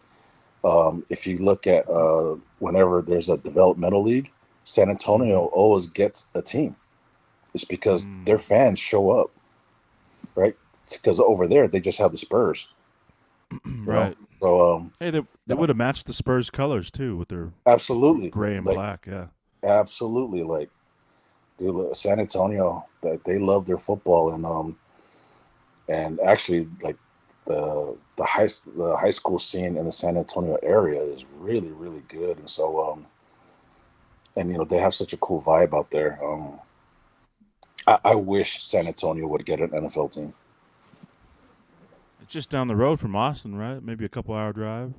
No, the closest part of San Antonio, I can get there in 45 minutes. Oh, not bad, not bad. Yeah. So this is like Spurs country as well. Oh, okay. So Austin, yeah, Spurs country. Yeah, I love the Spurs. I need to get down there and watch a basketball game. That's my Man, favorite Wemby NBA. has been crazy. Did you watch any games, Coach? Any NBA games? I'll tell you a quick story. I grew up a hooper. Loved basketball. It was my first love.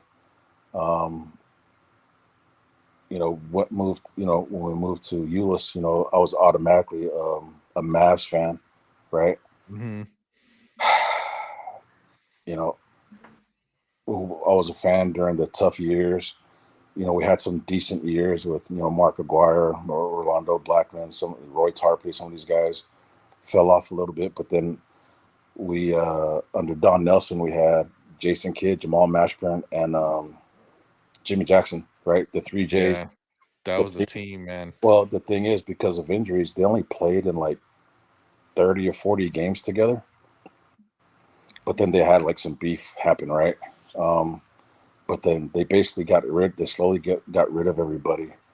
And but like the Nelson family, they were probably one of the first, if not the first family that really, really, really invested in Europe, right? And when they started drafting European guys, I was like, man, screw basketball, I'm done. Right. And then they draft some dude, and I'm like, dude, his rookie season sucks, man. You guys got rid of the 3 J's because of him. And that guy ends up being Dirk Nowitzki, and I'm like, well, you know what? I can't jump back on the bandwagon now. I made an ass of myself. So, but yeah. Now they got Luka. Man, yeah, and Luka's balling out too. yeah, and they. The Mavs were really instrumental in really kind of transforming the NBA league into the international league, because that's what it really is now. Yeah, because you got Jokic. How do you say his last name? Jokic. Yeah. Over at Denver, he was the MVP last year, and so European players are coming different than they used to.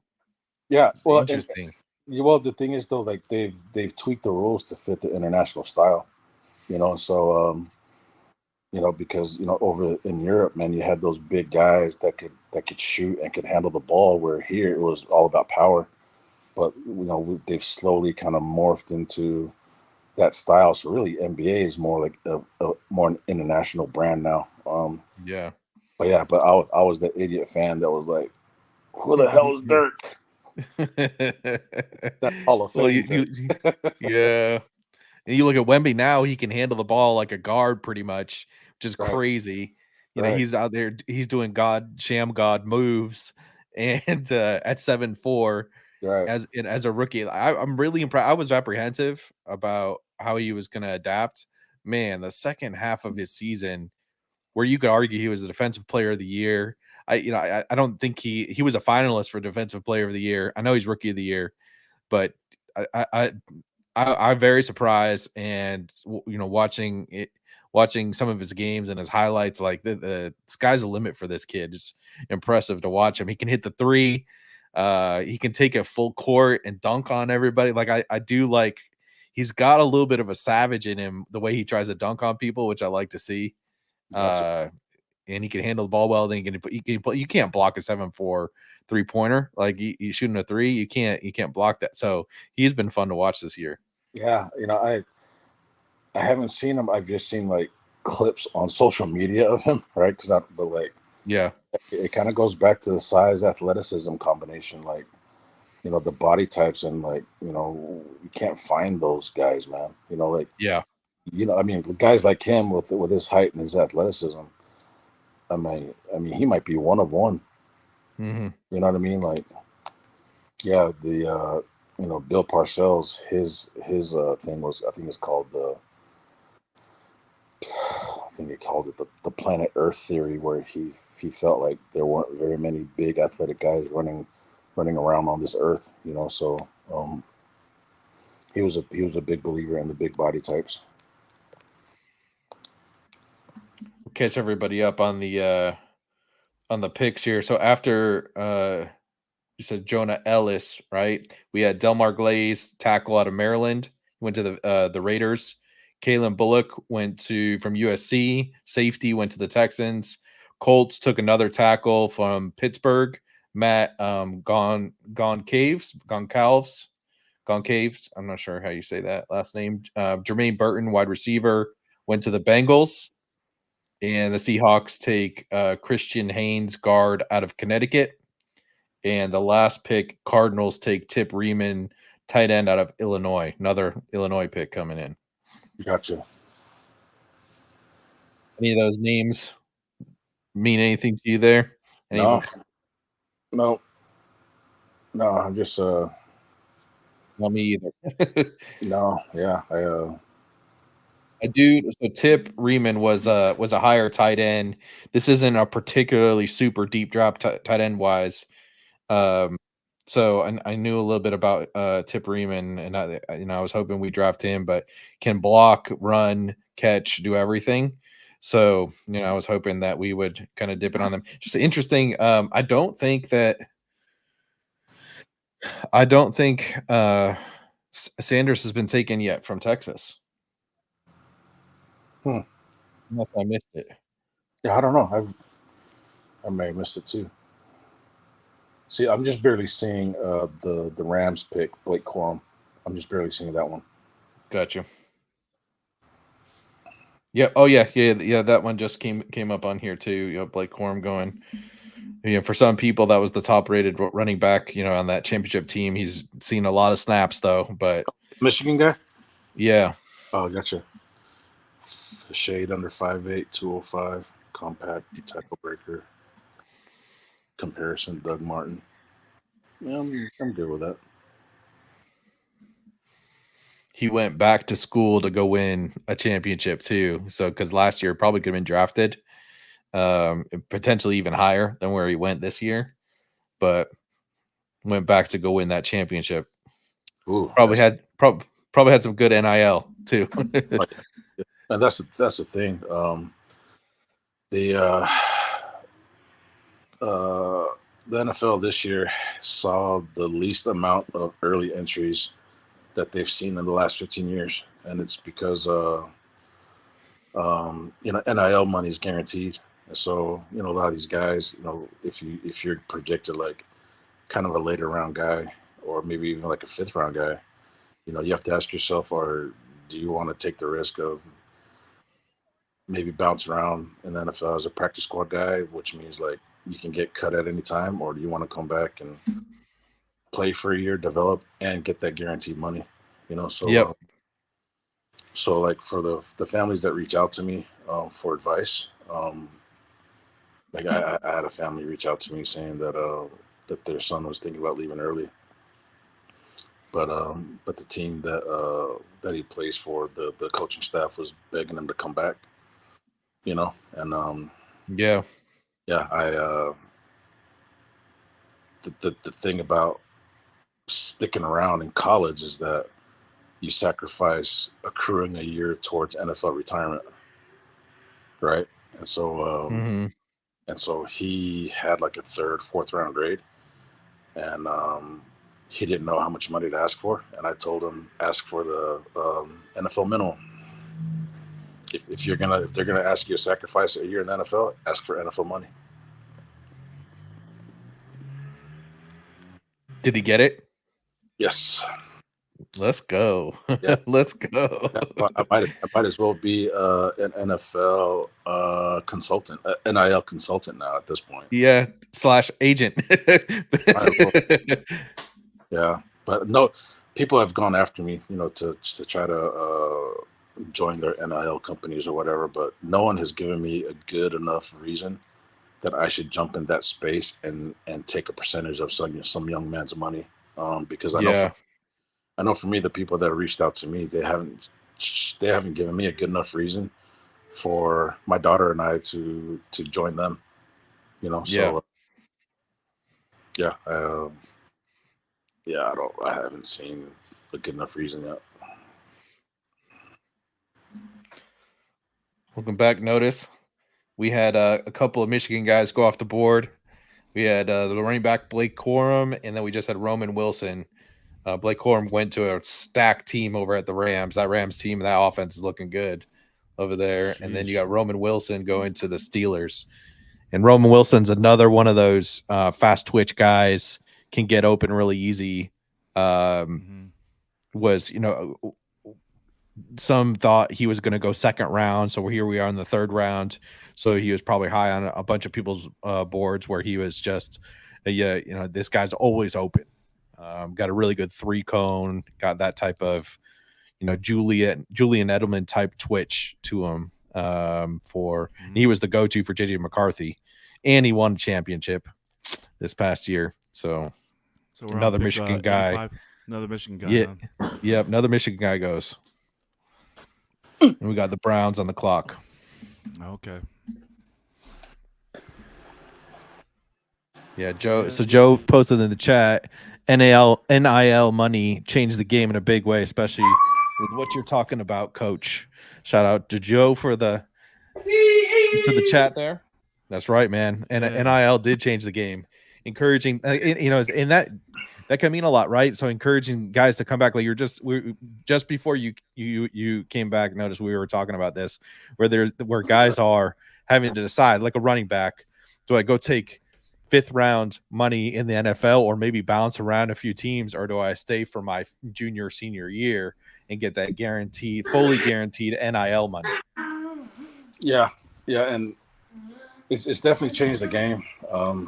I also think there's a misconception that people think that everybody's getting paid. Not everybody's getting paid.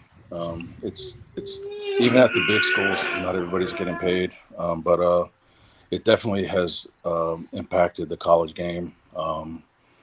Like I said, the NFL saw the least amount of underclassmen declared for the NFL this year in the last 15 years. But then I met with the Cowboys last year, right?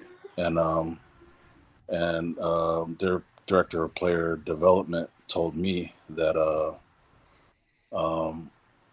that now the NFL is inheriting more players than ever that are in debt, because not all money is good money, and not everybody's reading the fine print. You know, some of these guys are signing bad deals, but you know, a lot of these guys are also don't know how to say no.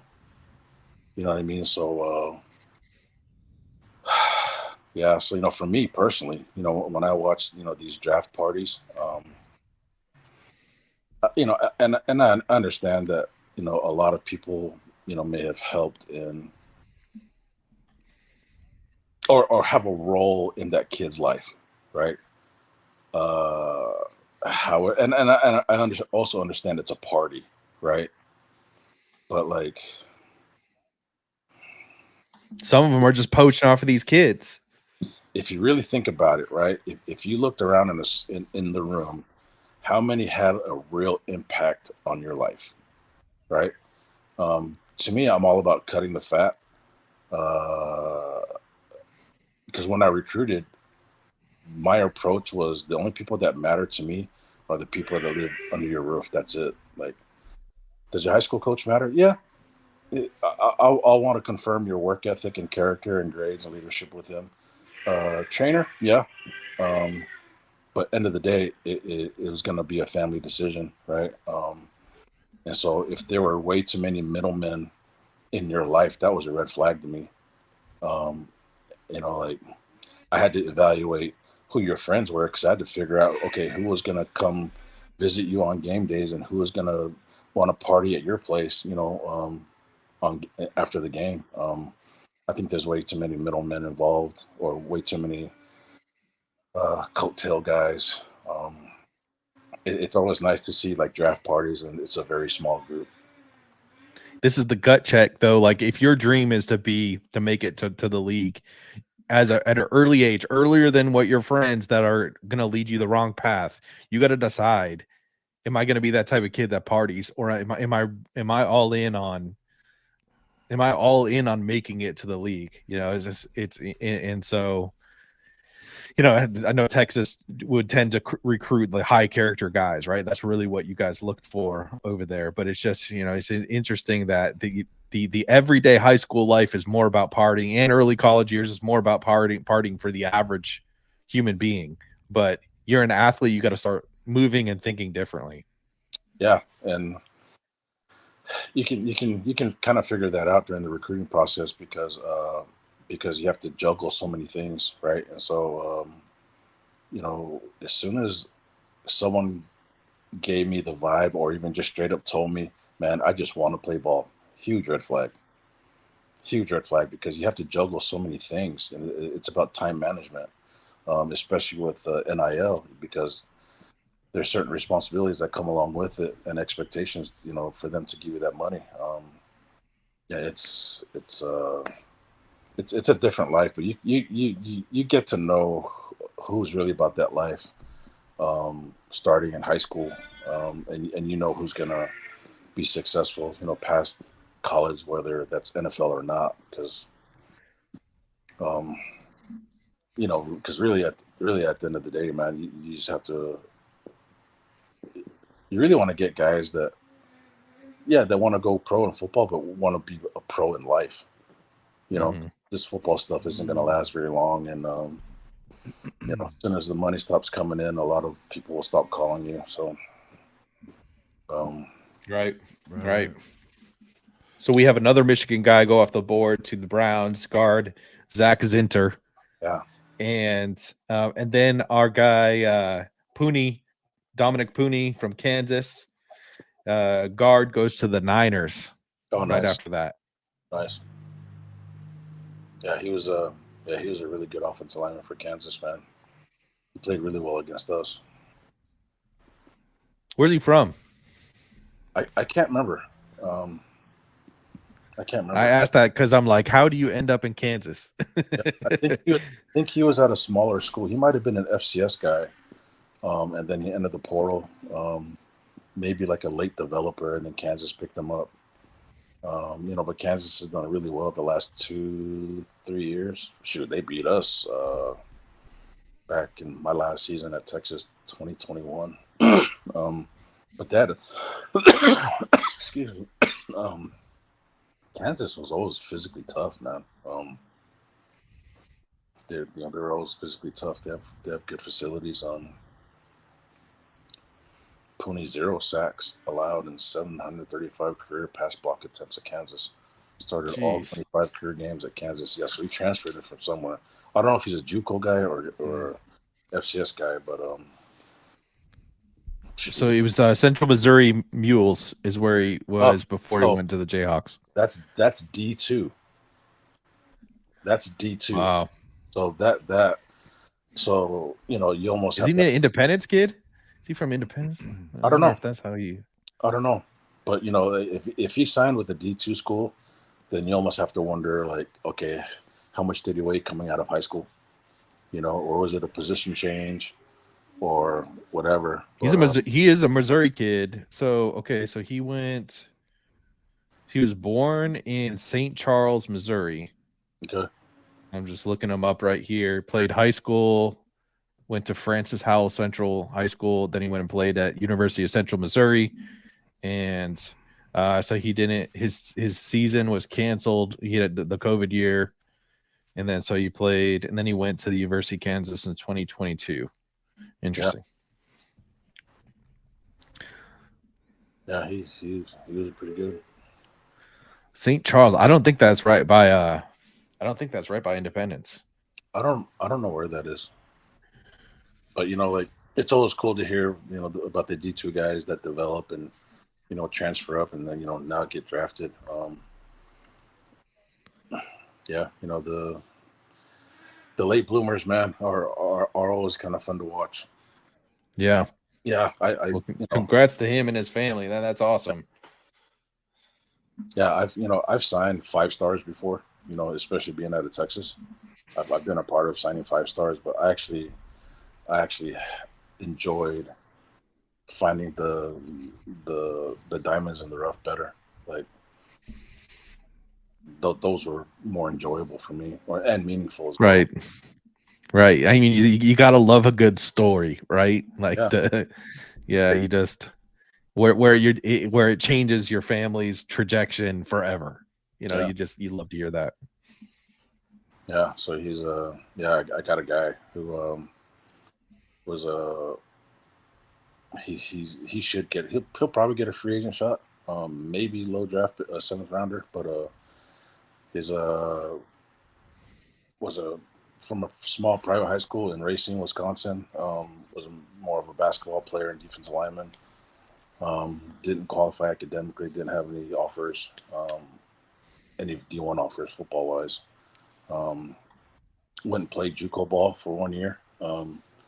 I noticed him because I was evaluating a defensive end that was playing his JUCO, but I noticed that he was playing instead of the starter. The starter was actually a bounce back from Florida.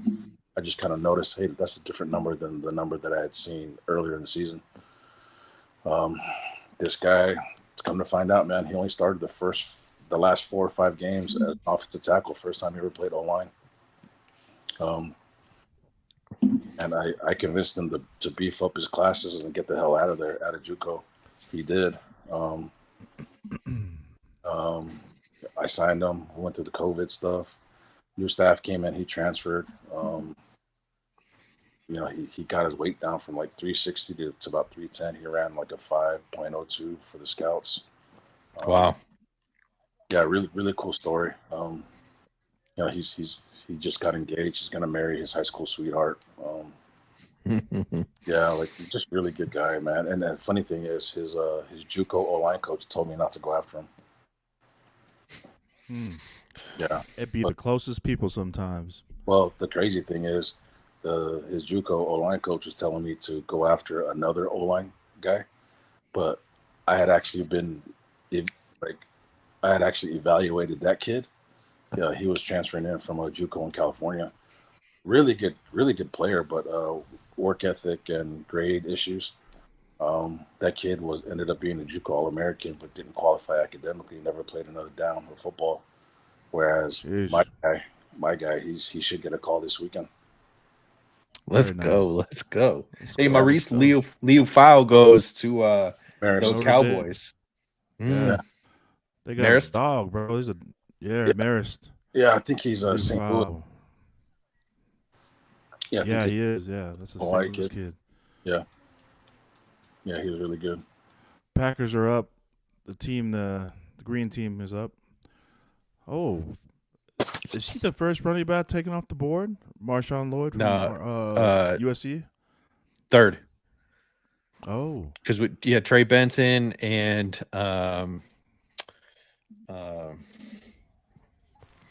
Why is it escaping me now?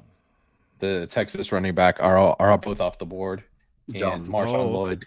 Yeah, Jonathan Brooks. Okay. And Marshawn Lloyd, I like this kid. He's got elite change of direction. He's got good hands too. You could play him at receiver. I think he did. If I could be wrong here, but I think he did play receiver and then switched to running back. He reminds me of a Josh Jacobs type of running back. Look at that. The Bucks are happy here. Mm-hmm. Or the Packers. The Packers would be happy with that. Packers, yeah. They needed a running back.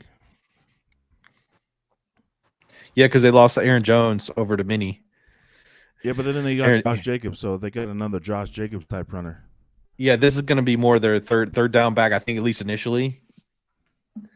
Because this guy can just he's got wide receiver hands. Yeah, That's I've outside seen with that, them. Yep. All right, the Bucks are in with pick 89. We only have 7 more picks to go, and then the third round is done. Here it comes. Cool. I might as well stick around then. All right. Georgia safety. Another safety from Georgia. Tyke I think that's three. I think that's 3 safeties from Georgia drafted. Bro, they lost a lot of defensive guys. Wow.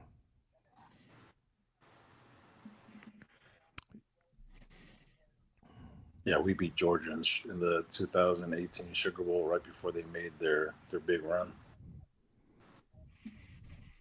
Wow. They had some monsters on that team, man. So there's been a lot of Michigan guys drafted, a lot of Georgia, Alabama, Texas. Seems to be the typical schools that are getting picked up. Would you say, Coach? Yeah, Is that a theme? but they'll always kind of get the best players. So yeah, but me, I love it when like the FCS guys get drafted, man. Like the Yale guy. I don't know who he is, but like to hear the Yale guy got drafted, day 2, that's awesome, man. Like Yeah. like not just props to the NFL scouts, but props to Yale for identifying him. Tyke Smith, safety. Yeah, see, I'm super late. Like I'm just seeing Tyke Smith get drafted. Yeah, the Cardinals now pick with number 90. Elijah Jones, Boston College. Let's go. This kid's pretty Nice. good too. Yeah. Another cornerback, another defensive back. We don't have too many college teams to be real proud of in the Boston area, but BC is one of them. Yeah, my old boss just got hired on at Boston College. I don't know what he's doing there. He was the director of player personnel at Texas State my last year. I don't know if he's coaching or on the recruiting side. We just Nice. lost our OC went and signed to run the program over there. So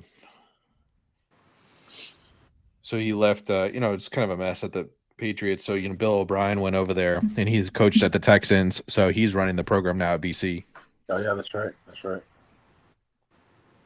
Do you find that Coach? Do you find that the coaching world and is a small world, Oh, yeah. tight-knit world?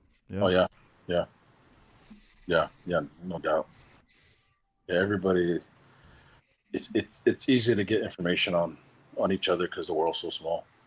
Mm-hmm. Yeah, so I mean that's why people can get hired off of word of mouth, because it'll come down to trust. Nice. That's awesome, man. Yeah. So, but the thing is though, word travels fast, but it could be good, bad, or ugly. So Right. yeah, so it's important to be careful with who you align yourself with, because if you align yourself with a snake, but you're a good guy, you're going to be labeled a snake. Oh. So does it kind of matter what your coaching tree you come from? Absolutely. I Yeah. know. Yeah. Absolutely. Yeah. but then you'll still be judged on individual stuff, but like I mean, Yeah. you always kind of want to know which coaches are hanging out with who, Mm. then Cool. you'll have a good idea. Jake, who would you say your tree is from? Though where your knowledge comes from. So it's kind of like it. So the first staff that I worked for, Brad Wright, he was a head coach at Texas State at the time, but he played at Texas State. Like a lot of the guys that I happened to work for first were like kind of like Dennis Franchione guys. And then I ended up working for Dennis Franchione at Texas State when he came back. but then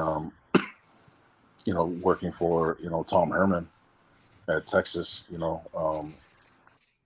that he has his own coaching tree, but if you look at who he's coached under, all the coaching, not all of them, but a lot of the coaching trees kind of intersect each other, but like working under Sark and those guys, I guess that connects me to some people as well. But in the recruiting space, it's kind of different because like I dealt more with my boss, my direct boss, whereas Sark's responsibility was the roster, where our job was to help construct the future roster, so yeah, it was little, it was it's somewhat disconnected from the current football team, if that makes sense, because you're not coaching the guys up, like I was never at practice, I was always watching film on high school and junior college guys, Even at Texas State. Yeah, because even at Texas State, because my job was to evaluate high school guys, right? So like, cause so I kind of had like a personal rule where if my job is to evaluate high school guys, I was not going to waste my time at our practices, but I would go to practices like during the beginning of the season, especially if it was a new coach, because I wanted to see what things were important to him, like what traits were important to him. That's got to be the biggest challenge when you're projecting the future of the roster, and you don't know if the coach is going to still be around, but you're trying to project guys into that specific system, right? Or are you just looking for? Are you looking for that? Are you looking for certain types of players, or are you just looking for players for dogs? It's they've got to fit the system, and yeah, they've got to fit the system. But the way that college football programs are moving now, and I was freaking fighting for this a few years ago.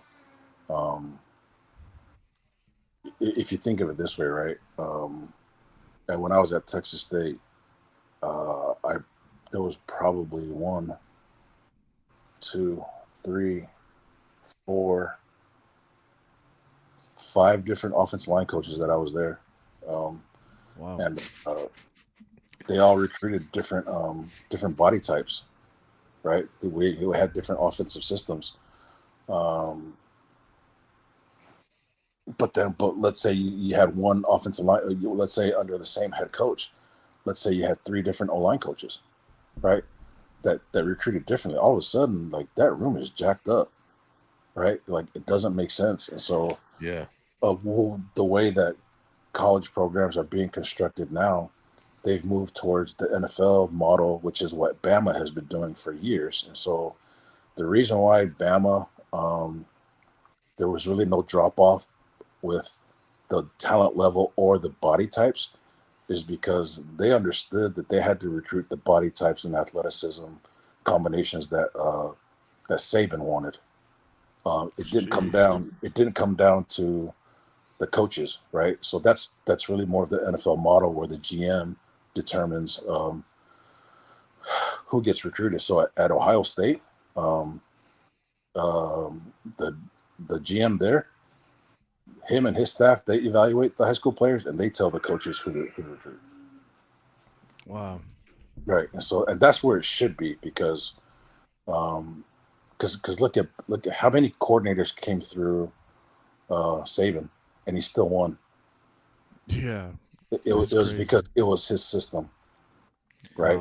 No, notice, is your cousin still over there? Nah, he finished off at UCLA. What do you mean? Okay. Because of my nephew. That was your nephew? Oh, yeah. Yeah. Yeah, I had Cajo. I had a rare opportunity to sit down with one-on-one with Saban at the time when Ale was transferring from UW to Alabama. Oh, that crazy. That was crazy. Yeah. I had a chance where I got to sit down with him personally, just one-on-one with him, and he was telling me, he's like, the next best program or next program similar to how he runs his program. He said it was Ohio State. It was funny that you brought that up. Yeah, But it's because it's the way that their player personnel department was constructed. Mm-hmm. So I mean, even when I got to Texas, man, it wasn't what I had hoped. But but now do you see Sark implementing some of that there now more? No, I've been gone for a while now. Yeah. But I would assume. You were there when he came over, right? When I was. Yeah, my last year was his first year. Okay. I would assume that that's how he runs his program. Because for him, so check this out, right? His two mentors were obviously, one of them was obviously Saban, right? But the thing is, though, he's actually spent more time under Pete Carroll. So he actually comes from both worlds, and I think Sark does a good job of meshing the two together and figuring out what's best for him, right? Because I think, like, structurally, like he's more like Saban, but like as far as like being like connecting with players, he's probably more like Pete Carroll. Oh wow! All right, interesting fit there. Yeah. So I mean, because like imagine if Pete Carroll stayed at the collegiate level, he'd probably be considered the GOAT. And so he's got a national championship and a Super Bowl. You know what I mean? So like to have learned from two of the best ever. I mean, and then Sark played for Lavelle Edwards, one of the best ever as well. Like he's he's got a great foundation. Mm-hmm. Man, this just in, guys. My nephew on Twitter. Speaking of Ale Cajo, his little brother, who is just going to become a sophomore over in Washington, he just got offered a scholarship from Oregon. Just got offered a first D1 scholarship. Let's go! Awesome. Little Nona Cajo, the youngest brother of Ale. Nice. And why is it that it seems like all the younger kids or the little brothers seem to be like the best athletes? For some, I don't know. This kid is taller than his brothers, almost about taller, and he's only a sophomore. He's going to be a sophomore, but he plays the quarterback position in UW or Washington. Yeah, he just got offered. That's crazy. So he lives in Washington now? Yeah, with his mom. Yeah, they stay in Washington with his mother. Gotcha.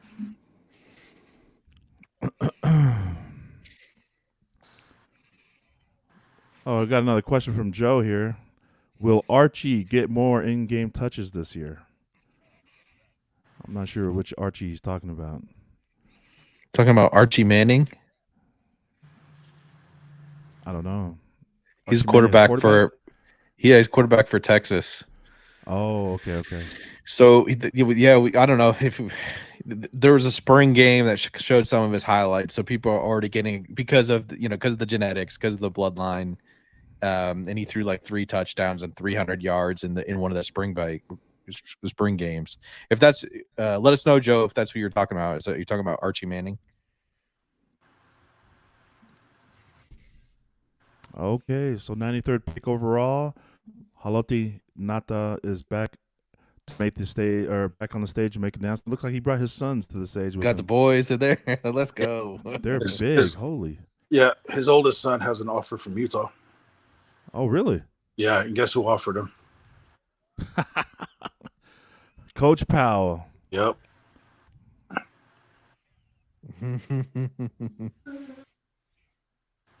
His son's tall. Oh, you're gonna love this presentation. You're gonna love this presentation, Coach. Flock Nation up. Wow. Adisa Isaac from Penn State. Edge rusher, huh? Penn State. Yeah. Nice.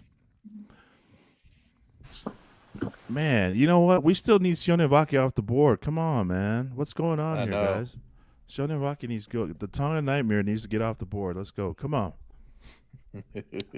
Does anyone, do you see anything happening, Jake, on your board for strong safeties, running back, hybrid players? You see anything Oh, you're going? talking about that, Jake. Oh, gotcha.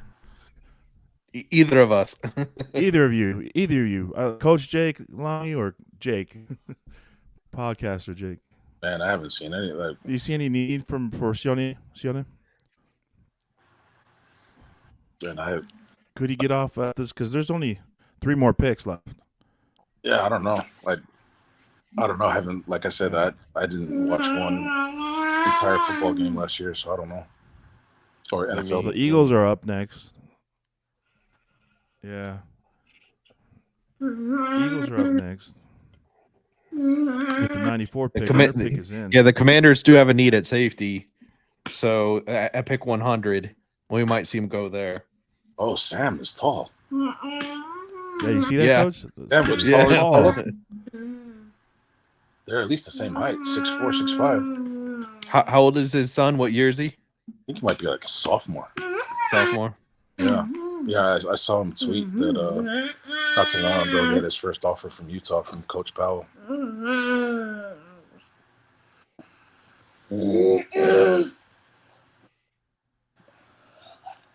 So how many picks do we have left? There's About 5 2 more left, I picks think. left. Yeah, there's only 96 picks, so Oh, okay. we're 94 right now. With the Eagles selection. Gotcha. I think there's the compensatory picks that are at the end of this one that takes it to yes. 37. Yeah, Yes. 37 picks in this round. Yeah, 37. So we got 5 more. 5 more. So Eagles have, who did they draft here? Oh, they took and they went edge. Okay. Houston So we got Christian. Bills. We got Bills on the clock. Let's just see with the Bills here. They did I think the Bills took a safety. Where's Houston Christian from? Where is that? Oh, it's another. So Houston Christian used to be known as Houston Baptist. So they're an FCS program. Oh. Yeah, they just underwent a name change maybe 2-3 years ago. Okay. Guy looks explosive.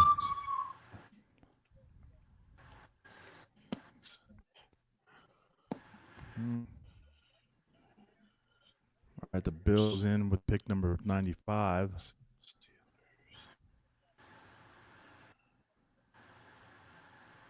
So the Eagles have drafted nothing but some defensive players, looks like. I mean, notice pretty much every team here has safety Yeah, as a potential need. So he could go. like fourth or fifth on their on their list there. So he could go anywhere on these last few picks here. Nice. Wow, that kid that from Houston Christian started as a safety at Cornell and moved to D-line. Wow. Wow. Yeah, he grew into a big old body. Probably grew a ton one year. So Southland Conference Defensive Player of the Year. Oh yeah, sheesh. What's crazy too is like to transfer, like let's say you grew that much in a year, and to keep your athleticism growing a lot like that, where you have a position change. That's that's impressive. Yeah, no doubt. But the craziest position change I've ever seen is excuse me, is Tavo Tupola, and he was probably like 6'2", 195 pound safety at Koku. Signed with Utah as a linebacker. Went on a mission after a redshirt year. Came back, 6'4", 300 pounds. Ended up being Alex Smith's left tackle. Oh my gosh. Nuts, Where did he man. serve his mission at? Where did he serve his mission? Arizona. What were they feeding him down there in Well, AZ, baby? Right. So Jeez. the Low your horsey. no. So the thing is, like, Mhm. I think what kind of threw people off is that like Tavo was adopted, right? So people didn't know what his mom and dad looked like. But the thing is, his mom had lived in Euless for years. So I like his sister was a lot younger than me, but she's like kind of like my little sister. But if you see Tavo's mom, you knew that, oh, that's where the frame comes from. You know, his mom comes from a big family. Yeah, Vo, man, ended up being like 6'4", 300 pounds. I think there's like a 3 or 4 year starter at left tackle for Utah. Yeah, I've never seen a transformation like that, going from safety to offensive tackle.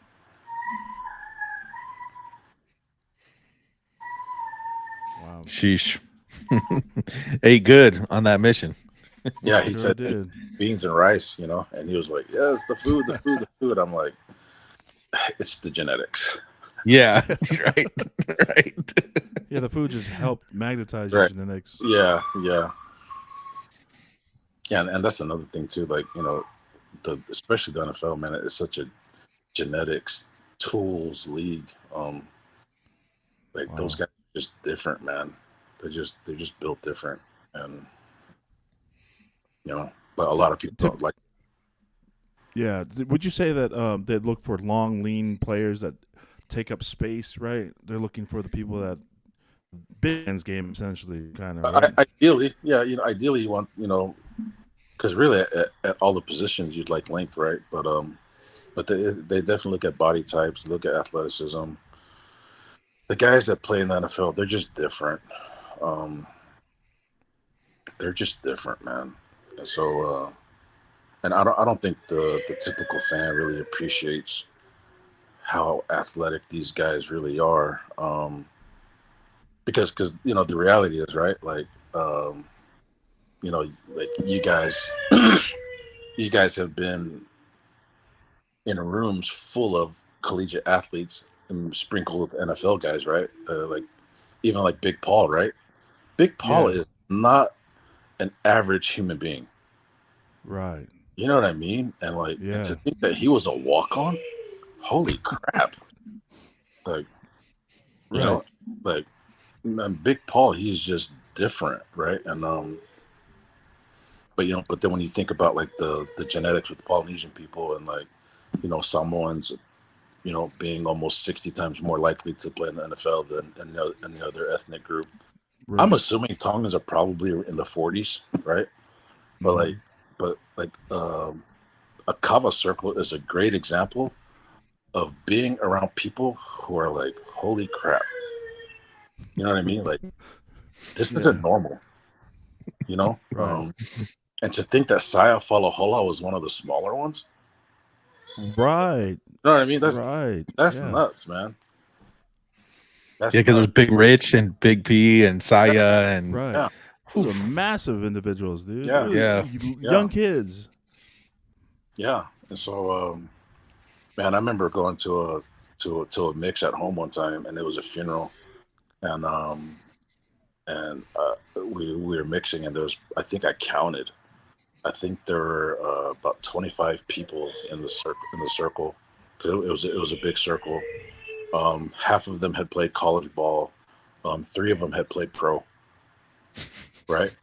But this is the thing, right? I think because I'm a football head, I think in terms of football, but that's kind of normal. You know what I mean? Like, if you're Polynesian, I mean, if you're saying 40-60%, it's got to be right. yeah. So Yeah. Yeah. So if you're Polynesian, there's a good likelihood that either you played football, your cousin, your uncle, Right. like somebody in your immediate family did, right? And so it's just kind of normal. You know what I mean? But I Right. also Like, think, notice that your nephew played D1, Alabama and UCLA. You said, right? yeah, Yeah, he yeah, went to Alabama and then used. Yep. There you go. yeah, He's probably not the only one either, huh? damn, man. No. Oh, No. In your immediate family. I mean, I did play Dixie College, so Let's go, Dixie Rebels. Dixie Rebels. But I was Get on saying my like, level. right. No, I'm saying like JJ from Texas. Big JJ. Shout out to JJ oh, Klapu, Crazy Horse President. His family members are probably the ones that built that megalithic structure in Tonga, the Ha'amonga Maui. That megalithic structure in Tonga. man. For those of you that don't know, there is a megalithic structure in Tonga, and it's massive. And this guy that I'm referencing, his name is JJ. His family built that megalithic structure. It's tons of. It looks like a gateway almost, but it's tons of it's coral rock that weighs maybe 6 tons each. Anyhow, JJ is a massive individual. He was out here. He was out here working. We're here in Reno, but yeah, there's massive good dudes, man. Yeah, JJ's. And most of them, Jay, Coach. Yeah, JJ's like whenever I go home, he's typically at where the mix that I'm at. But like, JJ is such a massive human being, and then you look at I think every single one of the boys in his family played D1 ball, and there's 1, 2, the twins. Sheesh. Wait, there's the oldest one that played at ASU. Well, JJ didn't play D1 ball because I think it was because of grades, but he played in the league. Then the twins played at D1 ball. One of them played in the league, and then the 2 younger brothers. One was a tight end, and then the other one was like a D tackle at Hawaii. Like you don't see that, man. Like that's not normal. And then their mom, their mom comes from the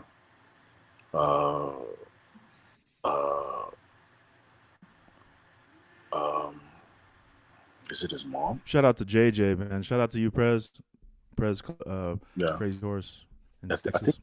think on his mom's side, I think they have Damoy Bell blood, so like that's another talented bloodline.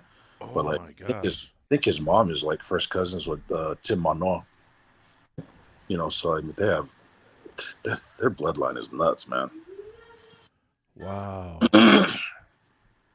Yeah, and those who don't know who Tim Manoa is, he might have been like Sounds familiar. he might have been like the second or third, maybe 4 Tongans to play in the NFL. Wow. He won a national championship at Penn State in the 80s. He was a fullback. He started in the league, originally from like the Kukula'ia area. That they called, because he's Tongan, they called him the Tonga truck instead of Tonka truck. That the old. Yeah, and so like, yeah, I mean, to think that Penn State had a Polynesian guy in the mid '80s, that's nuts. Wow. What's nuts is I can't believe Sikahema had such a long career in the NFL. For the Eagles. He was one of the pioneers too, right? Wasn't he? One of the first Polynesians to. Yeah, so like when it comes to the Tongan community, so Vi is the first Tongan to play in the NFL. Oh, was he? Yeah, but he was not the first one drafted. Oh, okay.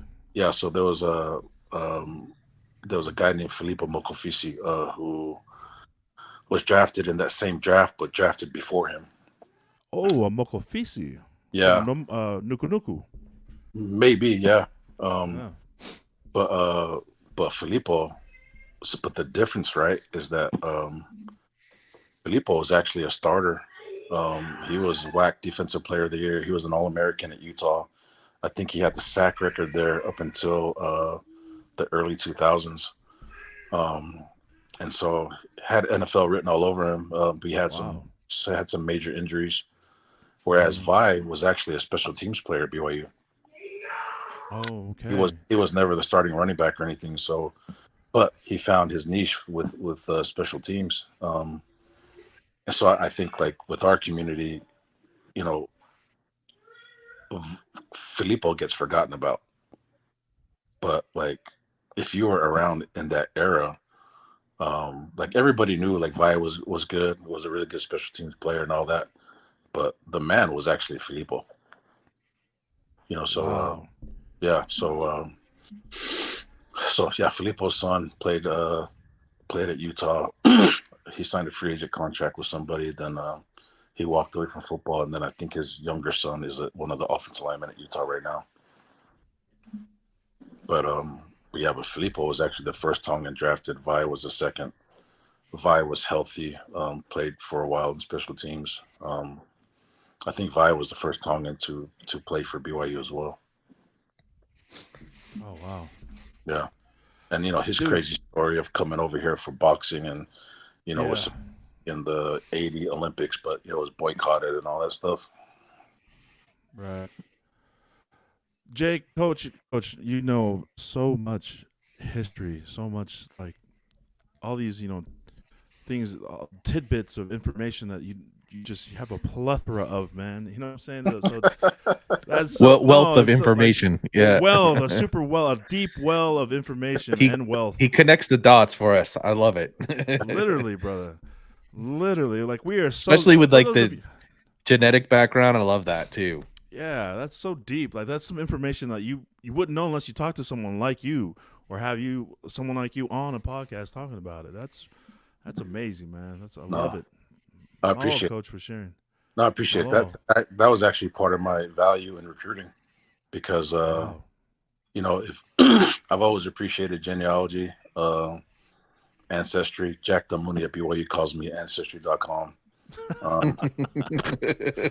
Shout out to Coach Damuni. Yeah, but you know the thing is though, you know recruiting isn't just identifying the talent; it's about connecting with them on a human level, right? Oh, And so if I can make the world smaller for the coaches, then it gives us a better shot, you know. So like my last year that Sheesh. I was in Texas, you know, when we were recruiting the Samoan kid Leon Galefao, Mhm. I'm the only one on the staff that could ever figured out that Leonga's dad, Pesa Lefau, was first cousins with Mark Atuaya, who was Sark's running back at BYU. Wow. You know what I mean? Like How'd I'm you the figure only, that out? I mean, because I was around during that time. Right. You know what I mean? Okay. But because I know the bloodlines, you know, in La Ia, but I'm also a football fan. And then ended up being like a student of the game. I knew how to connect those things. You know what I mean? And so like, you know, because like I was always told to not just recruit the player, but recruit the champion in these kids, right? Well, but for Polynesians, I kind of realized that if you recruit the warrior in them, it's different. Oh. Right. You know, so if that one more time. No, I realized if you recruit the warrior in them, right? Because if we're always talking about that we come from a warrior bloodline, guess who was going to find out who their warrior ancestors were? It was going to be me. Wow. You know what I mean? So, I could, yeah. So I could tell people like, oh, you come from this warrior that this king sailed to this village and asked for his assistance, right? And they fought in this battle, you know, and then, you know, and if they had like a navigator background, you know, and I tell them, hey, not too many Polynesians have played for the University of Texas, you know, but our people were known as the greatest navigators ever, right? And so, you know, history remembers the people that left home. If you want to be great, leave home. Oh, you know, if you want to kind of stay to us normal, yeah, I'm good with that too. You know, so, but yeah, Leonga. I mean, you know, I wanted to make the world small for our head coach and his family. And luckily for us too, our linebackers coach at the time, he was on that UW team that did really good things. He actually recruited Vita Vea. but he was also on that Boise State team that beat Oklahoma. But the reason I bring all that up because he had recruited Laie and Cocoa High School before. You know, they inherited I forget that guy's name, but they had an edge guy at UW that they inherited who had a bunch of injuries, but he was from Cocoa High School, and his senior year, he led the nation in sacks. So now all of a sudden, that coach had someone to go back to the community and say, "Hey, I coached him, right? I made him better. He played long enough in the NFL. You know, his body stayed healthy enough to play in the NFL to change his family's life, right? And so for me, I knew that if I could make the world small for him, then we'd have a better shot at recruiting these kids. Because everybody has good coaches, everybody has good facilities, everybody has this, everybody has that. It will always come down to relationships. You know, who's connecting the best. Yeah, and now with NIL, maybe you don't have to have that great of a relationship. You just have to have like a working relationship. You know, and so instead of having to preach family, I wonder if a lot of these conversations are really more like, I'd like to do business with you, and I can make you a lot of money. Jeez. You know, I can help you make a lot of money for 3 years, and then get you NFL ready, right? Instead of saying, I coached your dad, I coached your brother, but we don't have as much money as them, but it's all trust with us, man. You know what? You have a very limited time to make that money. Go get that bag, big dog. Yeah. So, but if you have a staff that has, if you have a program that has all of it, man, you're gonna kill it, man. Right. So we just finished out the draft. Pick number 100 was Christian McCaffrey's brother. Yeah, saw that. That's the end of the third round for the 2024 NFL draft. I think tomorrow's draft starts around 12 o'clock Eastern. So, nice. Last pick Some of the third notables round. too. Yeah, it, Peyton Wilson, arguably one of the better linebackers. He was the kid, ran 4.43 speed. He's like 240. Has a little bit of injuries from NC State, a little bit of injury history. He finally went off. He went to the Steelers here at the end at pick number 98. Nice. Cam Kitchens from Miami, hard-hitting safety, came off the board there too right before McCaffrey. And then Dwayne Carter, D tackle, went to the Bills at pick number 95. So some talent here. That means, it's set up for Sione Vaki to go early tomorrow. Nice. That makes sense. Right on. Nice, man. We're hoping so. For his sake. Yeah, we're hoping. For his bank account. Right? Let's go. Team Vaki, baby. Come on. Let's go. Hey, Coach, thank you again for jumping on with us. Thank you, everyone who chimed in Coach. and watched along as we were watching the draft, and appreciate everyone saying what's up on the comment section. And again, we were pleasure to have Coach Jake Lange here tonight with us, and over a decade worth of evaluating talent. A lot of the talent you see that being drafted going into this year's draft was evaluated by this man here watching with us tonight, and we thank you again for jumping on with us, Coach. Really appreciate you. No, I appreciate it, man. I'm glad I jumped on social media and saw you guys had this going on. So yeah. Hopefully the next time we link up, man, it's around the Kumete, man. Oh, yes. That was my last question. Is time to go mix? Yes, time to go. If my wife and my daughter are out of town, I gotta stay home. But if the boys are willing to come over, man, I'm ready. There you go. Shout out. Hey, you guys want to know where the bat signal came from, Jake? That's where I first got that. I first got that little meme to set that up to go mix. That's why I brought that up. The bat signal. Throw it in the group chat, Coach. Jake. Oh, funny man. Are you guys gonna be doing this tomorrow? I don't know. I'm down. I want to do it as long as I just want to see Sione Vaki go out. I want to get our reaction to see him go out. But yeah. I'm what down time are if we you guys tomorrow? It starts time at is the 12. I don't. draft? It kind of messes with my schedule because it Gotcha. starts at 12 tomorrow, Yeah. 12 Eastern. So that's like 9 o'clock my time. Well, Okay. whoever gets him, Right. they're gonna get a fan favorite. I think he's gonna. I think the community, whatever city he gets drafted to, that community is gonna love him. That's So, awesome. Yeah, I he's can gonna see be a that. really good ambassador for that community.